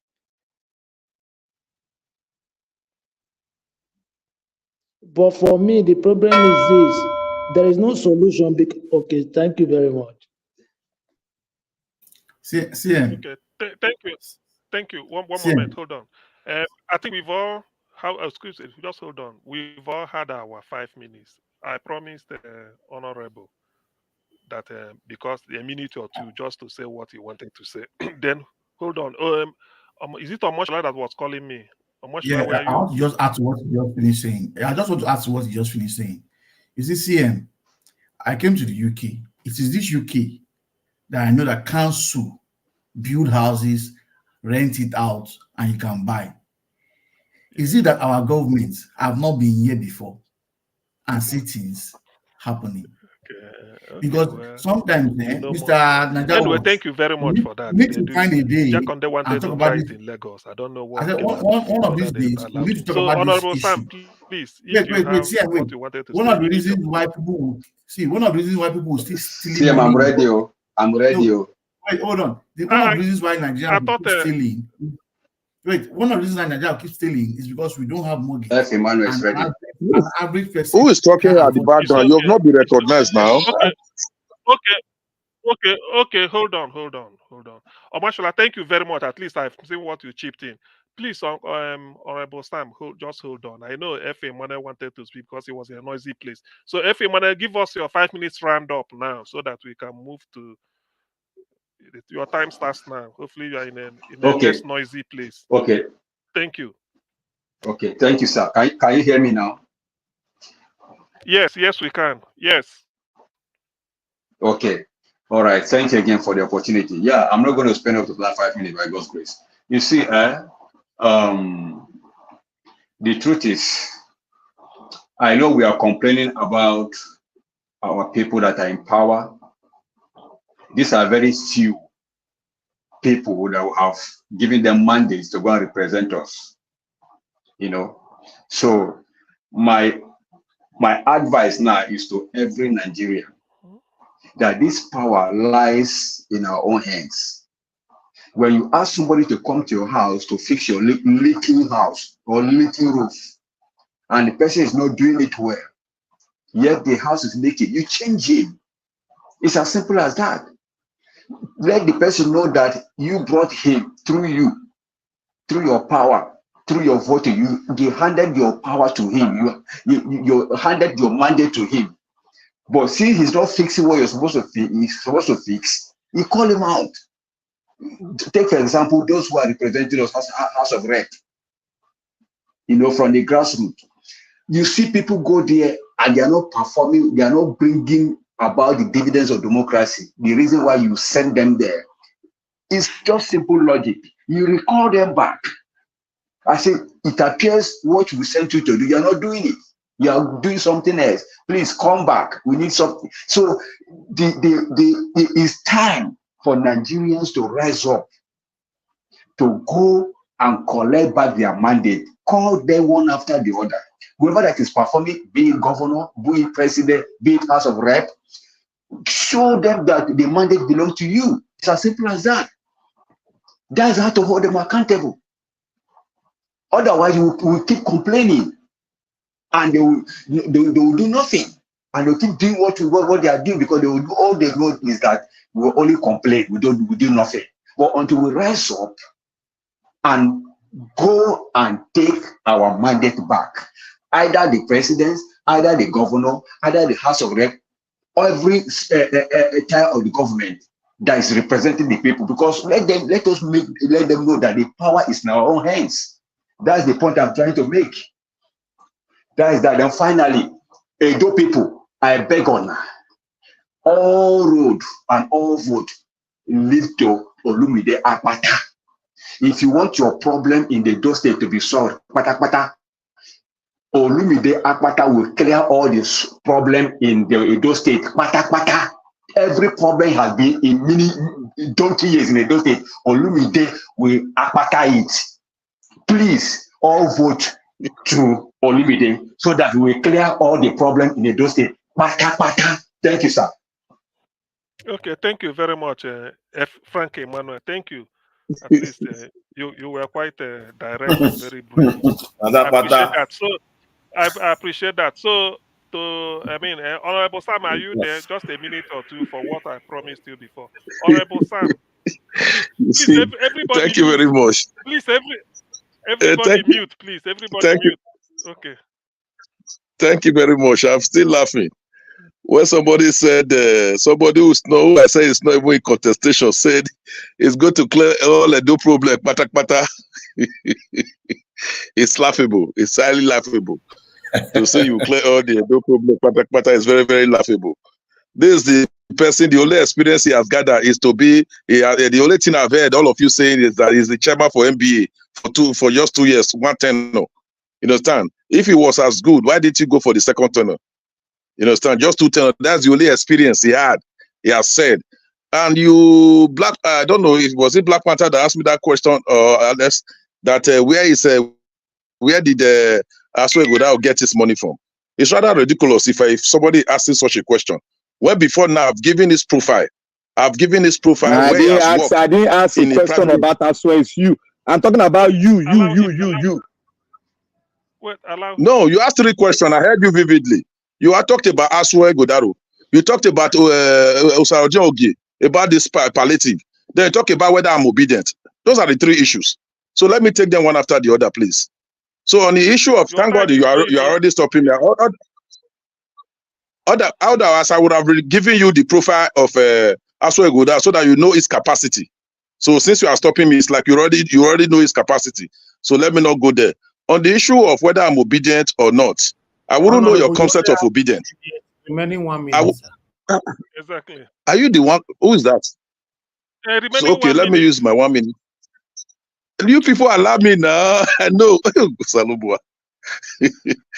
So, as I was saying, on the issue of whether I'm obedient or not, I wouldn't know your concept of obedience. If your concept is to find out whether obedient as a Labour Party man, no, 100% no. I'm not a member of the Labour Party. I'm a confirmed member of the People Democratic Party. You understand? Then, if you are talking about as obedient as a good governance, yes, I've always advocated for good governance in Nigeria. You understand? I've always advocated for good governance, governance of transparency, and a government of accountability. If that is your concept of obedient, I will say I'm 100% obedient. So that is on that. Okay. Then on the issue of Barrister Osarojo Oge distributing, all over the world, there are palliatives. If an individual decides to distribute palliative, which it should be commendable, you understand? It's not the only SSG we've had in the state. We've had a series of SSG. If in his old time, he decided to say, okay, the less privileged, those that cannot afford chicken or rice during Christmas, come to my house. It's been distributed. Over 10,000, between 5 to 10,000 persons benefited from it. It should be commendable. It's not something we begin to question why distributing palliative. Thank you very much, Honorable. Thank you. Yes. One moment, Jonathan. 1 moment. You see, why I have to give this time is that sometimes I know we are here. Remember, it's still September. You're not going to explain a tire. Remember, you never enter June, July, August. When I go explain all this bad schools tire. No, it's true now because how do they distribute chicken and rice? Explain out. Very soon they will join me. They will join me to promote Aswe Godaro. Just leave them alone. I already know. Give off my mandate, Alex and Black Panther. They will join me very soon. See, chicken and rice. Wait, no, chicken and rice. They will not. They will not. It's not in the race. Like what somebody said in the comment section. Excuse me. It's only here you hear about Abiodun Akpata. See, 3rd May. Today is 3rd May. We still have a good maybe 28 days. Then add it to June, July, August. See, no need all these things because it should be repetition. I know because every day something will crop up. And chicken and rice. Be that as it may, so far it's done in a very friendly, convivial atmosphere. That's what I want.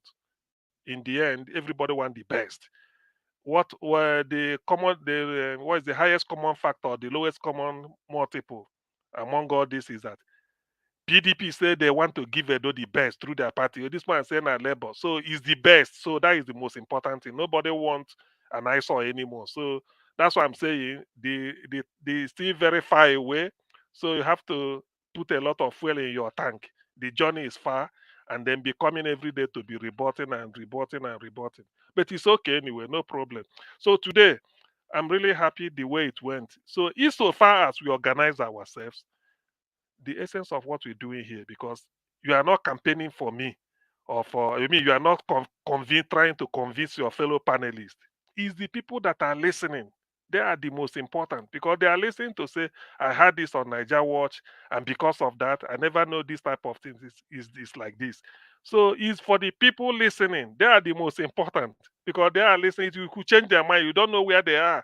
Some may phone one day and say, okay, look at the chap who came today. Say he's been listening to us. And he's in promised, time permitting, he will be joining us.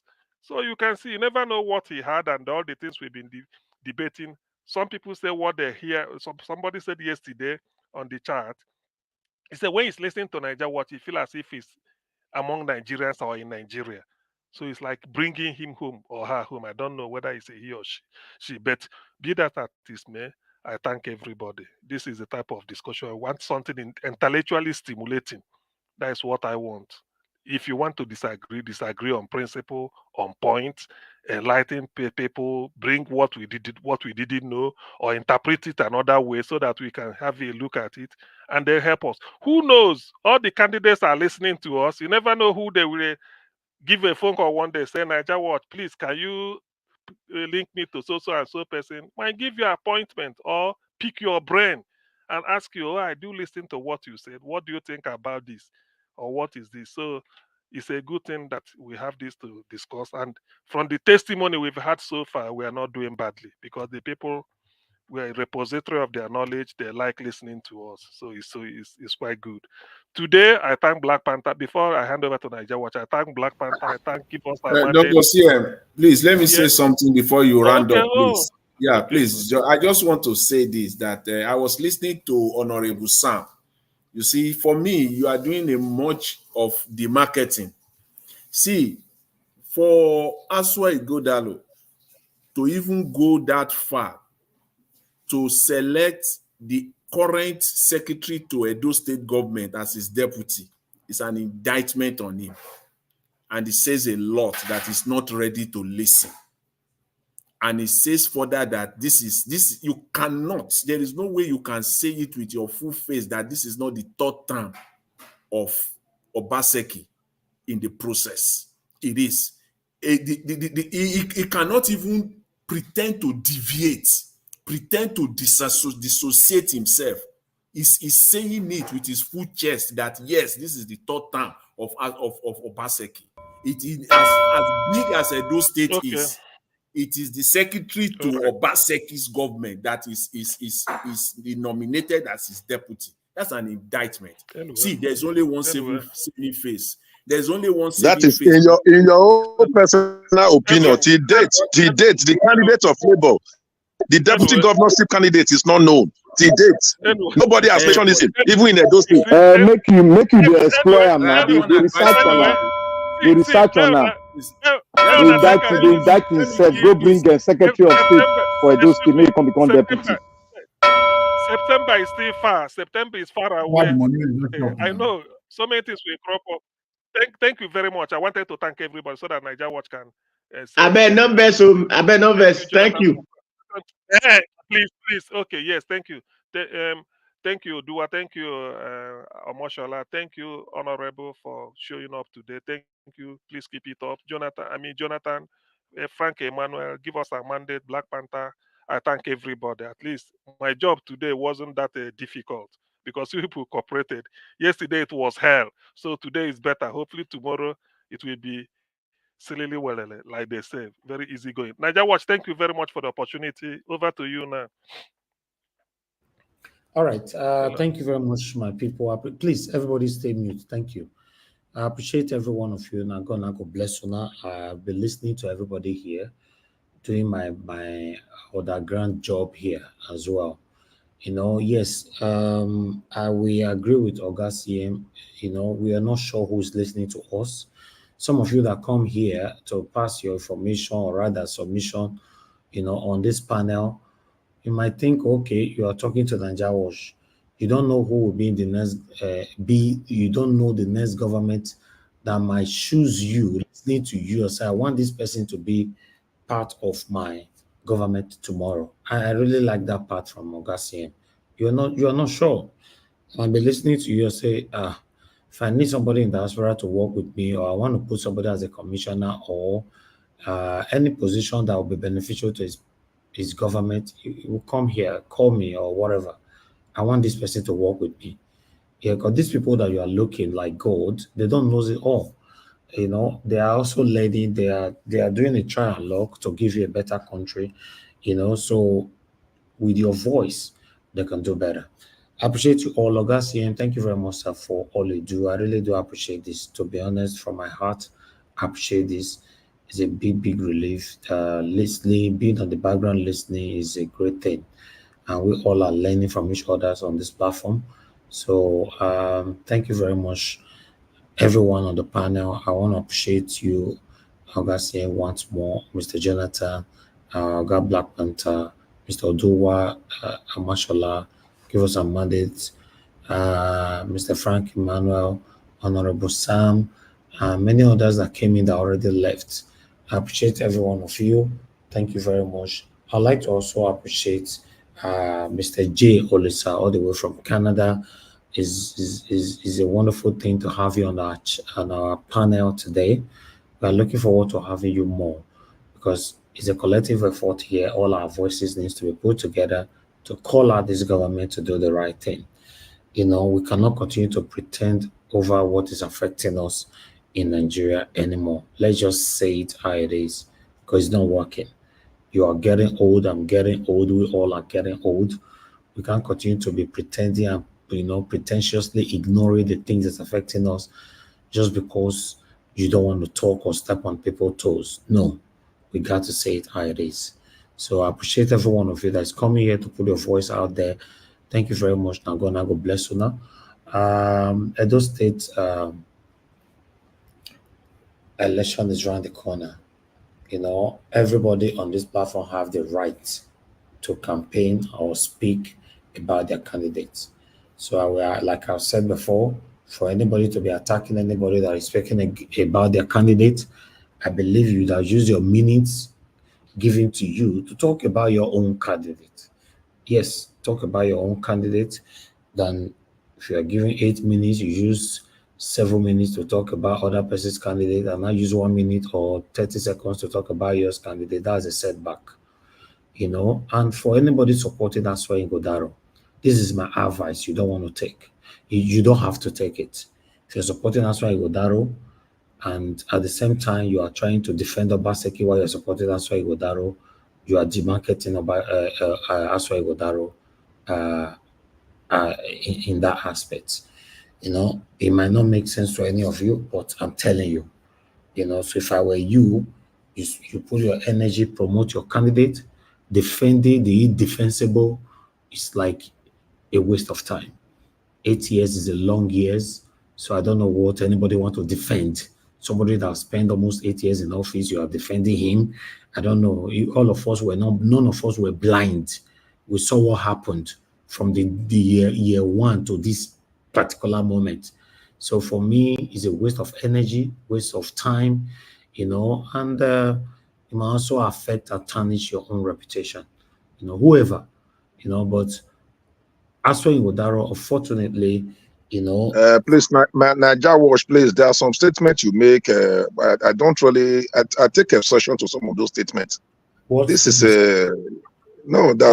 defending will affect someone's reputation. It means you are telling us not to be truthful to facts. But we'll see what is real. No, I'm a realist by nature. If Obaseki if it's not working well, I will say it. That does not make me to stop. If I feel the area is good, I will not say it. Honorable Sam, I told you he's a member of my party. He's the state governor. Hold on now. So, please. Honorable Sam, please mute yourself. I said it just now, you don't have to take. So nobody's telling you how to talk. Nobody's telling you what to do. I'm only giving an advice. You don't have to take. So you don't need to even apply exception to that. If you are giving some advice, not in the public media that I'm talking to defending my party man, I'm a PDP man, that I'm ruining my reputation. I take exception to such, please. You can't take his right now. It's his right to speak. You know, exactly. You know, Honorable Sam, you know, unfortunately, or rather, fortunately, that you're on the panel speaking for Obaseki and Aswan. But remember, it's not just you that is speaking for these people. So I'm talking in general. So definitely, I know it affects you, but I'm talking in general. A lot of no, sir. No, sir. You know I will not accept that, sir. With due respect to you, sir. With due respect to you, when you started this program, you made mention of it that Obaseki, PDP, and Aswe, they are interwoven. You said it. So at the time somebody is demarketing, every time you demarket, and you are saying because of this person, you won't vote for this person. Every time you demarket, because of Obaseki, you won't vote. Why are you demarketing Obaseki? Because you believe Obaseki has not performed. Okay. So if you are always saying does not perform, so if I now see the area he performs, constant demand that I still tell you, yes, in as much as you are saying he has not performed in this area, but in this area he has performed. Let us balance it. Thank you, please, thank you. You see, like I said before, I'm only passing advice, like the same way I pass advice to the people who always spending their meanings talking about Aswe, and they don't want to promote their candidates. So you don't have to take it. You know, it's my own advice. If you want to promote Aswe, our advice, spend 99.9% of your time promoting Aswe. But if you want to be giving 50 to Obaseki that have failed woefully on so many areas, and you want to give 50% to somebody that is coming that might even probably be the best person that Edo State can have, then at the end of the day, indirectly, you are demarketing the incoming. So that's it. For me, is my advice. But if nobody want to take that, do your thing. This platform, where at this moment we give everybody the right to speak how you want. For me, I'm not here to hinder anybody's opportunity to promote their candidates. But for me, defending Obaseki, you must be ready to take bruises, man. Bruises. A very hard one, man. Mr. Naija Watch. If the bruises are too much, I'm not obliged that I must remain Honorable, as a panelist. Now. We are not If it's not being deliberate that bruises are given by defending or by speaking true to the facts, then I can stay off the panel. It's a simple matter. Because you repeated this statement that somebody is abusing the governor of Edo State publicly, insulting. He say he has not performed, and I have information on some areas they are saying misinforming the people. I believe it's my responsibility, not even as a party man, as an Edo State indigene, to correct certain things that are wrong. Okay. So if because of that people have been mobilized to bring bruises, I have a right to stay clear. Honorable. When people use the word, when you defend the indefensible, you must be ready to take bruises. Doesn't mean that is in your opinion, sir. With due respect to you, that is in your opinion. That is in your opinion. You can't just be unmuting yourself and talking. That's not right, please. When somebody says you are instigating the public against my governor. You don't expect me to keep quiet. Naija Watch, I better put this man for backstage. You see, when somebody say, when you defend the indefensible, you must be ready to take bruises. It doesn't mean it must be on Naija Watch. It's a general terms. So you're referring that, oh, Naija Watch, if you see this like that, you might not be coming to the panel or whatever. Unfortunately, for example, Arise don't have panel. Anybody that go there to defend anything, you will collect woto. You don't have panel. You can only watch from your TV and argue, or rather debate with your colleagues that is sitting there with you. That's all. So it's not about Naija Watch. It's general. Anybody that defending Naija Watch, you will be ready to take bruises. In general terms, sir. Naija Watch. To be talking now. I want to give. No, I just want to give you some pep. Go ahead. 10 seconds. I think this issue that you spoke now was spoken by Harris Finest, and nobody opposed her. Everybody was listening like student to her, and it is repeating itself here. Thank you. Please, everybody, just stay mute. Thank you. You guys have been given enough time to talk since. I want to say my answer. I'll end the show. We're almost 6 hours. It's an advice. I am not telling people how you want to defend your satanic Naija government. Watch, they never give us enough time. Oh. We know they go work tomorrow. Sir, please. Everybody stay mute now, please.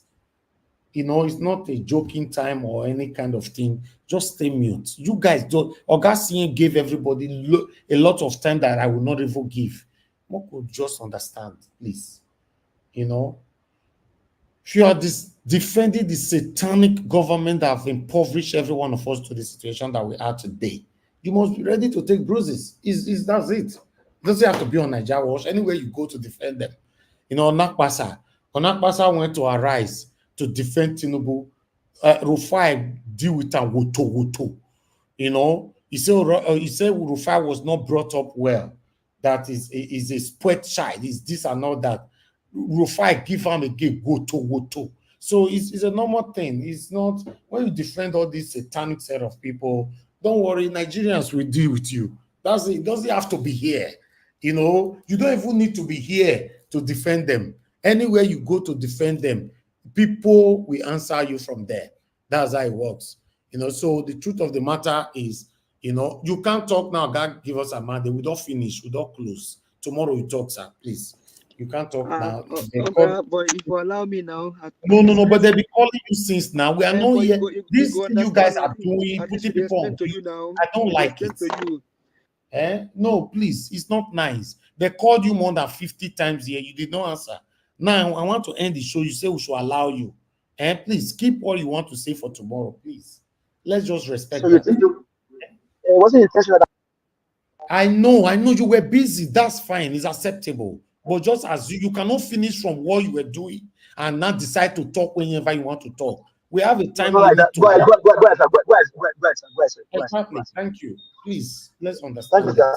Well, apart for the governor, sir. Apart for governor. All right. You know, so like I was saying, any platform you go, in fact, sometimes even on your own streets, you know, you want to defend the indefensible. Sometimes stone will come from corner and go hit you for hair. You don't know where the stone they come from. That's how it works. So it doesn't have to be here. So nobody should reference to if you were here, if you see he's not allowed to talk, I might go somewhere else. We don't truncate people's rights to speak here. But we'll let you know the facts. We only speak facts here, facts. So you're trying to convince us that somebody that we know is satanic, you know, that he did well. It's just like you are defending the indefensible. That's what I'm saying. So for me, Aswan Ighodaro he looks like he doesn't have any stain to his name anyway. But the only stain I know that people are trying to force on Aswan right now is Obaseki. That's why even me myself, I've communicated to one or two people privately on the right thing to do, and they have succumbed to it. So those of you coming on the panel now, still defending the indefensible, you might be the one that will draw these people leg to trouble. It's just the fact. You know, take Obaseki out of the, throw Obaseki away. Obaseki have expired. Power is transient. He's out. He has expired. He can never, his footprint have been tarnished. Nobody will ever reference to him positively. Anybody that reference to him statistically is going to be 10% out of 100 once he leaves office. That's just the fact. So let him go. We are waiting for the new governor that will carry the people along, a new governor that will take the people at heart, a new governor that will prioritize the people of Edo State. That's what we are talking about. We're not talking about old cargo. We're not talking about the people that have expired drug. It's not what we are talking about right now. Let's focus on one of the top three right now. Certainly, one of them will become the next governor of Edo State. That's what we should be putting our energy to. Not someone that have ruled for almost 8 years, nothing to show for it. We just displayed the video of Natasha. These are the things you people should be referencing to. Natasha used his own money, 310 million, to repair a road that is affecting you and I. Obaseki could not do that. Thank God that Adiola reference to that. Not be me talking. They was say, oh, Nigeria was not like Obaseki. Adiola say, Abba, Obaseki, regardless of what. And this is how life's supposed to be. So if you failed, accept you failed woefully. That's it. You know, so it's unfortunately that this is where we find ourselves. one of these top three we are still talking about now, God forbid, one of them is still emerge as a governor, they will still fail because we have this youth or anybody that back them when they fail, that promotes their little efforts to supersede the majority effort things that they're supposed to do. So it's crazy. So please, let's focus. It's so painful. You know, if you ask me na person where I like Aswen, and me na person where I like Olumide. In fact, make I say I like APC person before I go see Cheja, because that one they come on the road, but I don't go Cheja for my mouth, I know now.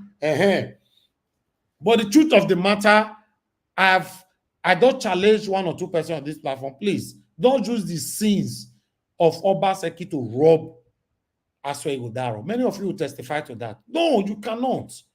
Don't use the sins of Obaseki to rob. Some of the people already campaigning now and all that. If I time, when I not push me, I join this campaign, or if I join this campaign, it go be woto.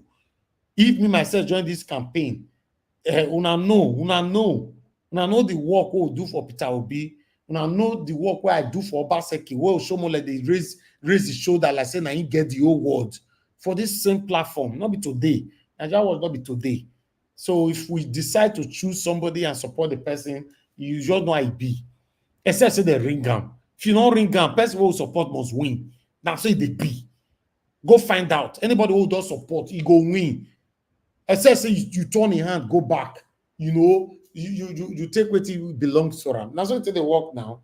So please joke about Honorable Sam and many others that like Obaseki. That's fine. It's your choice, but if you know you want Aswe as the next governor of Edo State, please use your 99.9%. Speak about Aswe. Then you cannot use the remaining 0.5% to demand to respond to people that is trying to rob the sins of Obaseki on Aswe. That is my advice. You know, so Honorable Sam, you unmuted this? Do you want to say something about that? 30 seconds, quickly. Yes, thank you very much, Mr. Najawash. You know, the leader of any organizations has a lot of influence on members of the organization.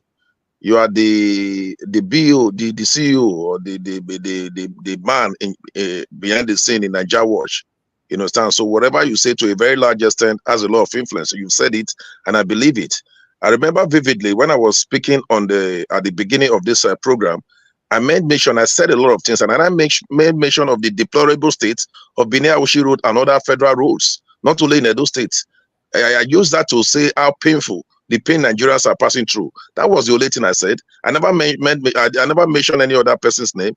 You were the one that brought the issue of Obaseki. You spent over. Excuse me, sir. You would have said that was the only sin you committed.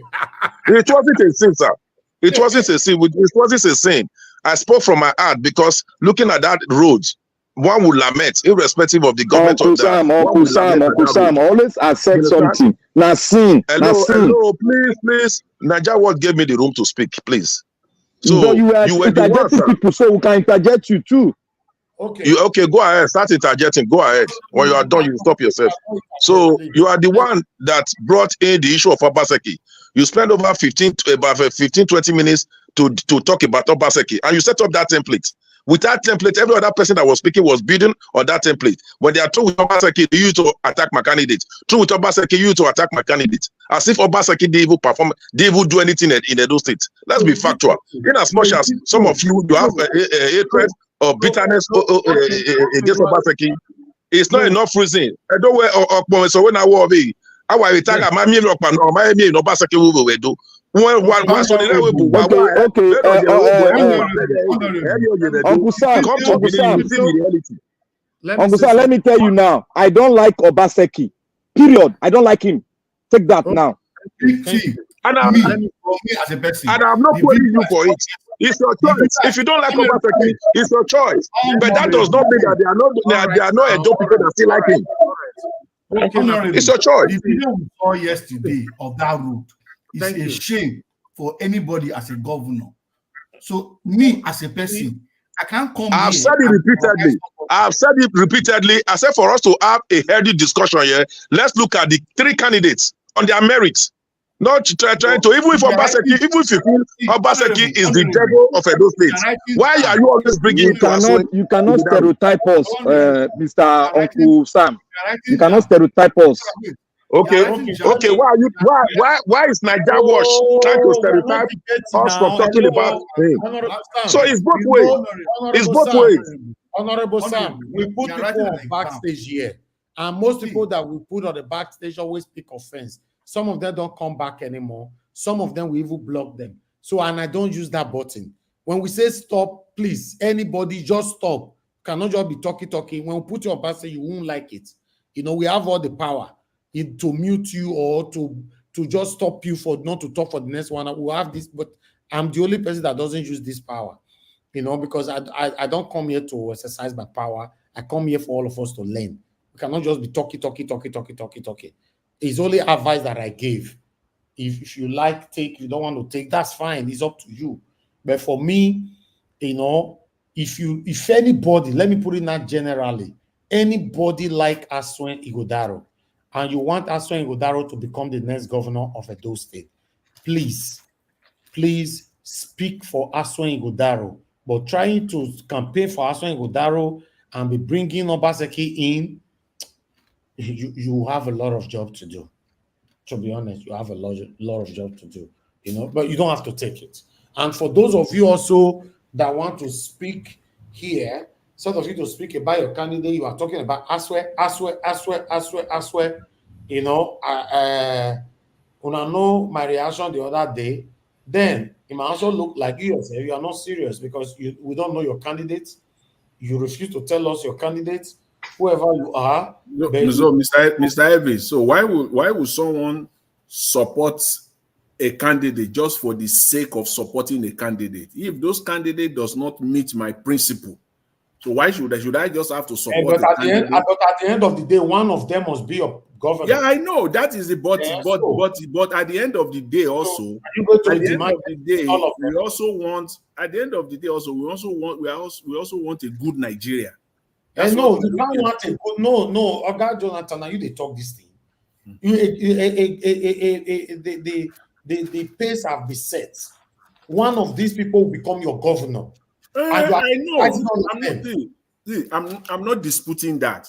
But so, I'm not going to support candidate that at the end of the day. We are not forcing you to support candidate, but when you are demarketing the three front runners, that means you don't have candidates. No, for me, I'm not demarketing. In fact, you know what I'm doing? I'm not demarketing. Actually, I'm advising them.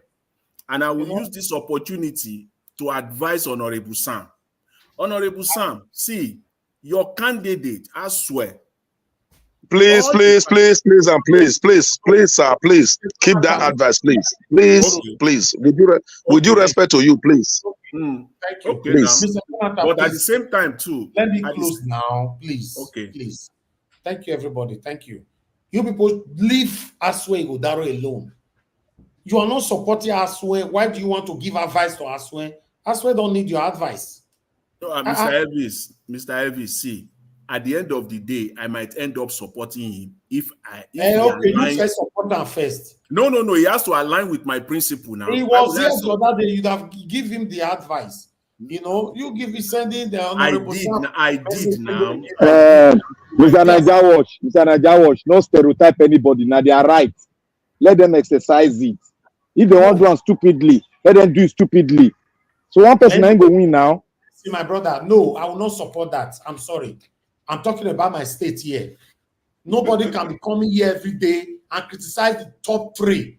You are not supporting anybody. The guy where go reach just now, you can't speak here anymore. I'm sorry. Anybody that will pick offense, you know. The thing is that, Mr. Elvis, you see, what happens is this. Yes, what you just said now is a fact. It will get to a point. In fact, we are almost getting there where when it comes to the issue of the governorship election in Edo State, I keep mute. I'm not going to say anything with respect to that. But when it comes to other national issues, then let me put this clear. Let me put it, please, everybody stay mute. Thank you. Let me put this clear quickly before I round up now. A guy where I go reach, when I hear my voice, will read them, write them for paper.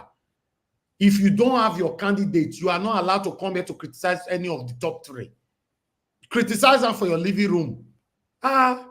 Enough is enough now. Yeah, let people talk. Let people talk. You just come in, criticize. Aswa is devil. Olumide is devil. Abode Akpaolo is devil. Who are you supporting?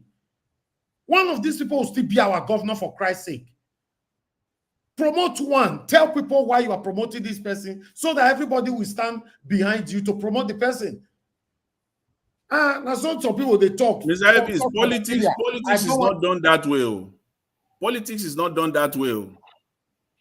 So politics is not done that way. It is not done that way. The way you are going to, it's not done that way. We cannot rush into something that we don't know.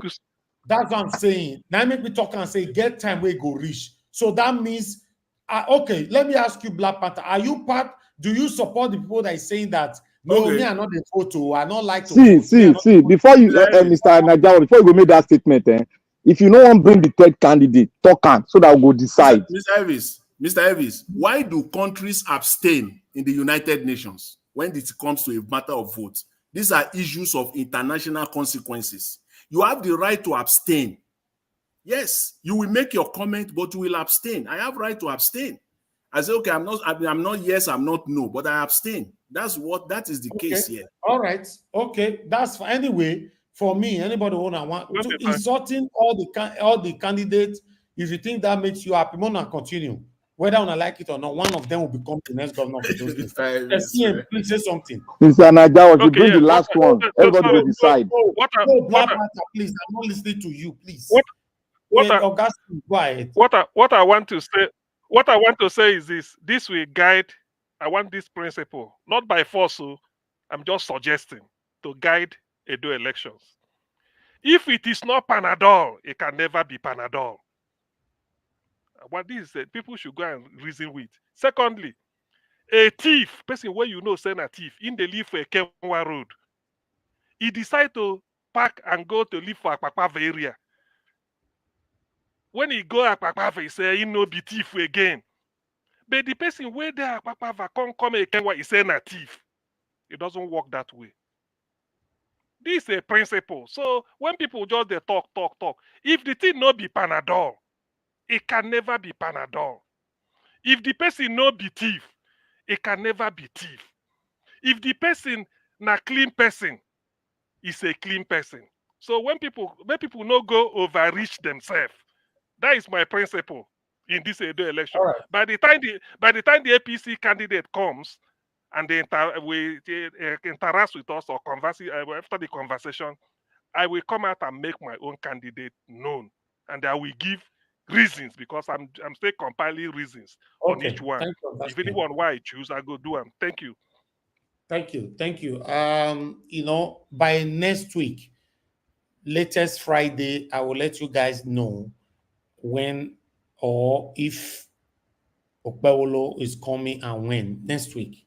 It might be next week he's coming. So, but in case by Friday, I'll make my final decision here, and I'll tell you guys why and my efforts. All right, so then you guys can make effort. But I'm just saying though, I can't stop anybody from coming to this platform because you are criticizing anybody. But I'm only advising. We can't criticize the top three. It doesn't make no sense to me. Let's choose one. I like the fact that someone like give us a mandate of choosing Olumide. I like that. Even when I not let him talk, he see quick and talk, say, now Olumide, I go be the next governor. Yes, spend more of your time, can pay for your principal, rather than you want to, even the give us a mandate we are talking about before was all about Aswe, give an 8 minutes, we use 7 minutes to talk about. Now he's not spending more of the time of his principal, use the remaining 1 minute to destroy Aswe and Godaro. That's what it's supposed to be. But I'm not telling you how to talk. No say for me. I'm only giving my own advice. It's now up to you. Like we say, Ghana Jawas, I not can understand you. I beg, leave Obaseki make he sell his candidates. No, to be honest, I don't understand. For me, I'm not protecting Obaseki. I'm not here to protect anybody. But people are like basting on Obaseki, you know, when they want to talk about us, where, hey, God, which kind of election work us? So, hey, when we say we could live good life, we are not It's a here. political propaganda. We are used to it. It's not a Campaign has started very soon. The It's narrative will not the change. Don't worry. propaganda. That's the old adage, old politicking. It's a political propaganda. Talk about your own. You people will never leave Your Nigeria. candidate All have this old just politicking. 2 years experience in association. Old Let's campaign politicking. start. Old politicking. Old politicking. They don't impoverish Nigeria. Only 2 years experience as Nigeria Bar Association. Tell us all that experience. I'll challenge you separately. Tell us about your candidates. Let me, Huh? Sam. What is it? I Oh, you have big stuff. You have big stuff, boy.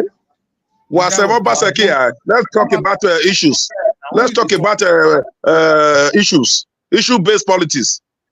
Nigeria Watch, our vote on the panel. We voted on the panel. What's the vote like? That's what I want to bring in now. Just hold on. Thank you. Bring the vote, Musiam. Without reading the vote, we know what this platform is all about. All this old politics, no go work for Nigeria. Look at the old politics there. The thing on a Reagan, I know vote to which time when I do the voting. Okay, we're gonna hold on now. Everybody just sit now. All right. At this moment now, we have 411 people that voted. Let me quickly bring it to your screen. You know, one moment. Although I already got one, but more people have voted. So let me get a new one out so that I can put on screen for you guys to see. You know, you say you know what the platform is all about. So hold on now, I'm talking. Now so Arise carry opinion poll come at that time. So people say Arise, we know Arise is supporting Peter Obi. Channels because they carry opinion poll come out. They say Channels is supporting Peter Obi. That's all of them they talk. No matter how you take bring and come out, people must talk. Say we know what the platform is all about. That's what we're always hearing. You know. Meanwhile, this is the poll right here. These are people that voted. Can anybody still hear me at all? Yeah, we do hear you clear.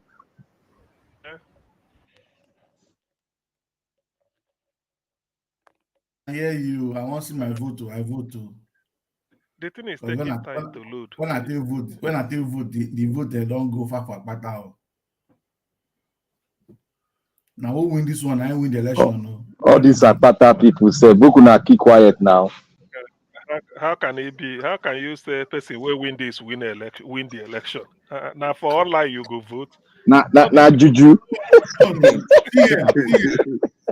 never know what they call election. I don't tell you now, yeah. I use that word. I say, mark my word. I use that word, mark my word.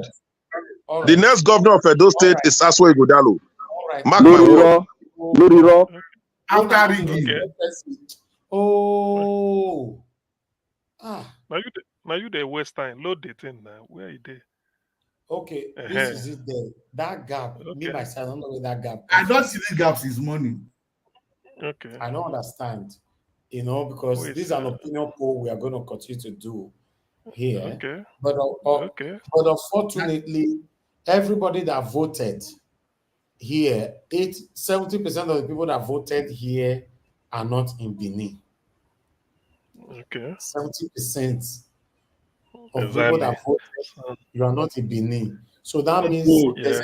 Elvis, that is what opinion poll. That is what opinion poll is all about. It's about margin of error. This opinion poll that you've conducted, whether they are living in Benin does not matter, but they represent the opinion of the people of Edo State. So at the end, who does not know what is on ground in Edo State? Listen. You can't say they represent the opinion of people of Edo State because it's online. Anybody who is not even Edo can vote.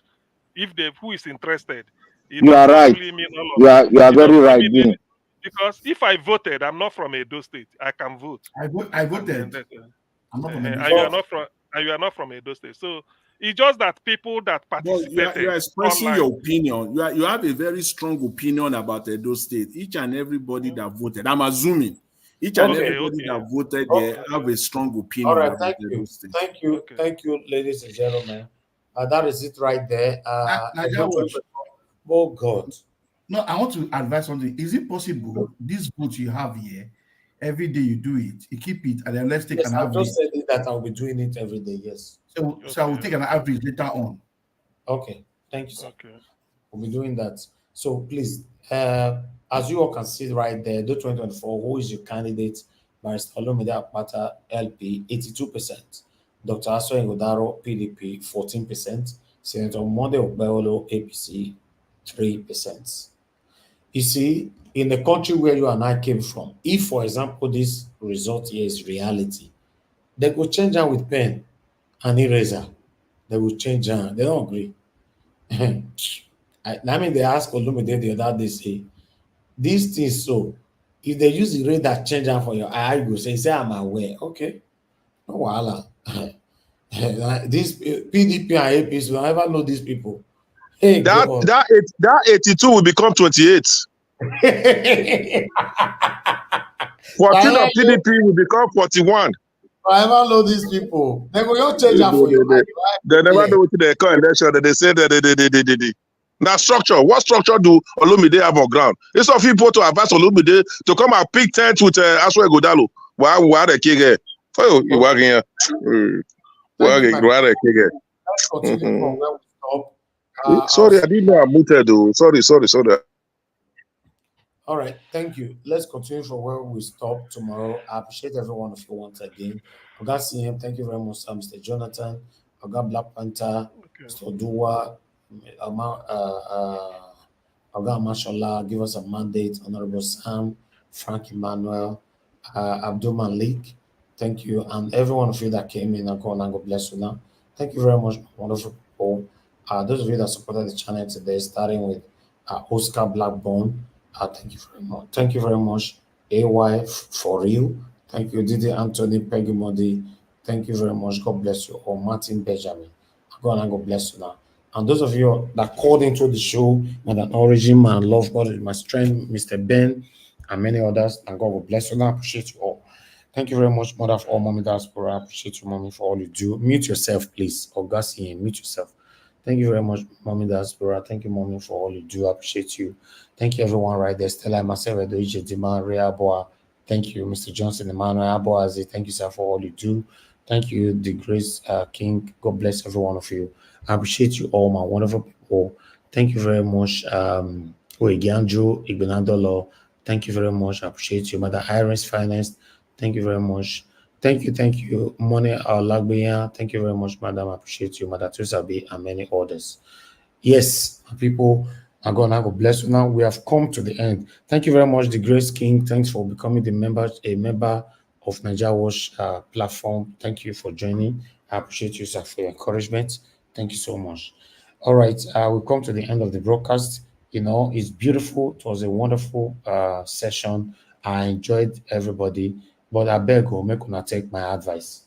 You know, make una focus on a candidate rather than, you know, using all your minutes to be fighting all that. But as soon as they say they play politics, continue, no wahala. Nobody's going to stop you from that. But I'm only saying, you know, because for me, I remember, so although I'm guilty of what I'm saying, I remember I said that time, we still spend more time to beat Tinubu, not be small, for this platform. You know, so, but nevertheless, anyhow, you know, you want to play your politics, you can just go ahead and do so.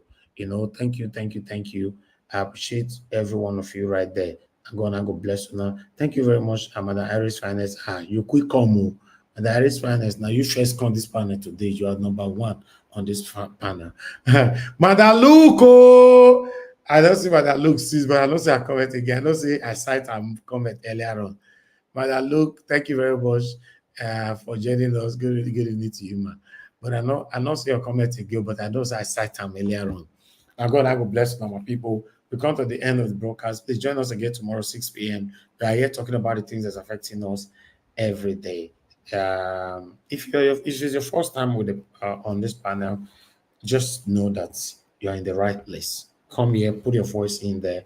You can see that today we finally have a new panelist joining us from Canada. So the panel might be a little bit competitive. You know, a lot of people were on backstage today. We're just swapping and swapping and swapping, you know, continuously. So let's continue to educate ourselves and see how we can have a better Nigeria in our time. My people, now we join the court. I'll see you guys tomorrow. Good night and bye for now. Thank you all. God bless.